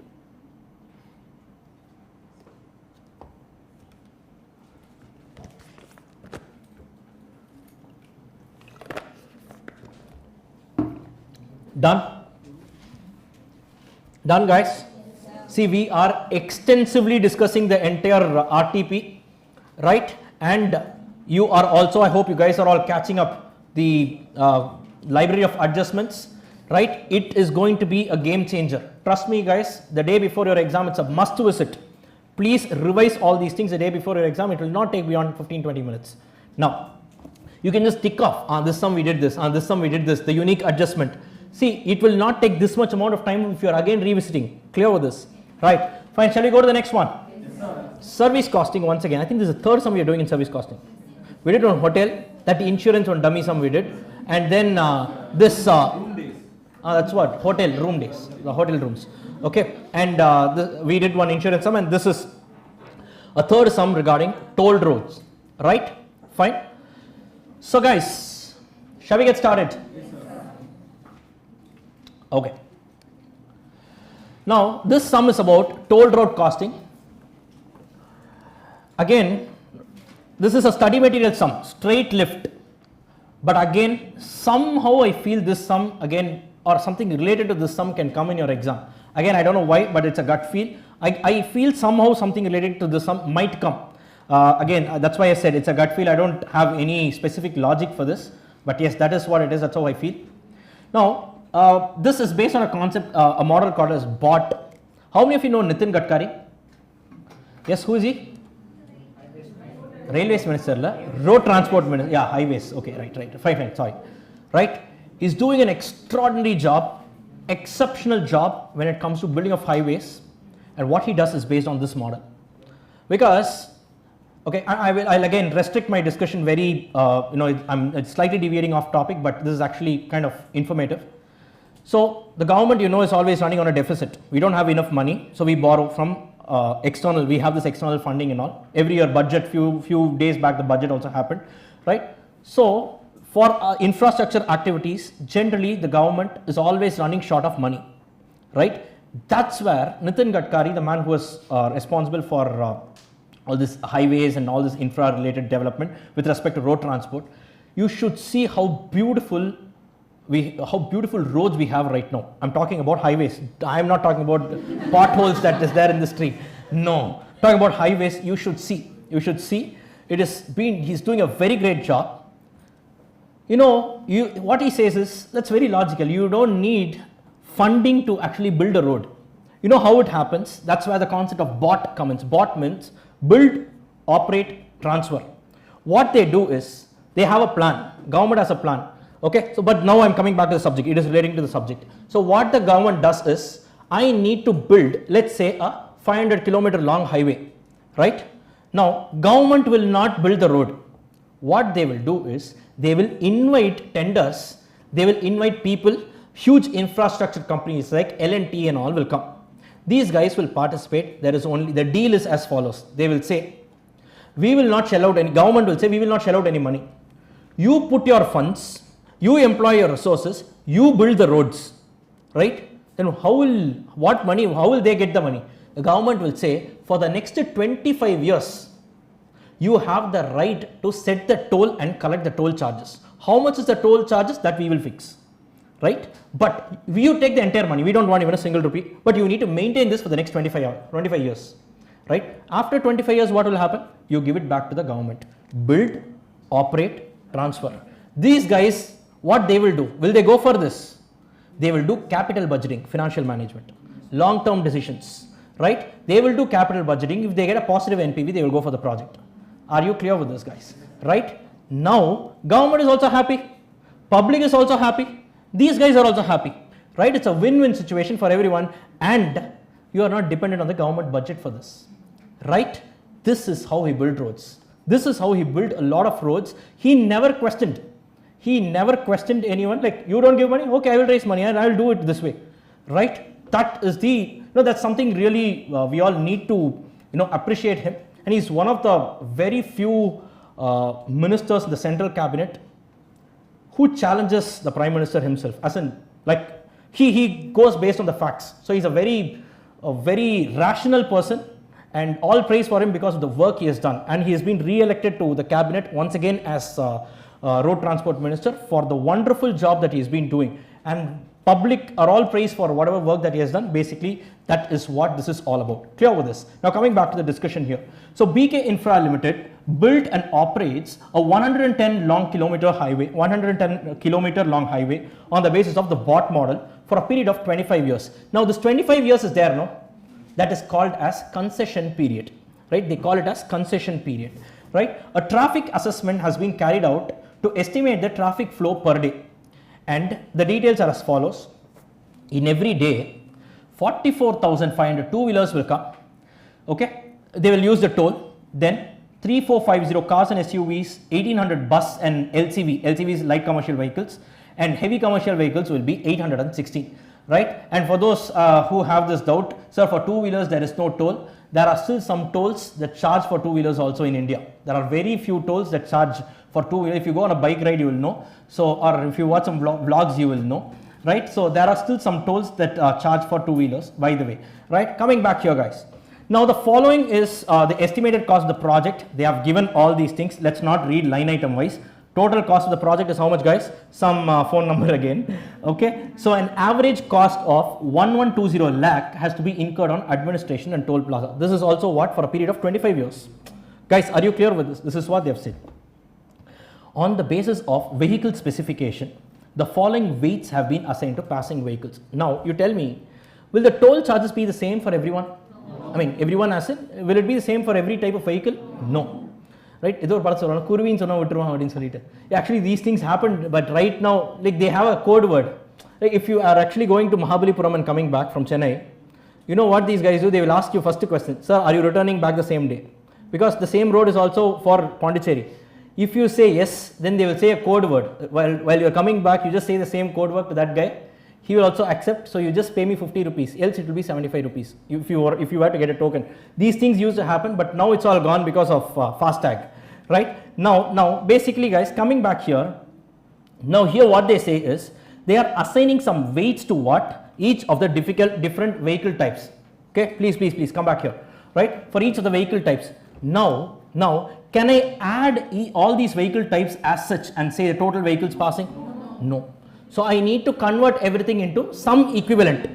How will you do that? Simple. You keep two-wheeler as the base, correct? This 5%, 10, 20% you leave it. This is a weightage, right? If I keep this as 1, if I give this a weightage of 1, car is 20 means what? 4 times. I will give this a weightage of 4. Or in other words, so what it takes for me to recover from 4 two-wheelers, I will recover it from 1 car. Correct, no? Here it's going to be what? 30 by 5, 6. Here it's going to be what? 45 by 5, 9. So while I'm converting everything into equivalent two-wheelers, I just need to multiply this. Are you clear with this, guys? Yes, are you clear with this? Yes, does it make sense?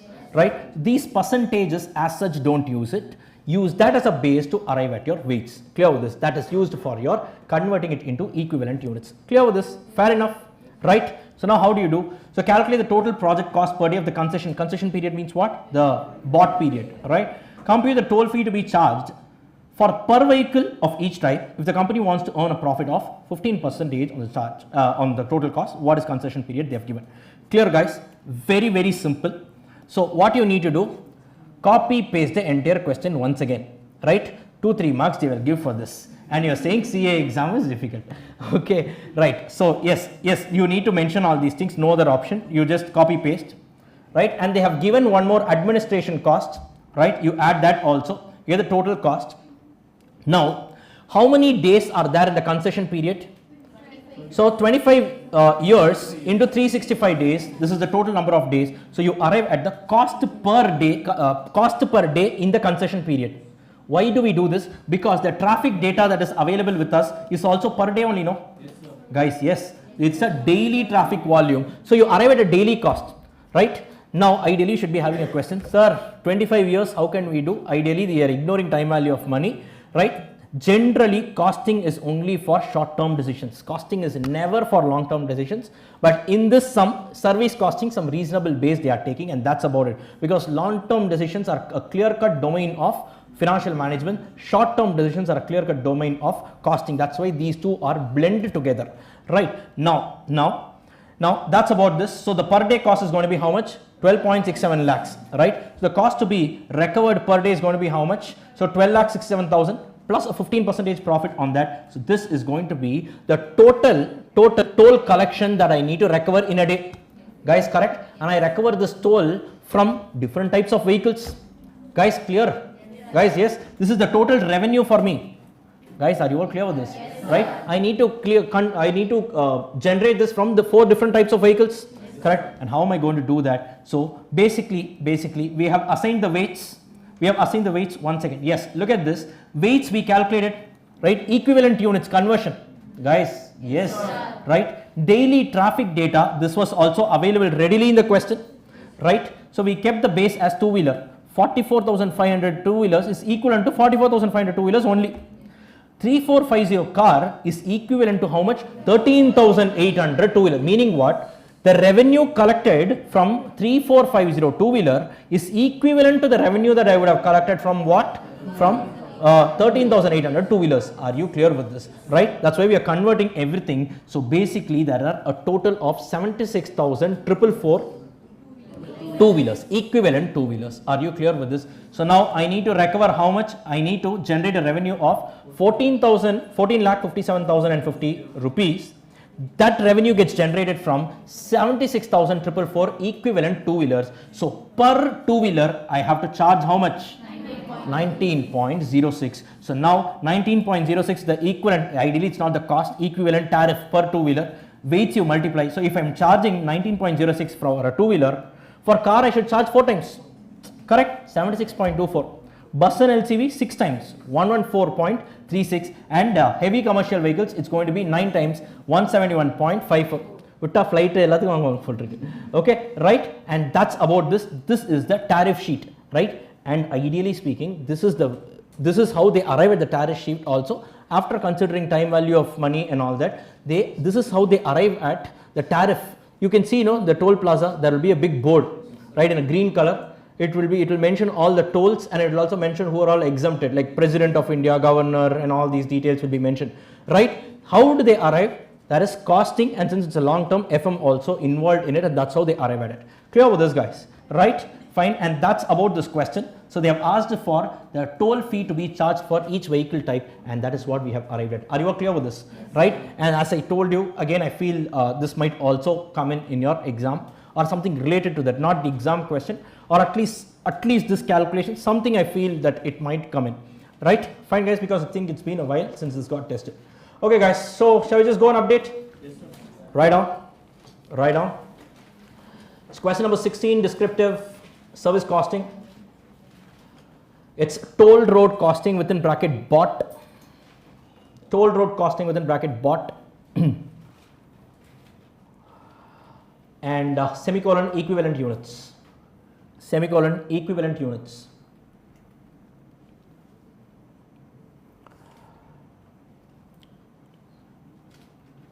Done? Done, guys? Right? Just 2 more questions. Let's quickly wrap it up.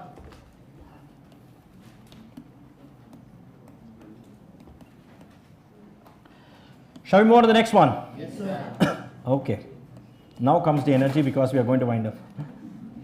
Okay. Okay, guys. So this question is about marginal costing. Yes.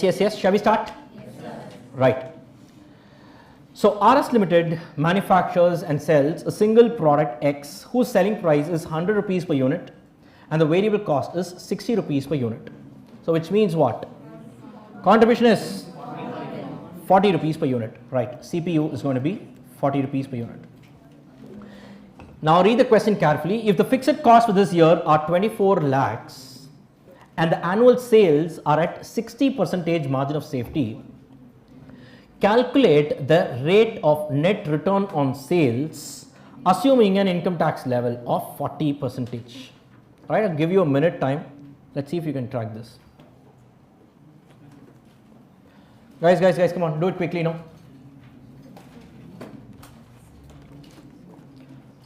Attempt, try it.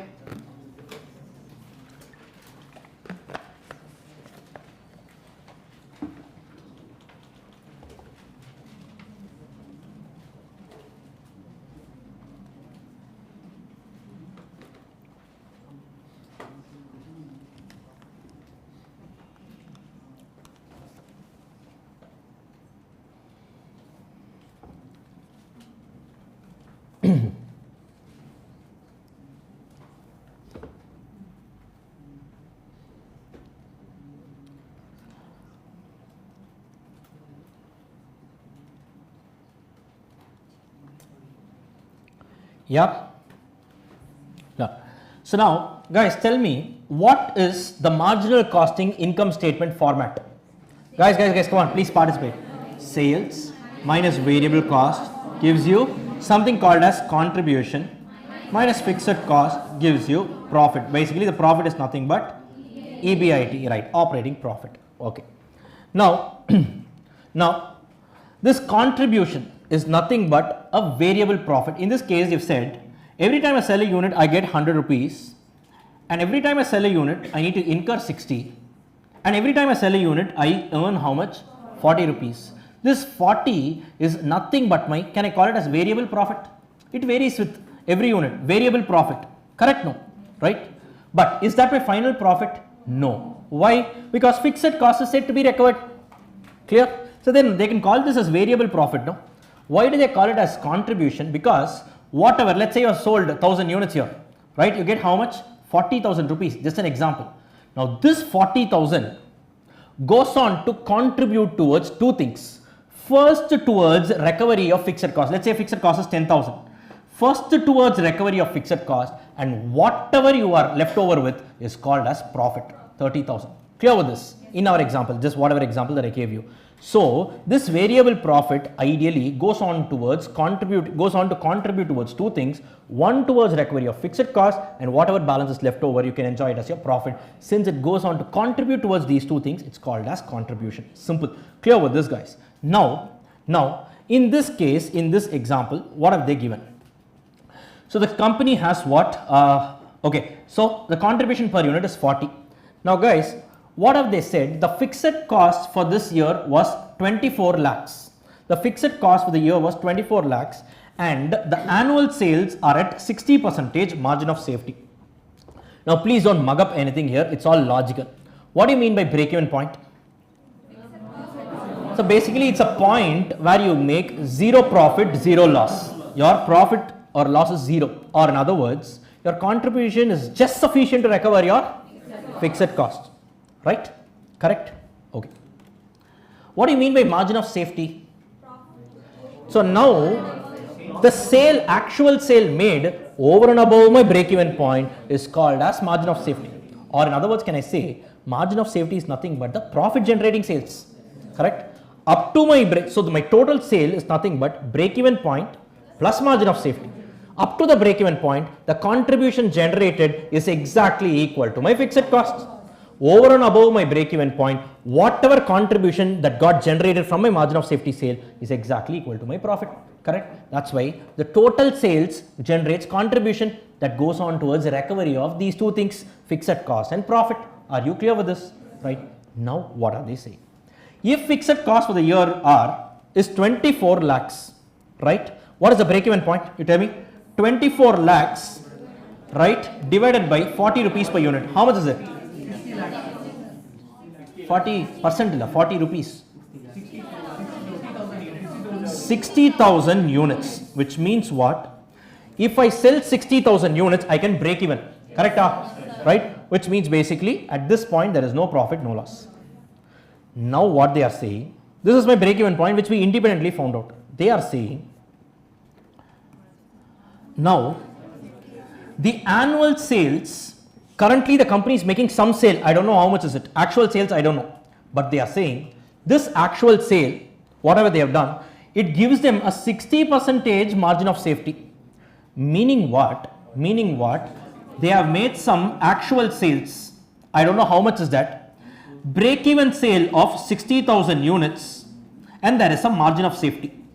Out of the total sale, 60% is margin of safety. It means that the break even sales is 40%. If 60,000 is 40, how much is going to be the full sale? How much is that? Crore lavana, units. So I have actually sold how many units? 1,50,000 units. How did you get that? 60,000 divided by 40 into 100. Are you clear with this? So actual sales is going to be how much? 1,50,000. Any formula that requires to be mugged up here? Absolutely not. Clear with this, guys. So what have they said? Calculate the net rate of return on the sales assuming an income tax level of 40%. So what do you now need to do? Now you have the actual sales figure, right? Prepare a marginal costing income statement. You get your profit. One extra line item, you also reduce tax from that. Net profit you get, right? That profit divided by sales, whatever you get, that's called as a net return on sales, net profit ratio. Clear with this? I don't know how much that is, I'll have to check. 14.4. Okay, right, that is what it is. So now we got 1,50,000 units into 100. Guys, yes, it's going to be how much? 1.5 crores, right? Variable cost is 1,50 into 60. That's going to be 90 lakhs. Contribution is 60 lakhs. less fixed cost given in the question 25, profit is 36, less income tax rate of 40, it's going to be 21.6 lakh. This expressed as a percentage of sales is going to be 14.4 percentage. Clear with this, guys? Now there is also an alternative way of doing. What is it? What's my margin of safety? 60 percentage of total sales. How much is that? 90,000 units. 60 percentage of total sales of 1,50,000. How much is that? 90,000. This 90,000 units margin of safety is nothing but whatever profit I generated purely is nothing but the contribution generated from this 90,000 units.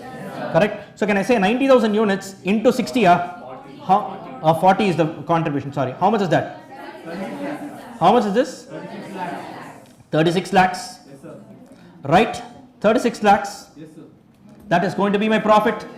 Guide, correct. What happened? Yes, right. That is going to be my profit before tax. Directly you can arrive at this figure. All bypass. Right? Directly you can arrive at this figure. From that reduce your tax rate, you get your net return as they have called it. Are you clear with this? You can play around with the figures like anything. See, in marginal costing, guys, in marginal costing, remember this, write it down somewhere. Write it down somewhere. Sales minus variable cost gives you contribution minus fixed cost gives you profit. Right? Now this is your vertical statement which you would have seen in many places. I will also parallelly put one horizontal statement and link the two. That is you have total sales that is broken up into break-even sales and margin of safety. Right? Now this is called as marginal costing jodis. Total sales is linked to contribution.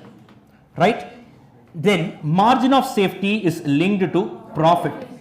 Break-even point is linked to fixed costs. The linking factor is what? These are all sales figures. It can be expressed either in value or in units. If you are expressing this in units, the linking factor will be contribution per unit. If you are expressing it in values, the linking factor is going to be PV ratio.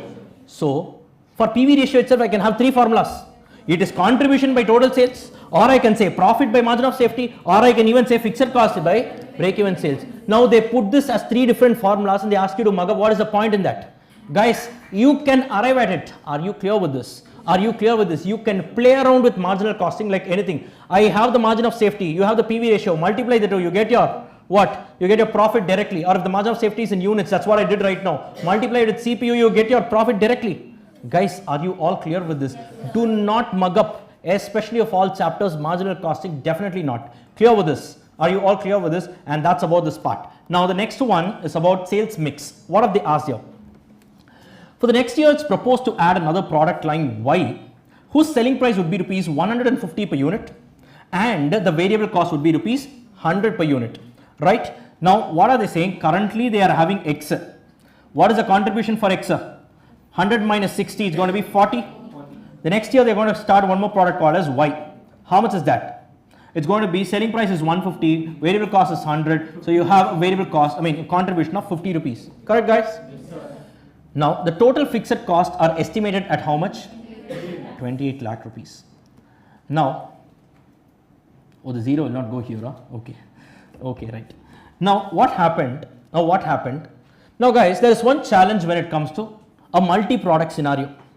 So, they are asking you to calculate the break-even point. What do you mean by a break-even point? The number of units I should sell so that my contribution just recovers my fixed cost. Now, I need to recover a fixed cost of how much? 28 lakhs. So, I should generate a contribution of how much? 28 lakhs. But I should generate this contribution by selling X or Y or both? Both. So, in this case, will I take the contribution per unit? So, what is the formula for break-even point? Fixed cost divided by contribution per unit if you are calculating it in units. Now, will I take the contribution of X or will I take the contribution of Y, or will it be both? It will be both because I am selling both together. Are you clear with this? In the mix of 5:3. So, what will I do? This is called as weighted contribution per unit. Why? Because I am not selling X or Y independently. I am in a business of manufacturing and selling both. So, weighted together. How will I do it? Very simple. It's going to be 40 into 5/8 plus 50 into 3/8. Correct? How much does it come out to? Guys, it's going to be 40 into 5 upon 8. How much is that? It's going to 25 plus 50 into 3 by 8, how much is that? 18.75. So how much is that? That's going to be 43.75.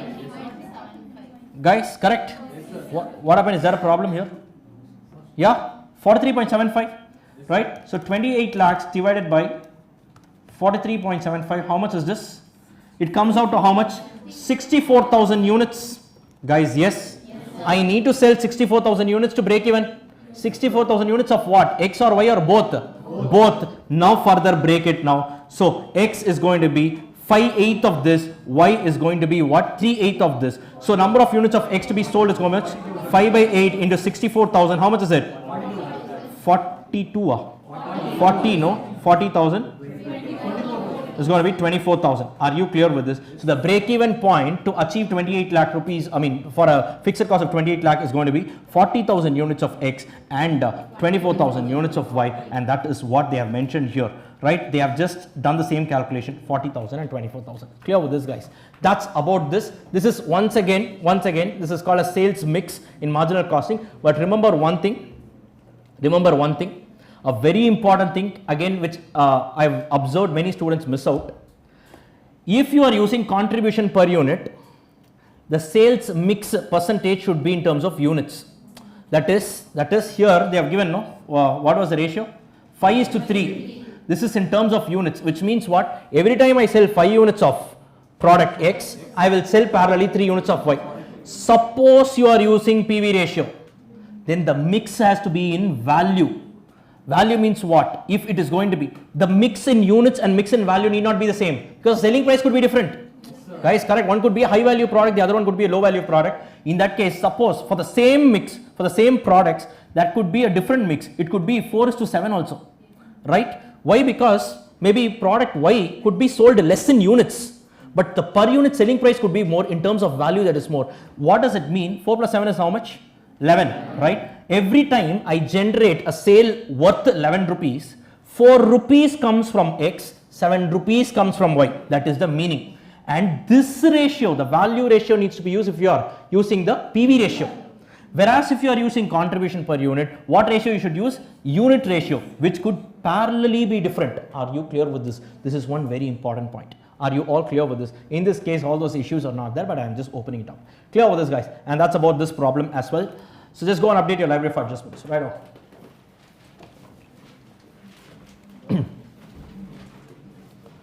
Right on, guys. Right on.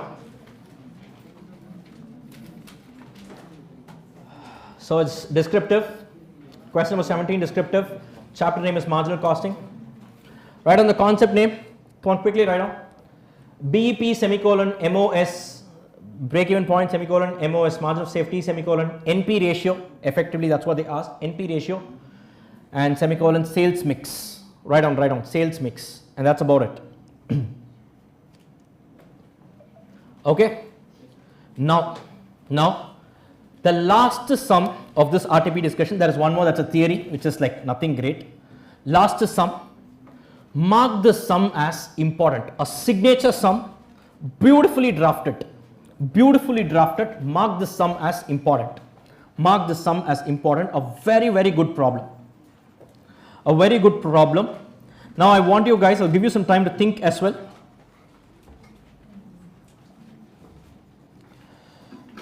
Guys, again, I again feel that something of this sort could come in your exam, this attempt. So a very, very good problem basically. Again, I have not seen something of this sort in your study material. It is crackable, but it is something, it requires some out of the box observation, right? That's all. It is definitely crackable. Fine, guys, right? Shall we do it? Full focus, right? No matter how you start, finish it like MS Dhoni.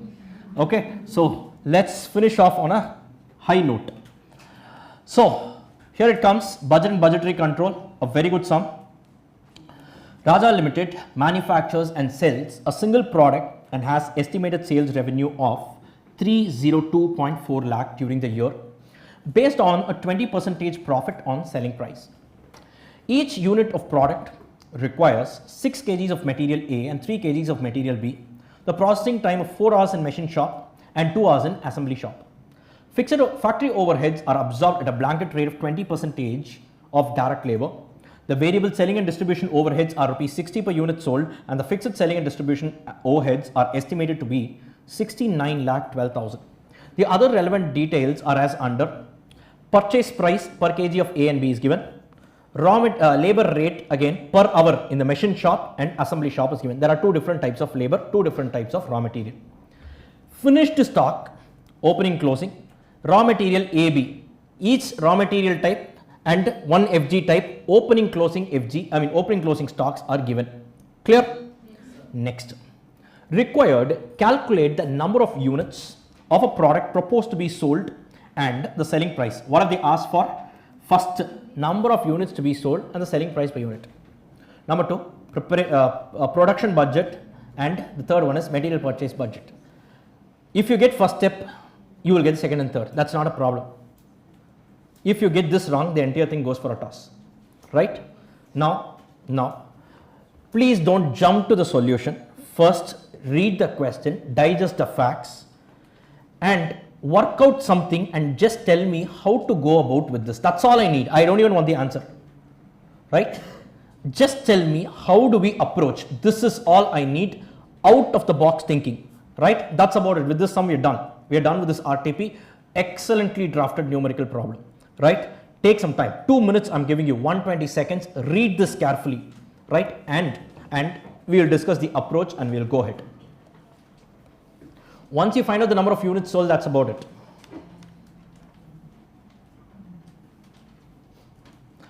Please don't look at the solution, by the way.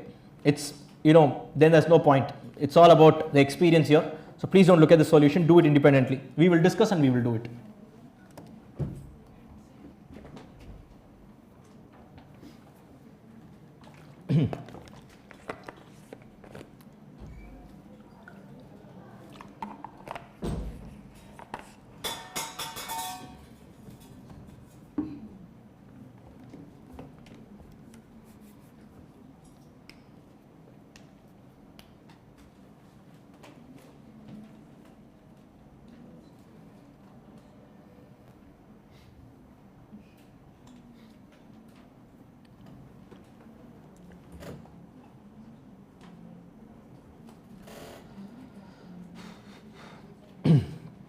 Come on, figure out. You can definitely do it.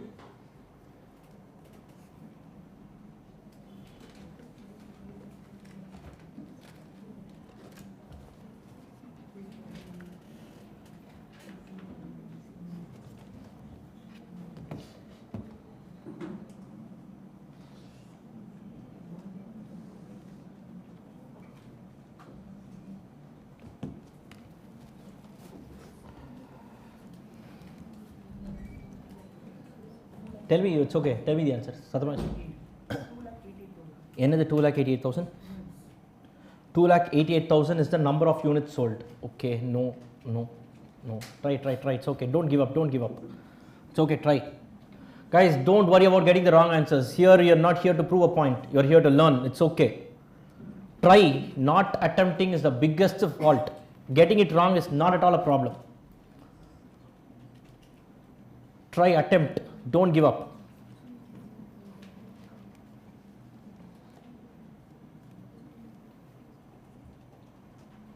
Or you can just tell me the approach, how to go about with that. If anyone is ready, just let me know. Yeah.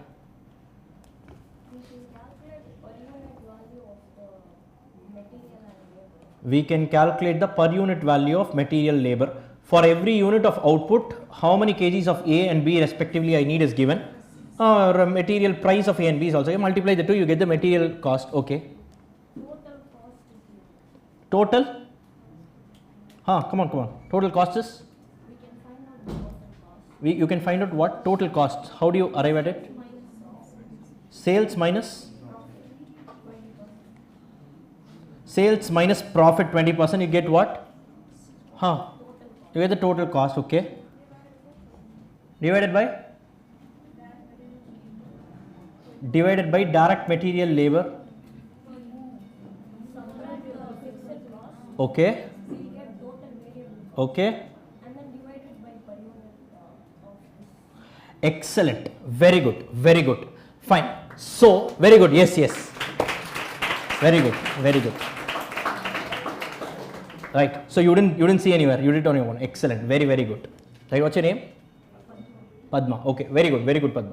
So now, so what she said was right. So what you need to do is, but again there's one assumption here, which is again the institute is silent here, but yes, that's the only assumption you can take to crack this sum. Sales figure is given, right? Less the profit, you get your total cost. From that, remove the fixed selling and distribution, right? You get the total variable costs. Right? Park it aside.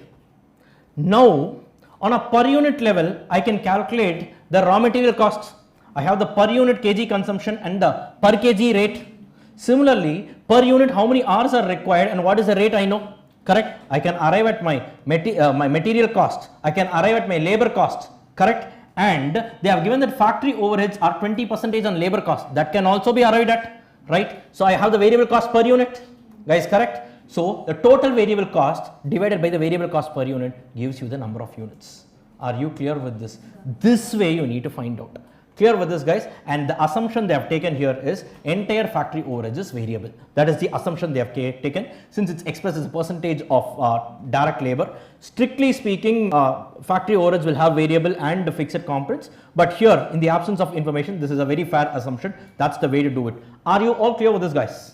Are you all clear with this? Yes, very good. See, it is not difficult. The thing is, it should strike, right? It's not that you don't know, it should strike. That comes by practice. Are you clear with this? Right? It's absolutely fine if you have not got it now. Don't immediately think that no, I didn't get it. No, this is not here to prove that you don't know. It's not like that. If you don't know, you learn it and now you know it. That's about it, right? Guys, yes, fine. It's better than, see, blinking here is much better than blinking in the exam hall, right? So now this question comes there, you'll know how to crack it. And more so, you will never forget this, because now I made you think for a while, right? And then this moment you will be able to recollect it. Guys, are you clear with this? Are you all clear with this? Fine. This is exactly what they have done in this particular question, and out of the box calculation, right? A similar sum was there. It's like DCP, there was one sum that involved marginal costing, some circuit board sum was there, right? Marginal costing, ACP, MCP, DP, that is ideally a part of budgeting. That is a part of budgeting that involved marginal costing concept. That is right. Fine, but this sum, again, this also involves marginal costing. Variable cost, fixed cost classification is there, no? So this also involves marginal costing concept, but that sum involved contribution and all that. This was not that much technical, but it should strike. So we would be thinking on some high level thing, but it was like on a low level thing itself, it just got done with it. Are you clear with this, guys? Fine. So this is what they have done here. Look at this. Estimated sales revenue less the desired profit margin. They have arrived at the total cost. This is the total cost. From that, they have reduced the fixed selling and admin which was given. They have arrived at the total variable cost. Guys, yes, stop it there. Now, the total part is on one side, then go to the per unit column. Direct material, every unit requires 6 kgs of raw material A, and every kg of raw material B should be purchased at 160 rupees. Right? They multiply that, you get the raw material A cost. Similarly, 3 at the rate of 100, that's going to be a raw material B cost. Similar thing for labor also. 4 into 140, 2 into 70, you get these figures. And factory overheads, they have given it as 20% on labor cost. Labor cost is what? 560 plus 140, right? Find 20% of that is going to be 140. Guys, clear with this? Then the variable selling and admin is also given. Selling and distribution is also given as 60 rupees. You add it up. So the per unit variable cost is going to be how much? 2160. The total variable cost is going to be how much? 1,72,000. 1 crore 72,80,000. Divide the two, you will arrive at what? The number of units. Clear with this, guys? Clear with this? And now you get the total sales value. You already have this, right? Divided by the number of units once again. Now you get the selling price per unit. Guys, yes, done. And now you can do any other budget that you want. What have they asked? Production budget. How do you do? Sales plus closing minus opening. Just now we got the sales units. Opening and closing of finished stock are already there, right? And just go ahead and finish it off here. Budgeted sales 8,000. Add closing and minus opening. You get 8,500 as the required production. Done. The next one was what? The next one was purchase. I get it now. Okay. They had asked for material purchases budget, right? So what is? How do you do the material purchases budget? Now it stems from your production budget. I know that I need to produce how many units? 8,500 units. Every unit I'm going to produce requires 6 kgs of A and 3 kgs of B. So the total consumption requirement for this particular period of A is going to be 51,000, B is going to be 25,500, right? Plus closing stock of A and B respectively minus opening stock, you get the raw material to be purchased. This is nothing but the store's ledger control account, right? So you have this figure. So basically you have opening stock raw material, you have purchases here. This is represented by raw material consumed, right, and closing stock of raw material. In this case, you got these three figures. You had to get this figure. What do? It's a balancing figure. Raw material consumption plus closing stock minus opening stock. You get the quantity to be purchased. Are you clear with this? Right, guys? And that's about this particular question as well. Please go and update your library of adjustments. Right on.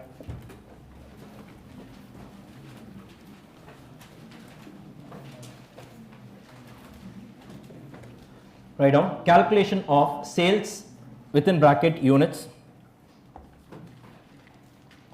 calculation of sales within bracket units and selling price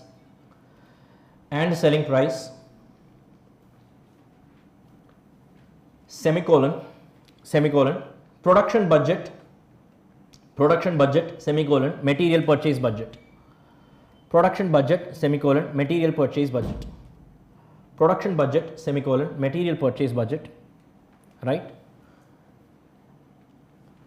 Right, within bracket write down out of the box. It was a good sum, it was a very good sum. Out of the box, write on, it's okay, out of the box. And with that we come to the end of our RTP discussion. That was a theory question that I guess you can take care of, right? So I hope this session was useful for you all, right? Especially please preserve the library of adjustment, needs to be revisited the day before your exam. And in my opinion, question number 1 and 2 are good sums. Question number 15, 16 and 18 are also good sums. Watch out for these 5 sums for sure. These 5 are definitely a must visit. If possible, revisit once again. 1, 2, 15, 16 and 18, right? That 1, 2 were case study based MCQs. 15 was that joint product byproduct unique sum I told you. Then that service costing I told you, the BOT model, though it's a study material sum, somewhere I feel that it could come. And this question that we did right now, budget, so good sum, right? Sorry guys, and that abnormal gain also, that abnormal gain 14, huh? Okay, 14 was quite comprehensive, you put that also, right? But anything related to abnormal gain, because abnormal gain we also did it in question number 4, right? Now just open your library of adjustments, you have it with you right now, right? Now question number 10, what did we do? ABC. What was the unique adjustment there? Mass conversion, right? Now what happened in question number what happened in question number 15?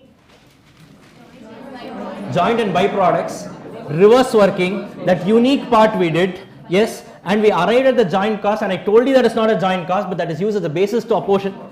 Can you now realize how important is this library of adjustment, right? Now one look at this, you can revise your RTP so many times, clear, right? This is what giving yourself the worth of your time, not just is you can do anytime, anywhere, whatever you are doing, whenever you are preparing something, make sure that you are, at least noting down the key learning objective from that particular question or the concept, so that tomorrow when you revisit, you know where to look in that question. You need not read the question, do the solution again. You don't have the luxury of time the day before your exam. Clear with this, guys, right? Practice this for all the papers, wherever possible. You can do it in your own methodology also. Who is going to ask you? But this is a very, very time tested and a very effective tool to especially revise the day before your exam. Clear with this, guys? So with this, I am concluding this session on RTP.